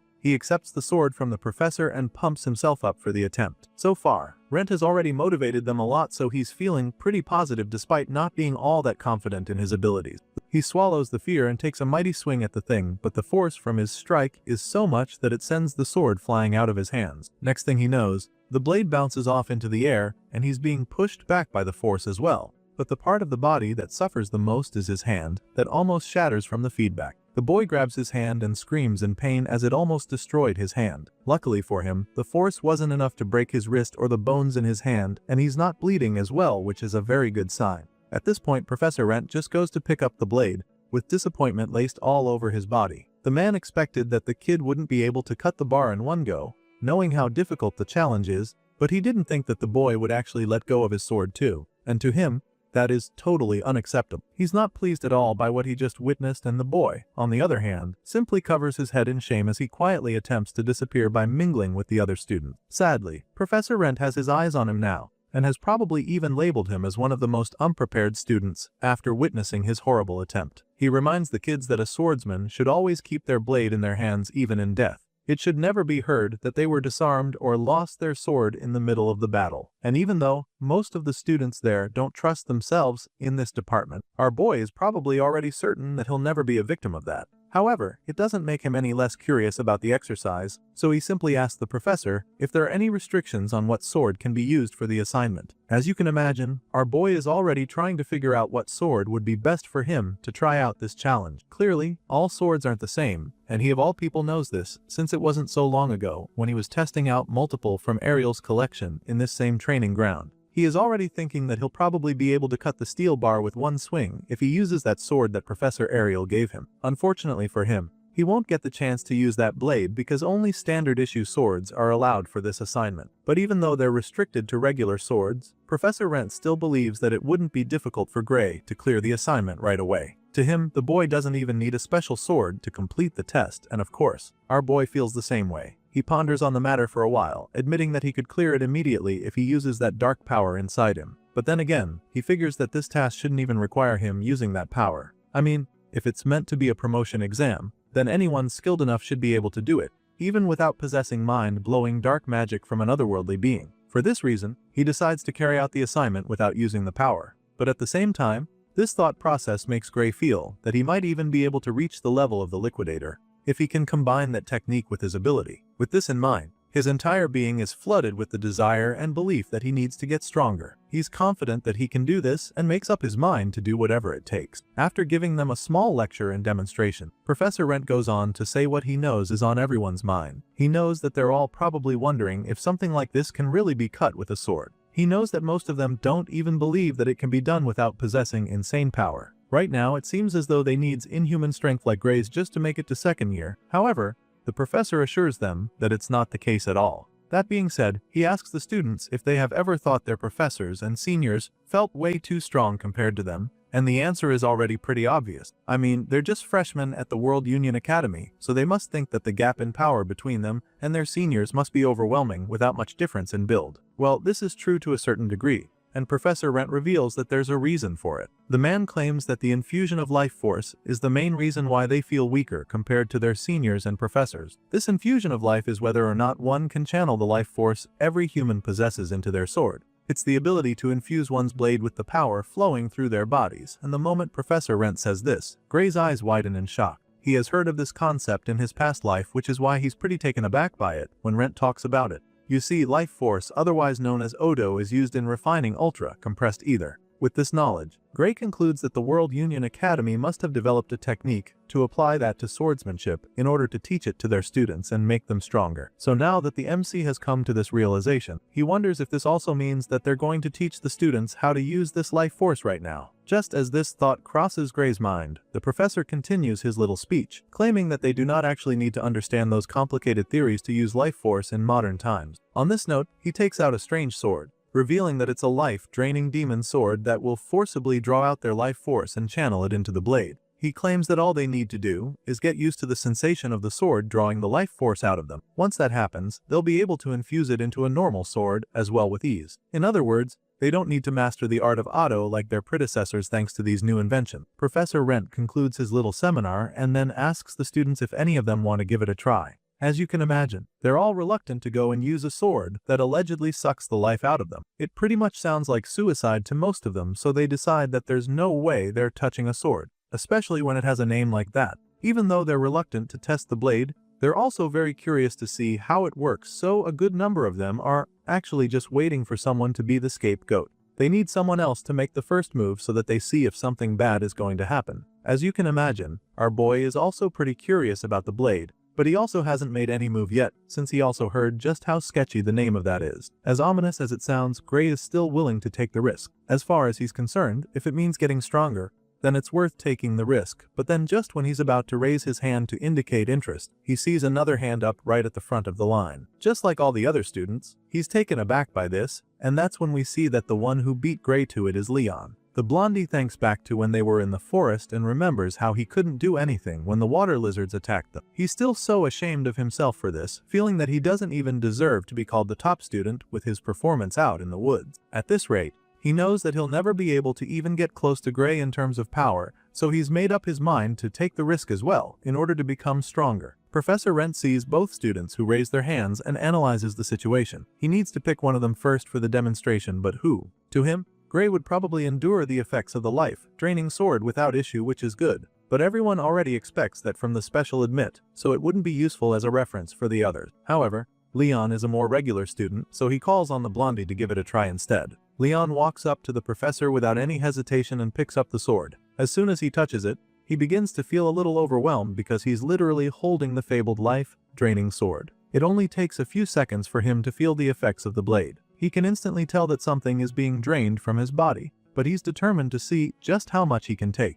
Professor Rent probably notices that look of determination on his face, so he tells the blondie that he shouldn't hold the sword for too long. He advises that he should quickly use it to do a test / sheath it and let go of it. Leon hears these words, but it doesn't exactly seem like he's listening to the professor, because he takes a brief moment to admire the sword again, before finally unleashing a powerful slash attack on the target. The blade makes contact with the steel pole with incredible force, and the sparks that fly out are practically blinding. Leon then opens his eyes to see that the blade actually went into the thick pole, but only halfway through. His eyes pop out in surprise, but it's not like he's upset. Sure, he couldn't cut through the pole with a single attempt, but the power he just unleashed was absolutely insane. He's never felt anything like that before, and can't even believe that such a slash came from him. The whole time, he's still holding the sword and staring at the dent he made in the pole, but then all of a sudden, all that excitement disappears when a strange sensation rocks his entire body. It's almost as if he has a stroke with the way he jerks and collapses to the floor, headfirst. As you can imagine, the other students are instantly concerned about him, so they rush to check up on him, wondering what just happened to him. At first, everyone's afraid when Leon falls to the floor face flat, but then the blondie somehow manages to stay conscious and slowly uses the last energy he can muster to sheathe the sword back. After covering the blade back up,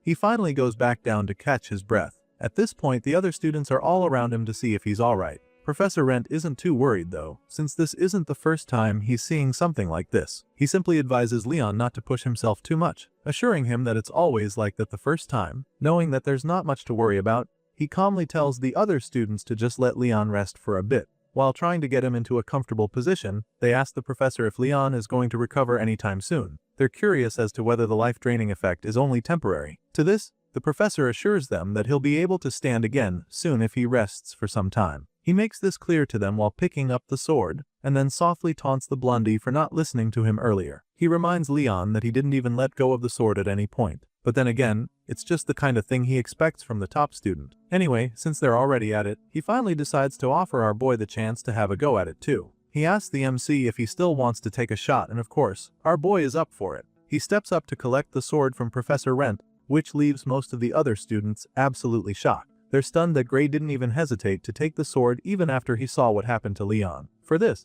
they conclude that it's not just skill that makes Gray so special, because clearly, his resolve is on a completely different level. The MC casually unsheathes the sword while the others are busy mumbling, and as soon as he gets a tight grip on, he can immediately feel like something is draining his strength. He figures that it's probably not something that can be endured for too long for sure. With this in mind, he decides to quickly have a go at it before it gets too difficult for him. He takes a proper starting position and then takes a mighty swing at the target. A big red flash follows right after he takes the swing, and it goes through the steel bar with a mighty blast. Even though the strike was truly incredible, Gray doesn't actually cut it in two. The sword almost gets to the end, but the force just isn't enough to get the job done. At this point, our boy admits that it's nothing like just drawing the sword normally. It feels like all the blood in his body is freezing, which is a sensation he's never felt before. And just like that, he finally understands what it means to have your life force drained. The dark power in his body works with a similar draining principle, but it's clear not the same. Meanwhile, the professor watches how Gray uses the blade, and it's truly impressed by it. He finds it incredible to watch, because this is the first time he's seen a first year not even drop to their knees when using the life-draining sword. At this point, he finally concludes that there really is a difference in quality between the two students. Meanwhile, Gray is a bit surprised by how long he's holding up without feeling the effects too strongly. Apparently, he's got more room to spare than he expected, so he's beginning to wonder if it's all thanks to Professor Heathcote's training or something.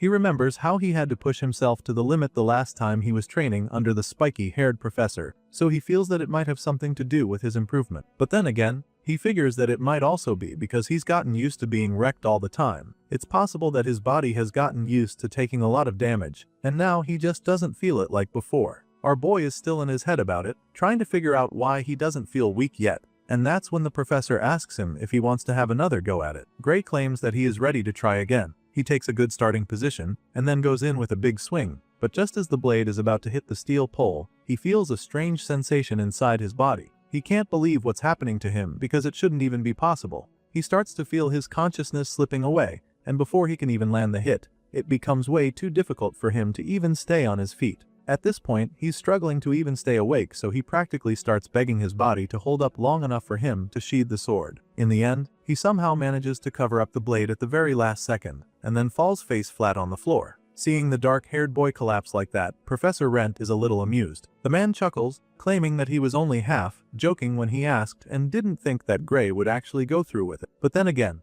the fact that the boy was even bold enough to try it makes him understand how the kid managed to reach that level of strength at his age. Gray eventually passes out on the floor right next to Leon, and the professor suggests that he and the other students have a quick chat while they wait for the two top students to recover. Rent goes on to address the other kids who just witnessed the demonstration along with him. It's pretty clear now that swordsmanship that uses life force is insanely powerful. As they've all seen, even someone holding the sword for the first time can destroy a steel stake to great extent. And yet, despite how powerful this technique is, the only proper institution that teaches it is the World Union Academy. Professor Rent tells the other students that no other national academy teaches it, and that they won't even hear about it in local sword dojos. The professor explains this and asks if any of them know why the World Union Academy is the only place that teaches this technique. One of the students rushes to answer when he asks, claiming that it's such a rare technique because people die from overusing their life force. Surprisingly, Professor Rent counters this theory, informing them that no one has ever been killed by this sword. Apparently, once you lose the strength to swing the blade,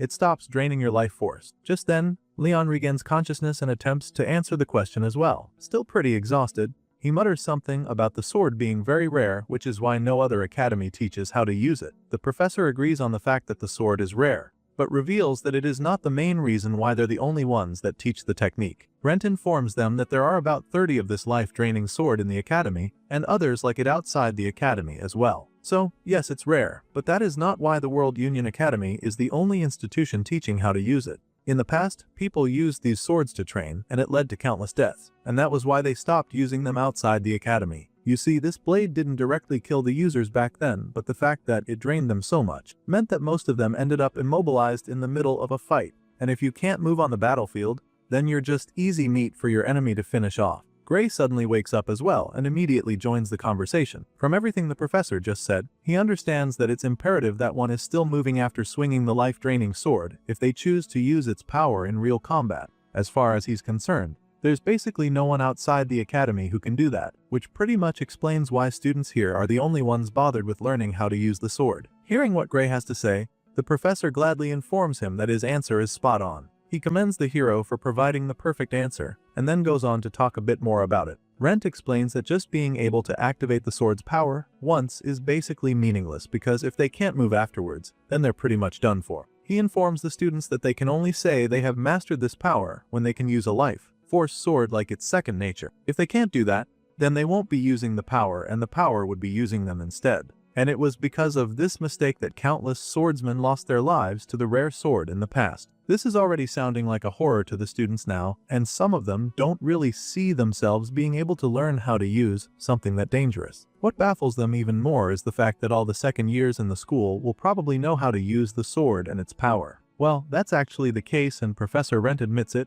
claiming that this is the reason why they will all learn to use the power, as if it's nothing. That being said, he informs the students that they will be using these swords in the next training session. He tells them that they're free to practice outside class too, but just not pass out and end up late for their other lesson. Just like that, their training session for the day comes to an end, and we see that our boy is still lying on the floor, trying to recover his strength. The situation isn't looking good, and he's a little disappointed by his performance. Regardless, the bottom line remains that he has to figure out how to use that power normally. In his mind, if he collapses after just one use, then he's pretty much useless. And if that's the case with a sword that all the seniors have already overcome, then how's he supposed to master the dark mysterious power residing inside his body? If he can't handle this sword, then he doesn't stand a chance of mastering his dark ability. Every time he uses that power, he collapses. And it's gotten so bad that he is starting to think he might even need a personal healer at this rate. That needs to change if he wasn't to reach his full potential. At the very least, he needs to make sure that someone here can handle that kind of power. With this resolve, our boy begins to pull himself back up.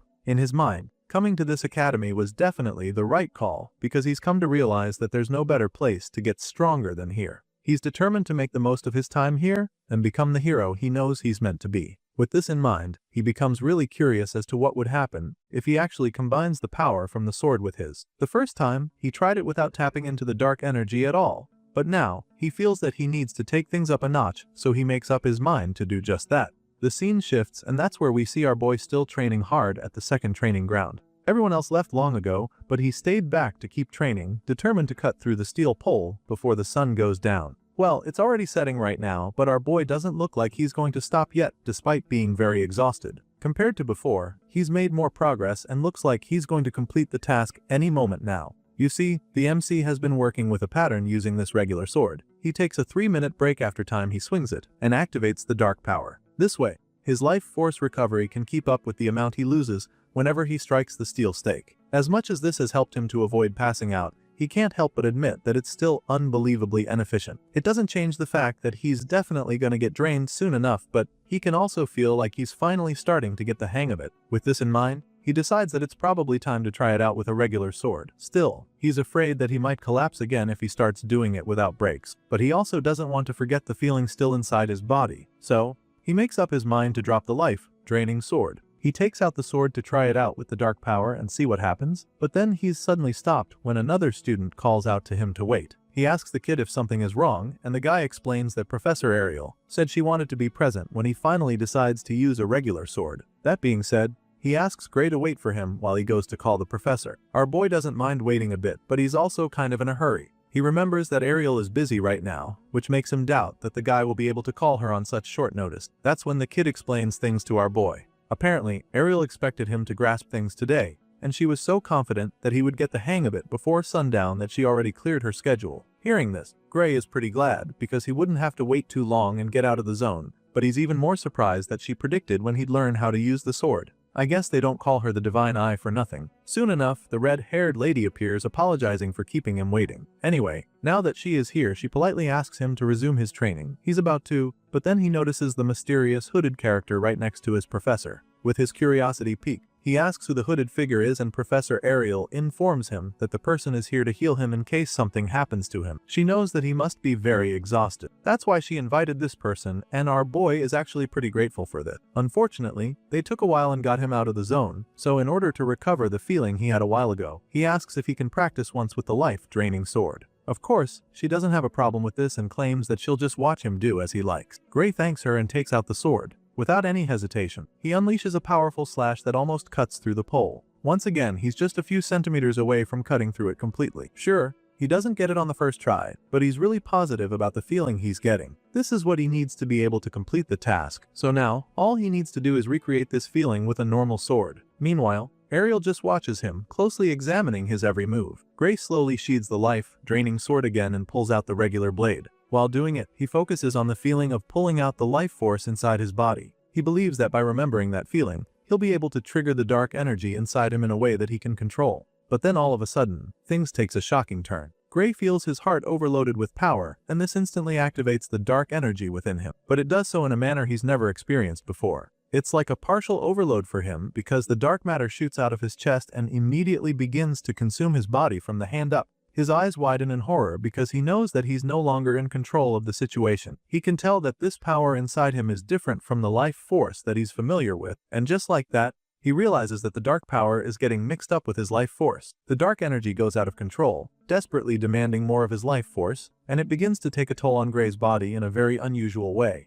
Regardless, our boy doesn't let go of the sword or even attempt to deactivate whatever is happening. The surge of energy forces him down to his knees, and that's when he starts to feel his life force being pulled out of his body against his will. It strains his whole body, to the point that all of his veins start bulging out of his skin. At this point, It's pretty obvious that he's in a lot of danger, but for some reason, Gray doesn't call for help. He knows that he can't control anything going on, and since Ariel can see it too, she orders the student to bring everything to an end. The kid knows exactly what he has to do, so he takes out his sword and slices Gray's transformed arm clean off his shoulder. As soon as he does this, the dark energy stops consuming Gray, and we get to see how monstrous his arm has become. So the source of his life force has been cut off, the demonic hand withers and dies immediately. As for Ariel, she's a little disappointed that this is how things turned out in the end. She was pretty positive that he would finally get a good amount of control over the power, but that's not the case. Now, she can confirm that special powers don't work well with life force, and the hooded healer has good reason to agree with her. Turns out this character has been a friend of Ariel's for a while, and this isn't the first time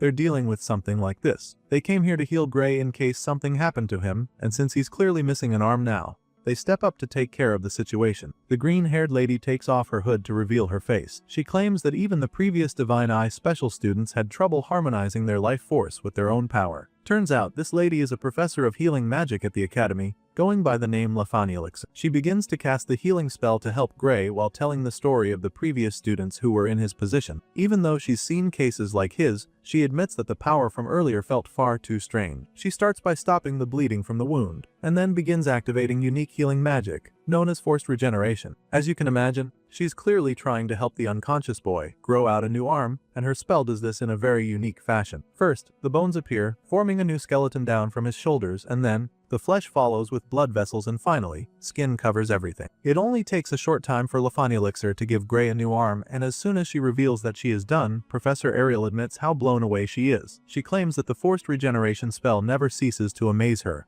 and the green-haired magic professor simply responds, admitting that it was good that she switched to the healing department. Apparently, it was all thanks to Professor Ariel, who actually discovered her talent early on. Aniclimax predicts that Gray will wake up in a few hours and tells Ariel to call her if anything happened. Of course, the red-haired lady is willing to do just that, so she thanks the healer for her help, and that's about where the two part ways. The scene shifts and the story continues in a dark place. Gray opens his eyes to find himself in the dark room, lying on a bed, and immediately begins wondering where the hell he is. As soon as he blurts out the question, Professor Ariel answers him. The lady is glad to see that he's finally awake, and it appears she's been waiting for him to regain consciousness the whole time. Deeply confused, the MC sits up on the bed, trying to make sense of what's going on, and the professor simply asks him if he remembers anything that happened. At this point, he starts racking his brain to put the pieces of the puzzle together and recall what happened to him. He remembers the power in his arm going out of control when attempting to activate the life force sword. He remembers feeling his life force getting completely drained too,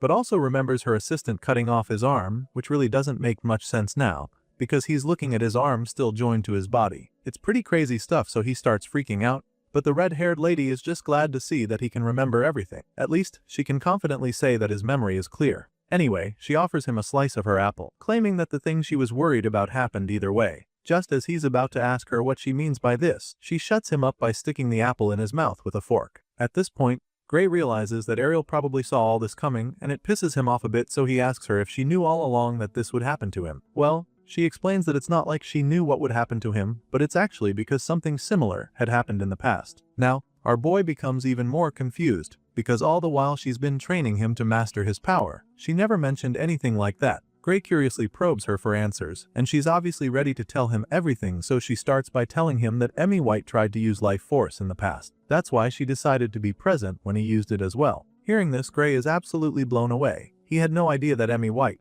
the Sword Saint, was in this position before, so everything that Ariel just told him makes him wonder if that hero from his previous life had the same thing happen to her too. That's it for this episode. Until next time.